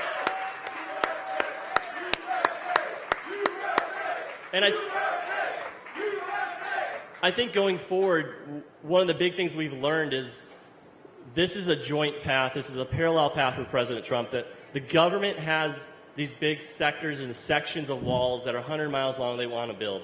But they're not looking at these little spots like this, and it's just not on the radar. We've been speaking with different congressmen, like Congressman Louis and the Freedom Caucus, to allow us to come in and be the special forces to build these little, very important walls that are in these communities where people need a wall, where the government's not going to do it. And I think that's where, going forward, that's another area where we're going to play an important part. It's all of you helping out these other communities who need border protection. And just not a half mile. We're talking they might need 10 miles or 6 miles. And every little hole makes a big difference. It doesn't matter if it's a half mile. The Border Patrol agent up there, they know what this half mile did. It changed the entire region over here for smuggling. All the smuggling now has shifted down to Laredo because of this. And that's straight from the Border Patrol's mouth. Just a half mile. And it's common sense. You have a little hole, you plug it. And you keep plugging away till they're all plugged. One of the most powerful panels we had the entire time was the Border Patrol and ICE agents and the union heads on Friday. And when Brandon Judd said that it's gone to 0 incursions after this wall was built. Remember what Brian talked about from the very first day was that this wall is not a total solution of what's the problem with immigration, but it's the beginning of a solution. And it's certainly a solution for law and order. It's certainly a solution for security. And it's helping the people in Juarez. It's helping the citizens of northern Mexico and Central America, because it's the first step to break the backs of the cartels. A lot of people have talked about it. Donald Trump, Brian Colfax, and We Build the Wall are actually building a wall to do that.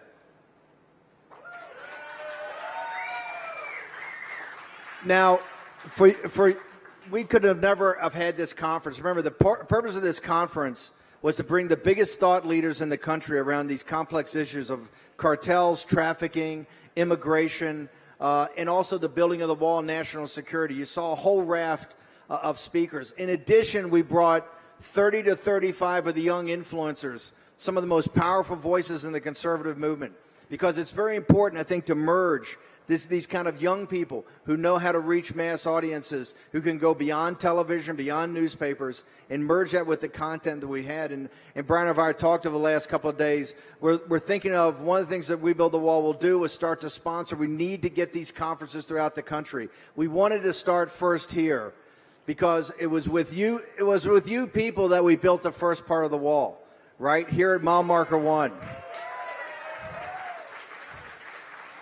If it had not been for the people of Sunland Park, if it had not been for the citizens of El Paso and their cooperation, this would have never gotten done. And this will stand as a monument to you and everything that you accomplished in securing the border of the United States of America.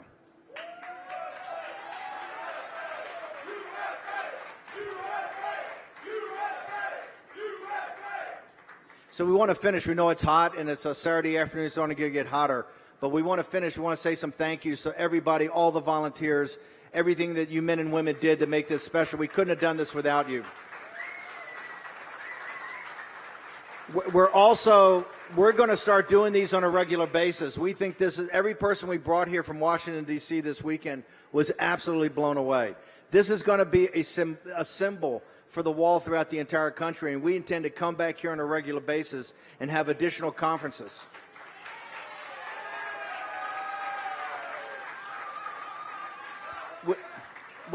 What we really are, any of the senior, the chairman or any of the senior members of the local GOP here, we have something that we want to give you guys. If the senior leaders can come up to the podium.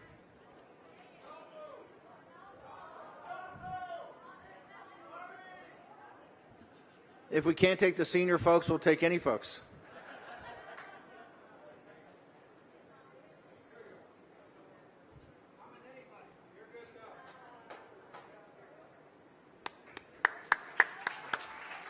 Yeah, we couldn't have pulled this event off without the help of the El Paso GOP.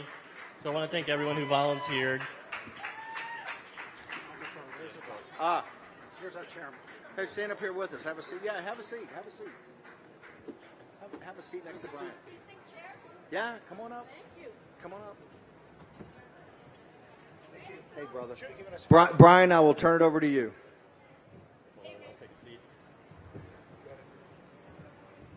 Well, we all appreciate, everyone at We Build the Wall appreciate your hard work and dedication. You know, you guys didn't have to come down here and do this. And we all very, very much support you in all your endeavors. You're working hard. You know, you're in enemy territory. You're probably one of the worst enemy territories there are in the United States, besides San Francisco. And we just want to say thank you. So we have a check for you. It's a small donation, but thank you. I mean, you guys came out here and volunteered. You know, in this heat and in the sun, you did an incredible job. We couldn't pull this event off without your support. So thank you.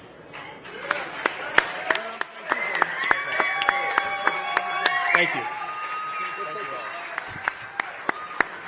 We want to thank the leadership of the organization that puts together. We want to include all the individuals that participate. We start naming names and we miss somebody.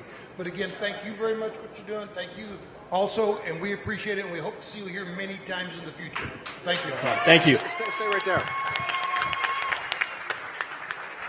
Okay, the last thank we want to do, remember, 1 year from today, it's going to be in the summer of 2020. It's going to be the run-up to the 2020 campaign, and trust me, it's going to be 10 times harder than 2016, okay?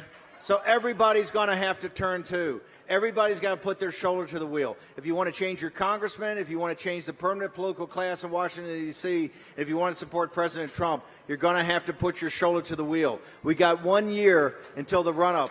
And so we're going to be back here often to support you guys. Yeah, I want to say one more thing. And this entire GoFundMe was started just on like a simple idea. No thought really at all. And I just thought maybe I could make an impact and have a change.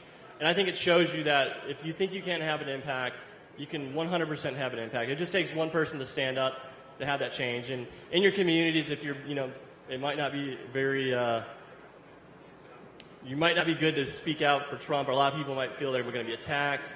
You just have to stand up for what you believe in and not be bullied or not be pushed around. Just stand up, because that's what it's going to take. Once you stand up, other people are going to see you stand up, and then it spreads. It's how it works. So just stand up and fight. Remember, Hillary Clinton did us the greatest favor of all. She gave us a great name, the deplorables. You're all deplorables.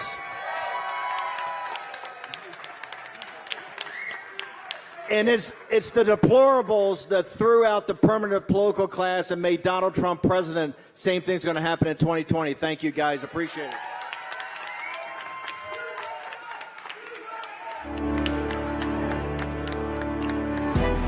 The Symposium at the Wall, brought to you by WeBuildTheWall.us.